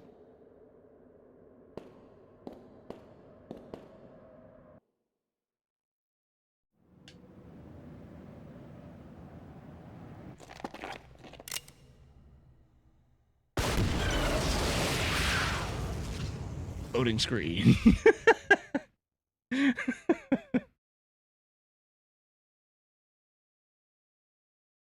The two endings are very, like, they're not very different from each other. One just takes a lot longer to accomplish.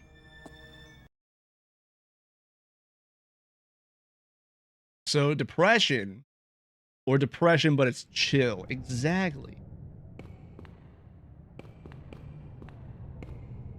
And like me trying to explain what happens is not going to do a whole lot of like a whole lot of good.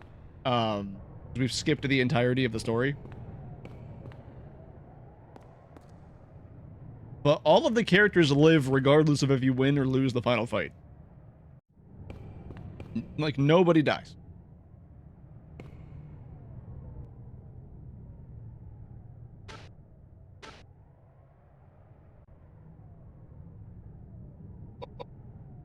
Secrets, pain, people, life.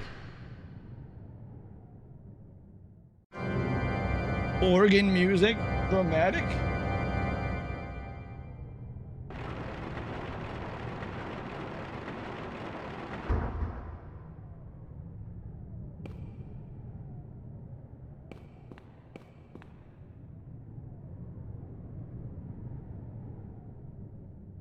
Okay, interact with the stairs, Koudelka. Thank you.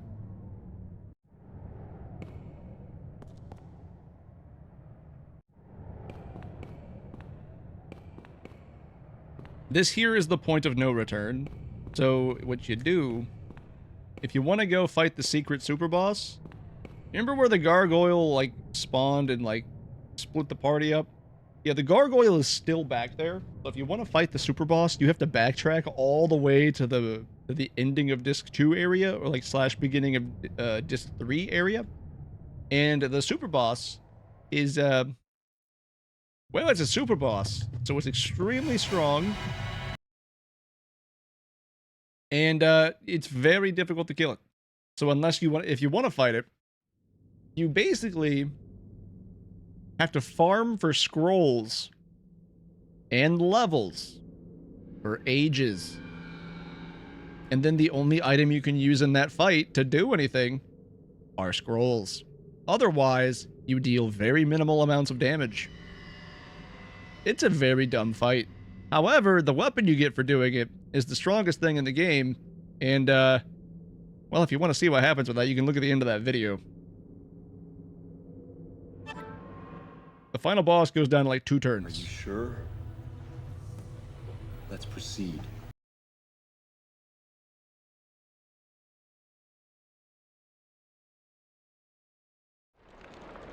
Alright, now the place is on fire. As it should have been from the start. Burn it down. Burn all of it down. Those golem guys are what you want to farm for experience points.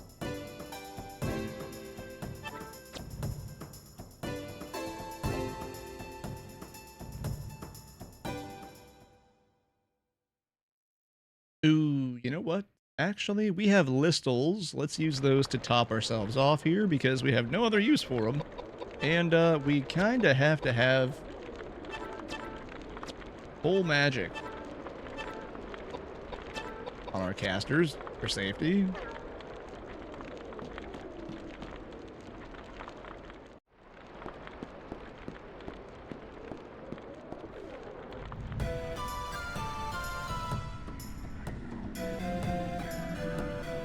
Oh no, it's a root. Plants were the enemy all along.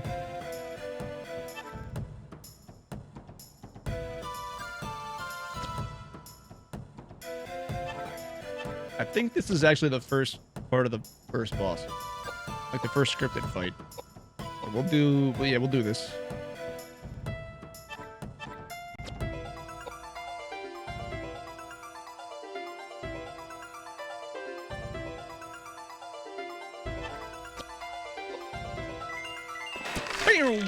Look at that. Edward's now doing over 1,000 damage. For the first time in the game. It's really funny because Edward is like the damage dealer at the start of the game, like the very start of the game. And then at the very end of the game is the next time that he becomes useful. The entire middle point of this run is where he is just there to be a meat shield.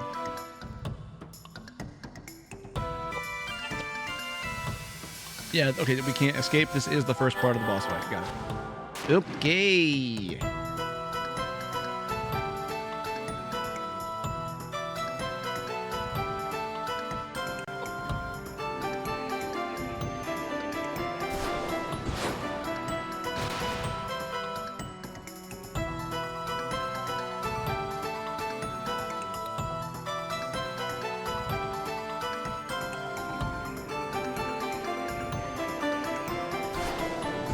Also, we're about to get a new battle soundtrack here, and it's probably the better one.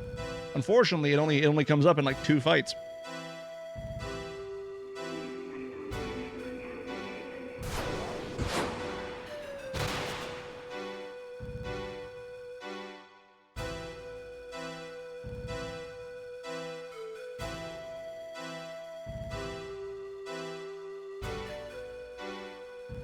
You know what? If James levels up again, I'm just going to put all the points into HP.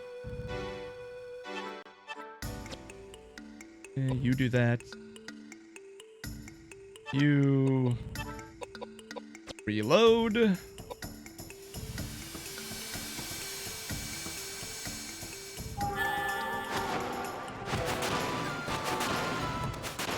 That's probably the best positioning they could have had for me.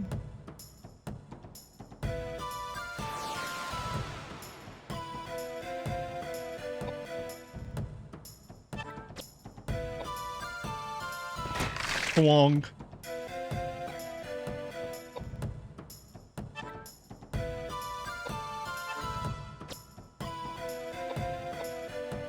Go ahead and cast that. I'm gonna do my best not to kill the last one because I think it might kill Jane.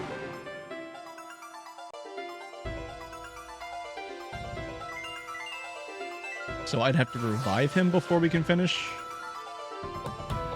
And just for safety, we'll move him back. Good job, you hit Edward. That's perfect.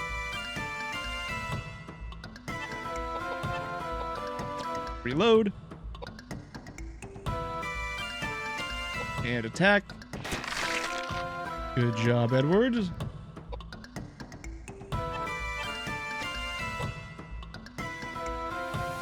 Another flare cast, and this should be done with the last one now?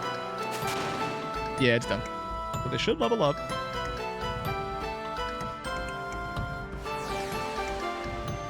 And the only stat that I have to get is apparently 66 agility on Koudelka.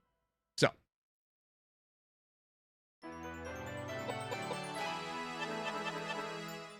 That's 63.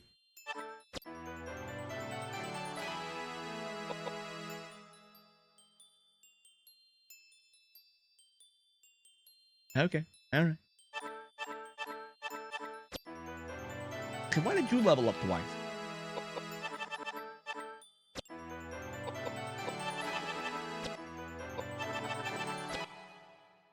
Okay, now he has some HP. Ooh, idols. Those are good items. Idols are top tier items. Strength we'll use on Edward. This just gives you like a permanent bump to a stat.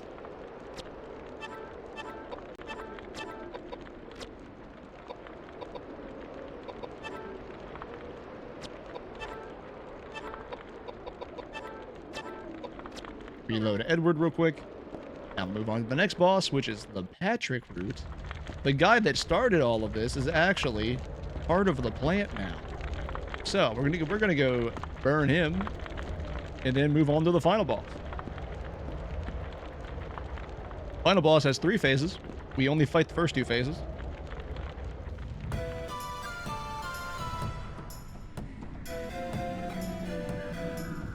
Here's the Patrick boss.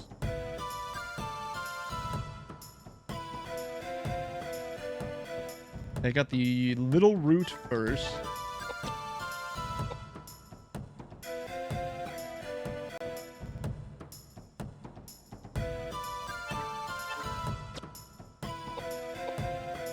are lined up, so they will both get hits, which is great. We love that. Swonk. 2K.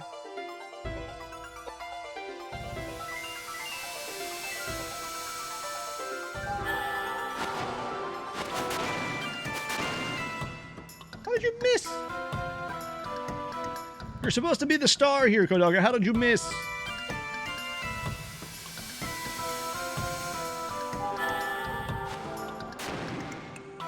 Alright. Tiny root down.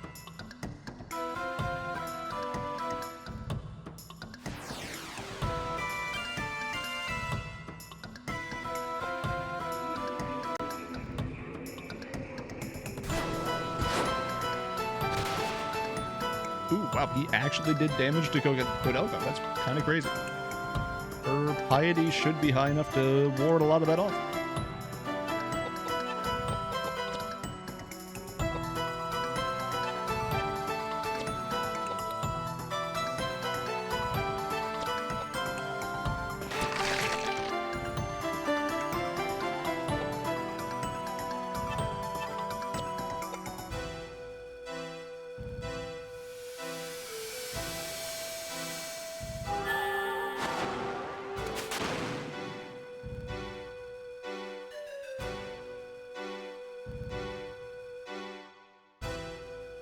Now, he does have 9,800 HP, but he will take a couple of turns.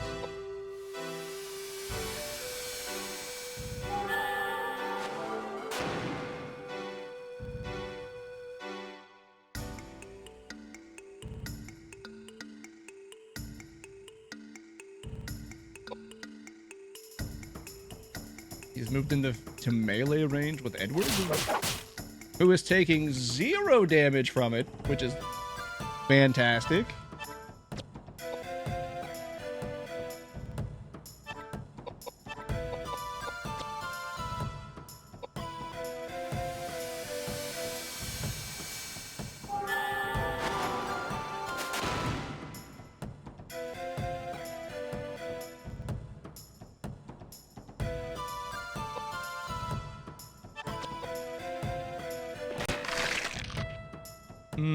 Should be one more or two more casts.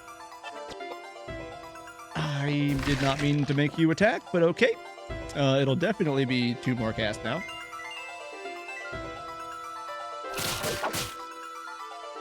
Okay, Edward's doing his job exceptionally well.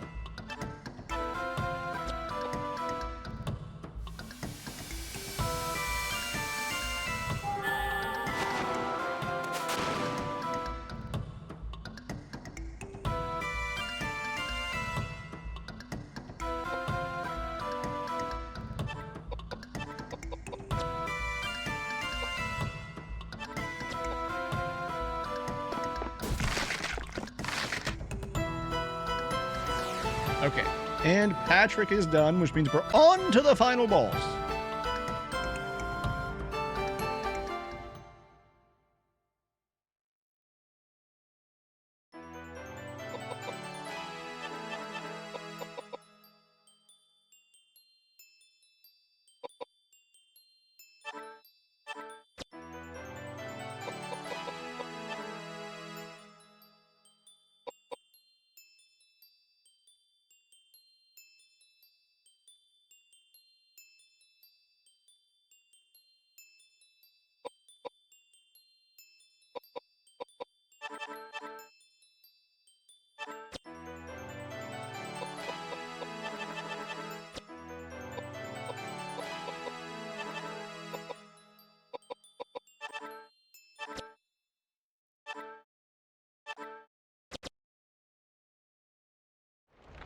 We will apply those to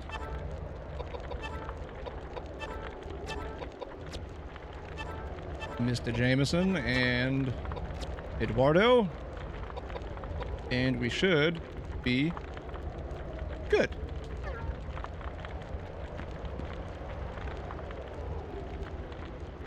So there's a really funny thing here. If you get to this part of the game and you never found Koudelka's pendant, you get the bad ending. And if anybody wants to know what the bad ending is, it's, you just die. You get Kamehameha'd into bits and pieces.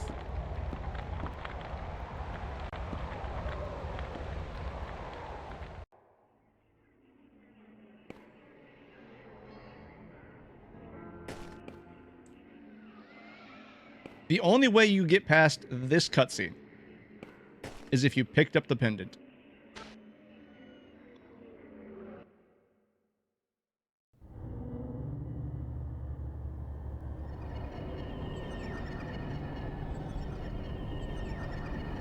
Because here's the final boss.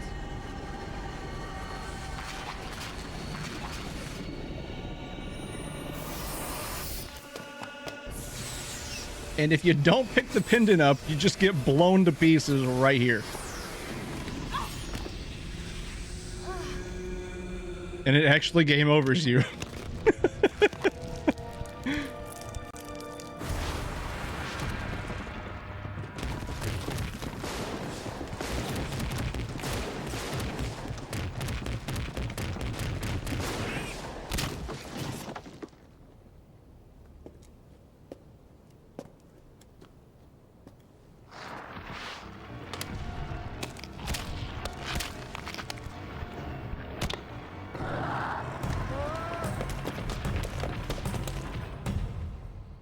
And it's time for new battle music. So we're going to be trying to run up this tower. The tower is burning. I'm going to make a save state.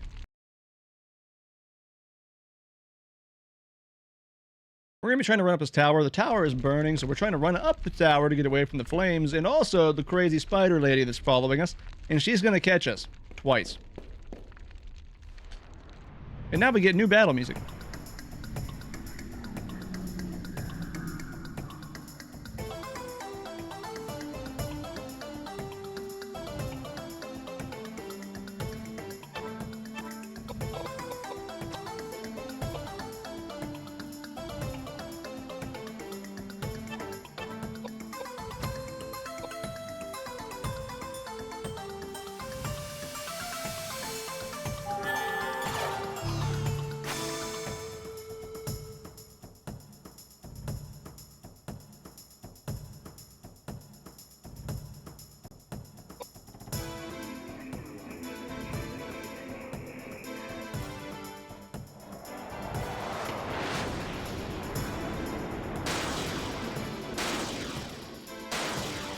Okay, so he was... I should have upped his agility.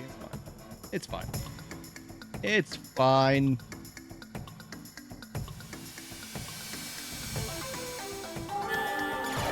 They're gonna level up anyways.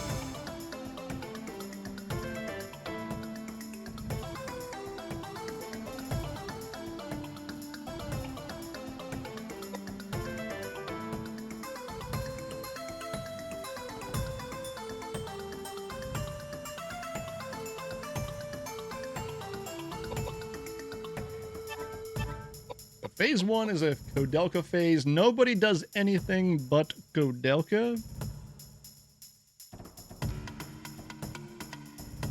That might be like an RNG manip on her actions.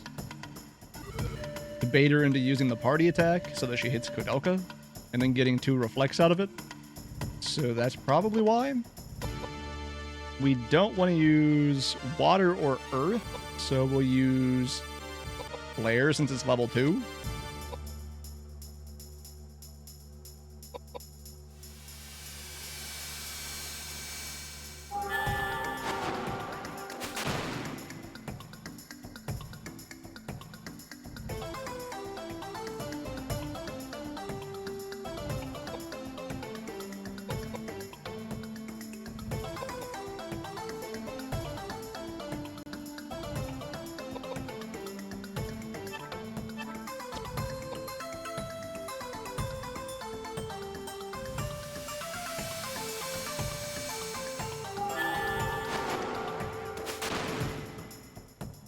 That's half the HP already gone.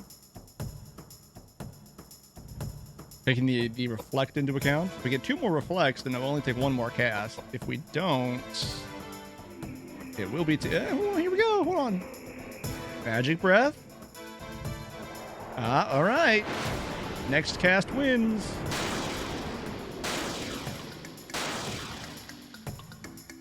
Maybe. James's was a little low. Look at her. She's running.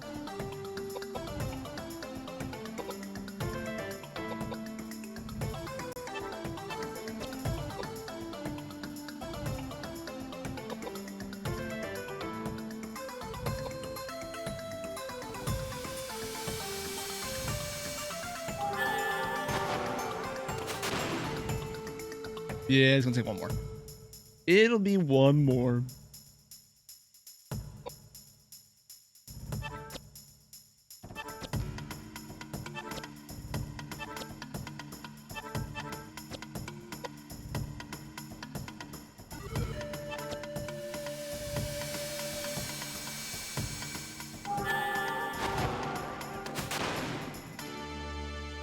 All right.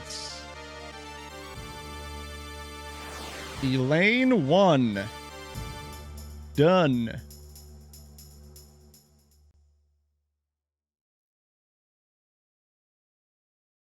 Level up? No, level up. Heal Edward. Heal Jameson. Item. High Listel on Koudelka.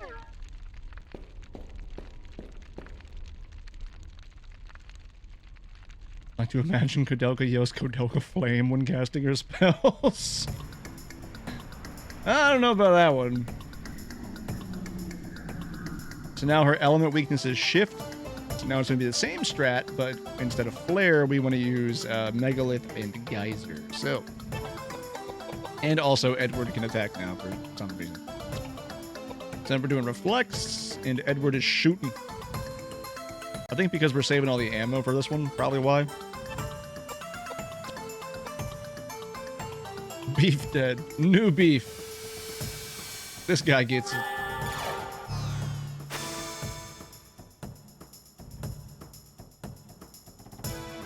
And this is the last fight where we have to do anything.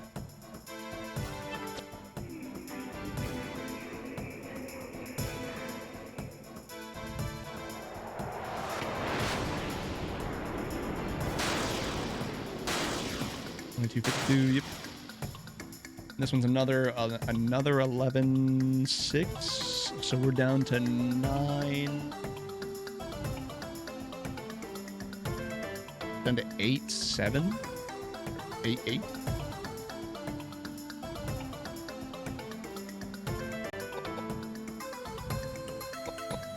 Edward, shoot. Good job.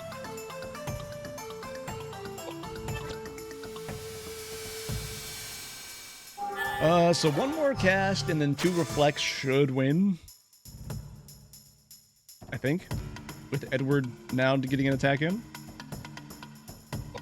Makes you wonder why we don't do that in phase 1. Ooh, wait, we're using weaker spells now. Never mind. We're using Megalith, right? Yep, use Megalith.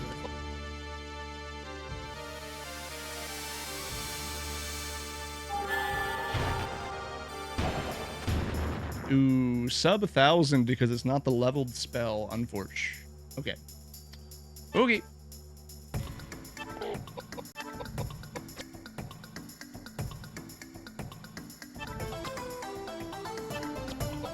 Edward, shooter. Thank you.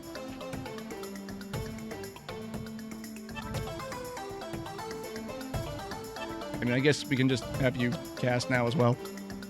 Everybody get in on the party.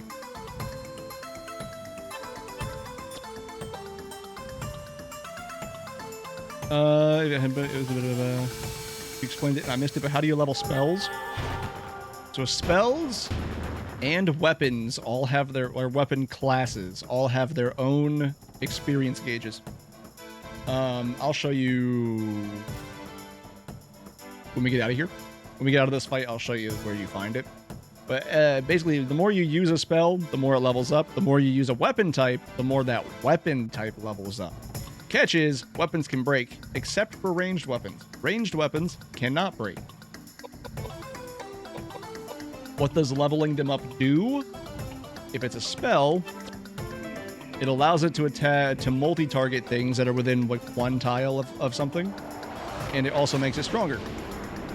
But it also makes it cost more. For James with the low rolls. For weapons,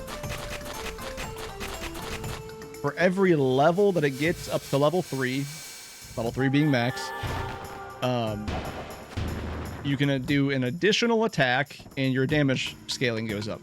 So the higher level your weapon class is, the more damage you'll deal with it, and the more attacks you'll do with it. So if you have level 3 hammers, if you make an attack, you'll hit 3 times with damage bump.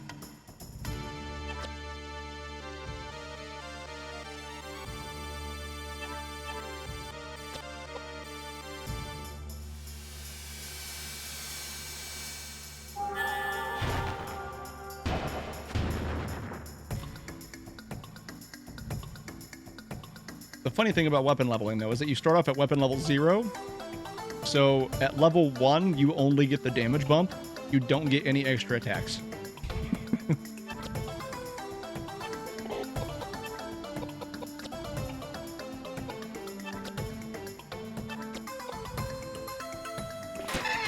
Good job, Edward.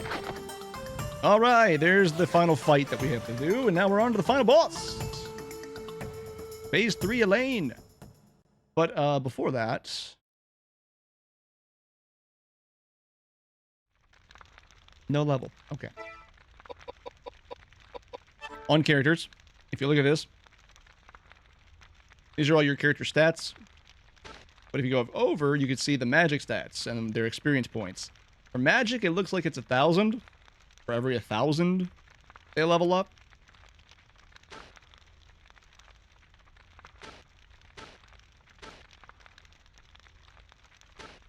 And then for weapons, same thing. Everybody has weapon level 0. Oh, wait. Oh, never mind. There is no weapon level 0. I was wrong. I thought they all started at weapon level 0. Or is that just Koudelka? Nope, that's everybody. Okay, never mind. So there is only 2 levels. But they all just have experience gauges that are separate. Yeah.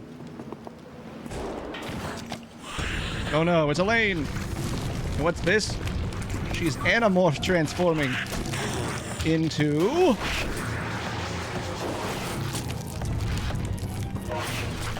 a giant beetle monster.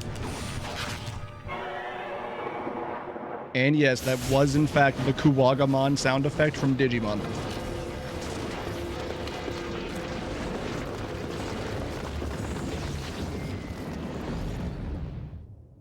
That was in fact the Kuwagamon sound effect from Digimon Adventures. And second new music track. There's a total of 3 battle tracks in this game, and they're all, the only 2 different ones come at the final, like the last 2 fights. All right.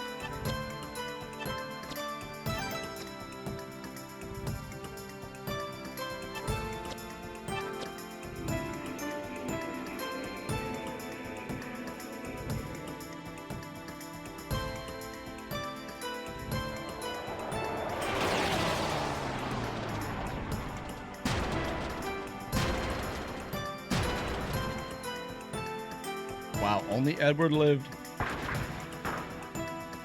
You know what would help? If I just took off all of their equipment.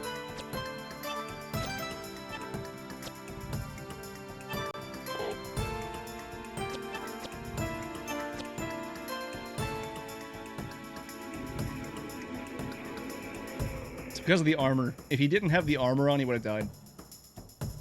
Would have been a one-turn death.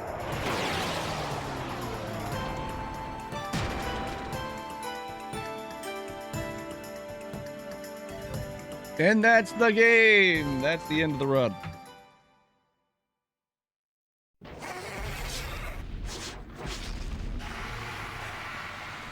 Dear God, is this my fault? Do you blame me? Are you punishing me now because the path to my faith was tainted? I accept my fate. If it is your wish, then I accept my fate. He who has an ear, let him hear. If anyone is to go into captivity he will go. If anyone is to be killed with the sword he will be killed. I am what I am. I am content with my lot. I have always loved you, Elaine.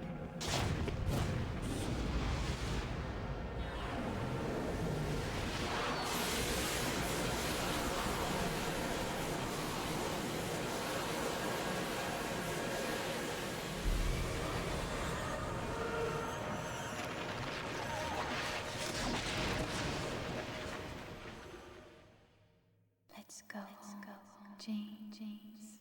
Let's go home. I have such. Are you guys ready for the best horse ever animated? And definitely not what's going to happen with the new JoJo season. Wait for it. No!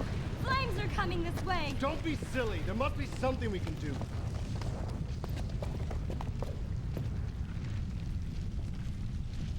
We'll be fine. Trust me.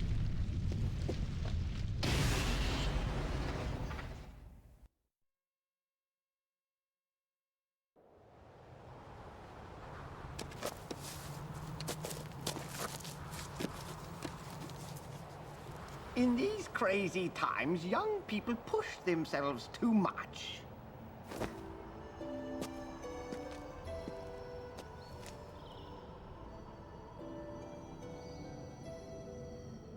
Ah, the sun came out. I prefer it a little hazier, though. Not Edward. That's James. Horse! Horse! Goodbye. We'll probably never see each other again. Hey, your nickname. Slato? What does it mean? I haven't even asked you yet. Will you tell me? It means treasure. Oh, that's rich. I'll remember that. Treasure. Horse. Is it okay, child, for you not to follow him? Yeah, it's okay.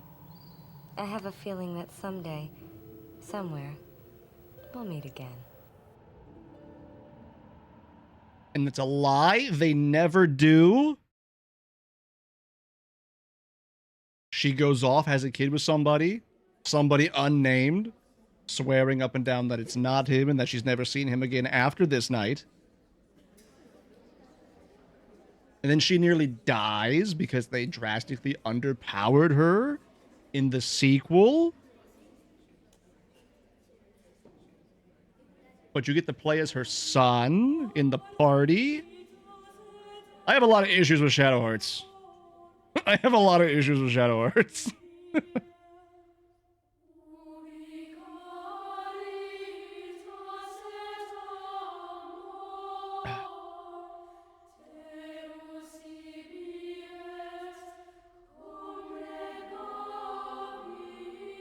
And that is Koudelka.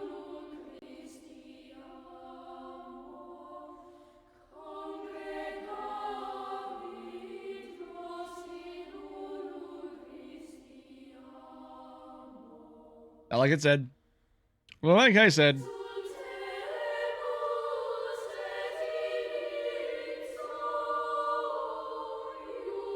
I don't know how I feel about it just because of the Apostle fight, honestly.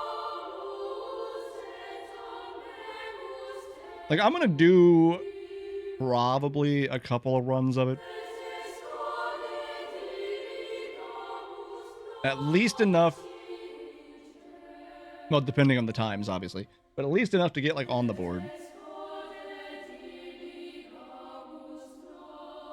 And also, I need to go back and, like, rewatch the other run to see what's different from these notes. Because these notes do have a couple of spots where, like, the notes are very inconsistent with what happens in the game. So, I'm going to go look at the other run. Rewrite some of the notes and see if that improves it. And then we'll see.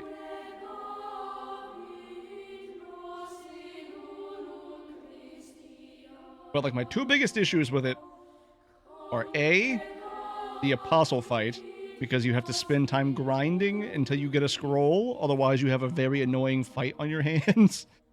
And B, the reset point of the run is 5 minutes in.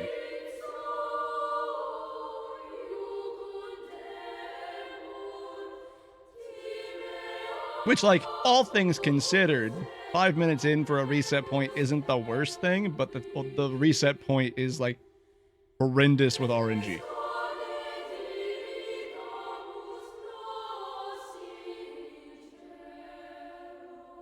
Like, what was it when we sat here? On Monday getting started? It was what, 6, 7 different starts? Just to get a usable file?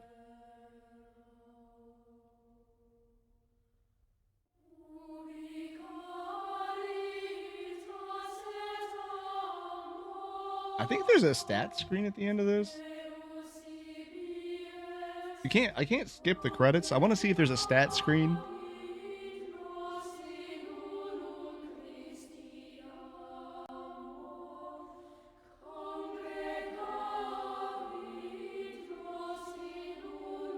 Yeah, I want to see if there's a stat screen at the end of this.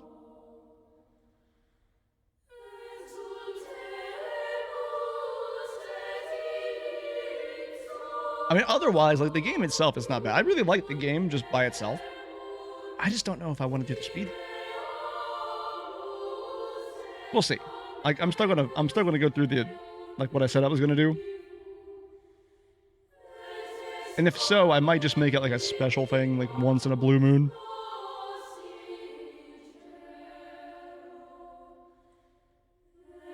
Are we done?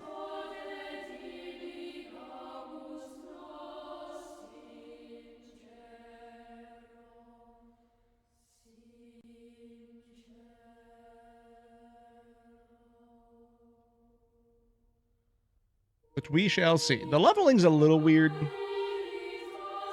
I'm realizing now that I was starting off the leveling section of the run with, like, trying to get base stats up. But that's not what it's wanting. It's wanting total stat. So that threw off a little bit.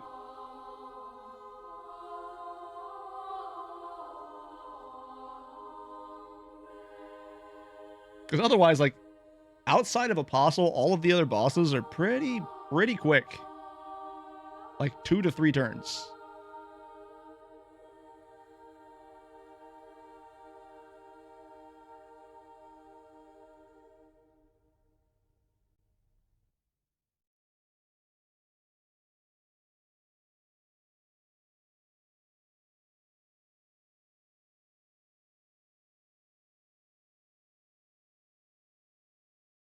That screen.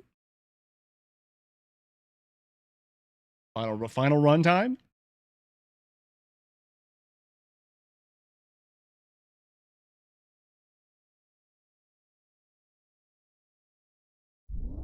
No final runtime. Okay. So there is no stat screen. Okay. So I don't know what the final time on the practice route was. It was like 4.5, 4:45 on the practice route. Which is still quick, considering. Like I said, a casual run of this can be done in like 8 hours. The save file is from like the middle of, or the start of disc 4. So it does not.